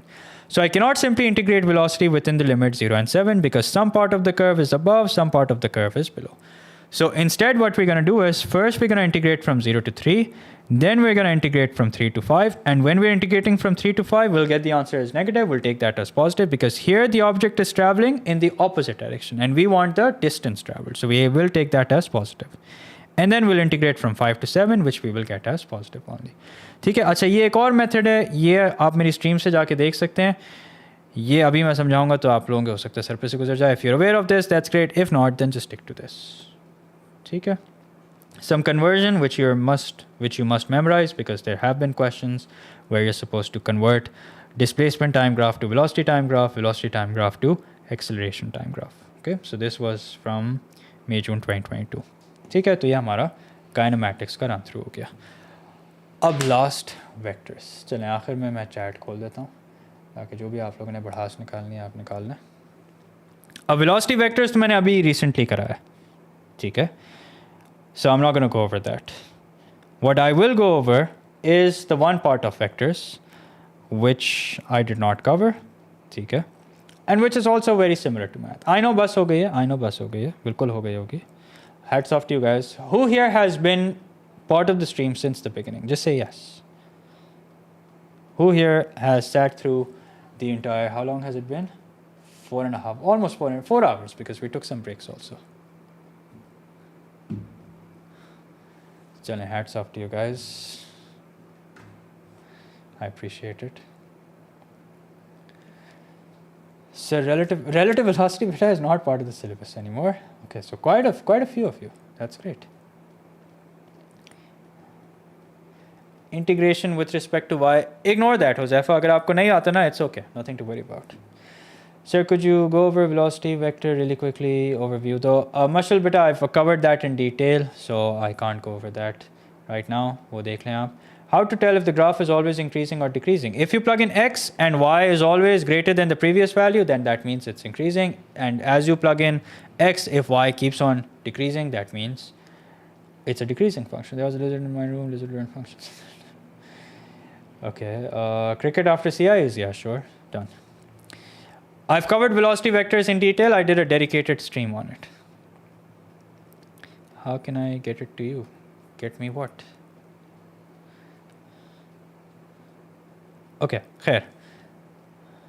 Trigonometric identity to find cos 120, supplementary angle identity. अच्छा अब देखो ये वाले जो vectors हैं ना आपके, इनके कुछ rules याद रखो. Let's go over the rules. Okay, these are very similar to math. Okay. How do you represent vectors? Either a column vector or either IJ form. Okay. Now these are scalar multiples. How do you find out magnitude of a vector? Square root of x square plus y square. Okay, square root of x component plus y component. Okay. Then you have equal vectors. What makes two vectors equal? Vectors that have the same magnitude and same direction. So these two are equal. Negative vectors are vectors that have same magnitude but opposite direction. Okay, so like for example, if you can multiply one vector with minus and bring it equal to the other, it's a negative vector. Parallel vectors are vectors that are scalar multiples of one another. So for example, if you can write one vector like this, AB is equals to a certain constant times some other vector, that means the two vectors are parallel.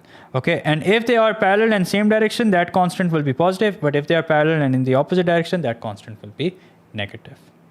ठीक हो गया. If two vectors are parallel, that means you can equate their x components. You can find out the ratio of the x components, equate it to the ratio of the y components, and that will give you the missing component. Okay. Same goes for if you have a vector that looks like this. Okay, you can equate coefficient of a divided by coefficient of a equals to coefficient of b divided by coefficient of b. Okay, now two vectors can also have the same ratio and not be parallel. That is when they're collinear. How will we know that they're collinear? Look for the common point. Look for same ratio and look for common point.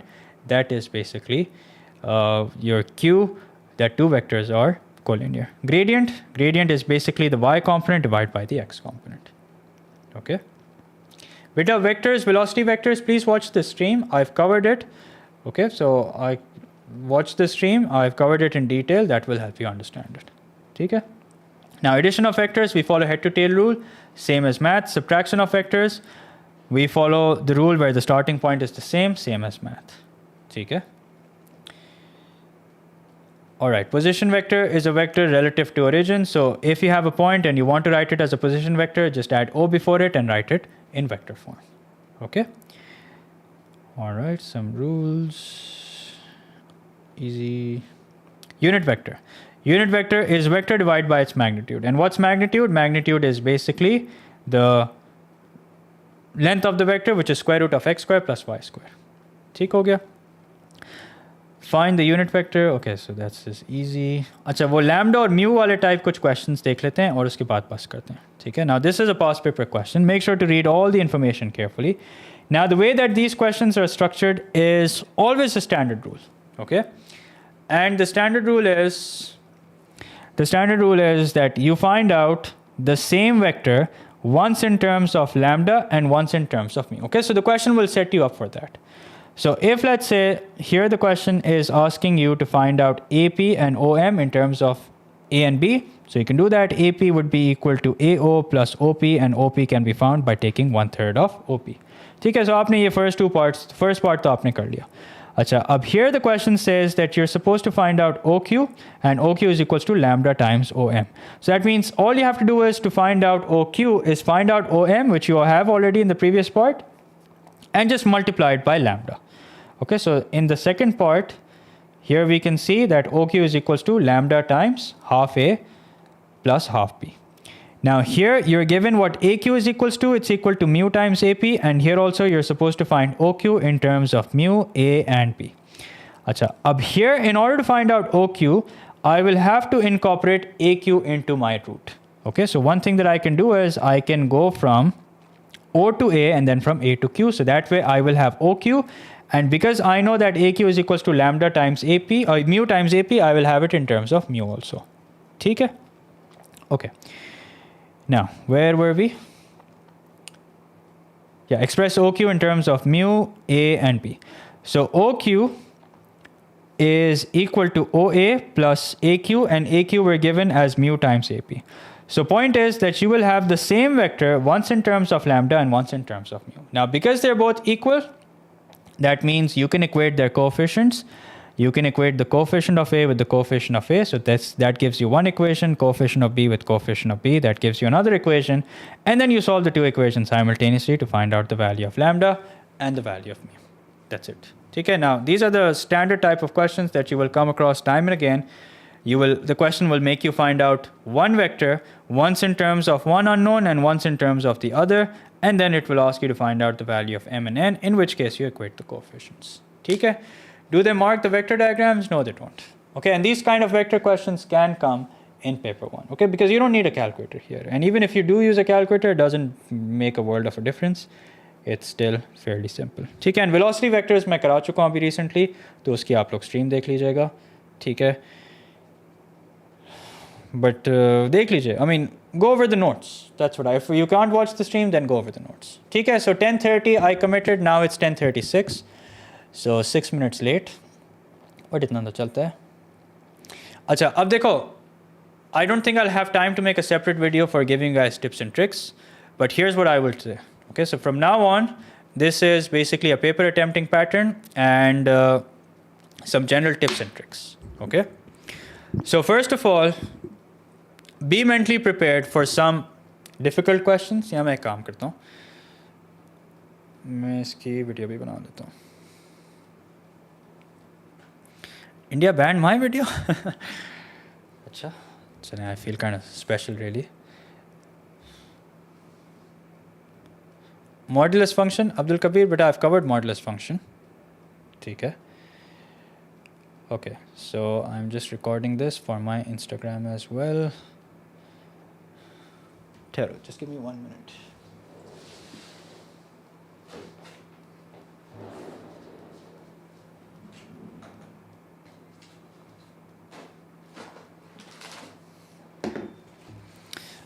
एक ही वक्त में 2 काम हो जाएंगे ना.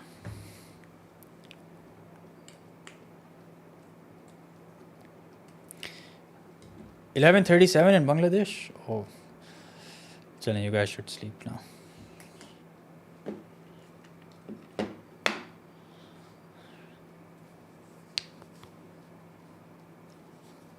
Okay, so here we go. All right. So as always, as you know that I always mention in my last good luck videos that stay away from extremely negative people, stay away from extremely positive people, you know, people who will try and convince you that the subject is very difficult and they're failing and they haven't covered this, they haven't covered that. Stay away from those kind of people. Also stay away from extremely positive people, you know, people who will just make you feel good for no reason. They'll try and convince you that the subject is so easy, and you know, if you're not finding it easy, you're probably doing something wrong. So stay away from those kind of people. And also cut yourself off from social media. If there's any news about the paper getting leaked or anything of that sort, just ignore it. Okay, although it hasn't happened to any O-level paper, but just ignore it. Even if it does, it's not something that is going to it's not something that should bother you. I'm sure a lot of it is just fake, a lot of it is just scam, so you guys should not really worry about it. Okay. Achha, secondly, get a good night's sleep. Very, very important, especially those of you who have 2 exams tomorrow. Make sure that you guys get a good night's sleep, non-negotiable, because I hope I'm wrong, but every year this happens that students reach out to me after the exam telling me that, sir, you know, I couldn't solve so-and-so question, but I realized after time was up, or when I realized it was too late then. So, well, reason behind that is you did not get a good night's sleep. Okay? So make sure that you guys get a good night's sleep. Very, very important. Some lessons are learned the hard way. And you don't need a calculator, so no need to check whether you have a fully functioning calculator or not. But do a stationary check. Make sure that you have a pencil, scale, eraser, sharpener. All that stuff is relevant. If you can't sleep and you feel like studying, then I repeat, do not solve a past paper. Just lie down. Max that I would recommend is go over your notes, but that also if you're feeling extremely, extremely anxious, but that also I do not highly recommend. Reason is that you should give your mind some rest. Even if you cannot sleep, that's fine. Just lie down, close your eyes, try to sleep. And even if you cannot sleep, just don't put any extra strain on your brain. Okay, so if you've studied throughout, you will feel that pressure. You will feel guilty by not studying, but that's okay. If you've worked hard throughout the year, that's okay. Nothing to worry about. ठीक हो गया? अच्छा, फिर start with the easier questions, like for example, simultaneous. If you come across a simultaneous question, do that first. If you come across a quadratics question, do that. If you come across what else? If you come across a polynomials question or any topic that you feel that you can attempt, you're feeling confident about it, do that. Achha. Also, if you're solving a quadratic inequality, make a rough sketch. Don't try and do it directly. If you're solving a question related to circles, make a rough sketch. Don't try to do it directly. If you're solving a trigonometric equation question, make those quadrants. Don't try and do it directly. If you want to find out the value of cos, when cos is equal to 0, when sine is equal to 0, when tan is equal to 0, make a rough sketch. Don't try and do it without it. Okay. For values, for whatever it is that you think you're likely to forget, whether it's value of 0, cos, sine, tan of 0, 30, 45, 60, 90, make sure that you, as soon as you get the question paper, you write that down.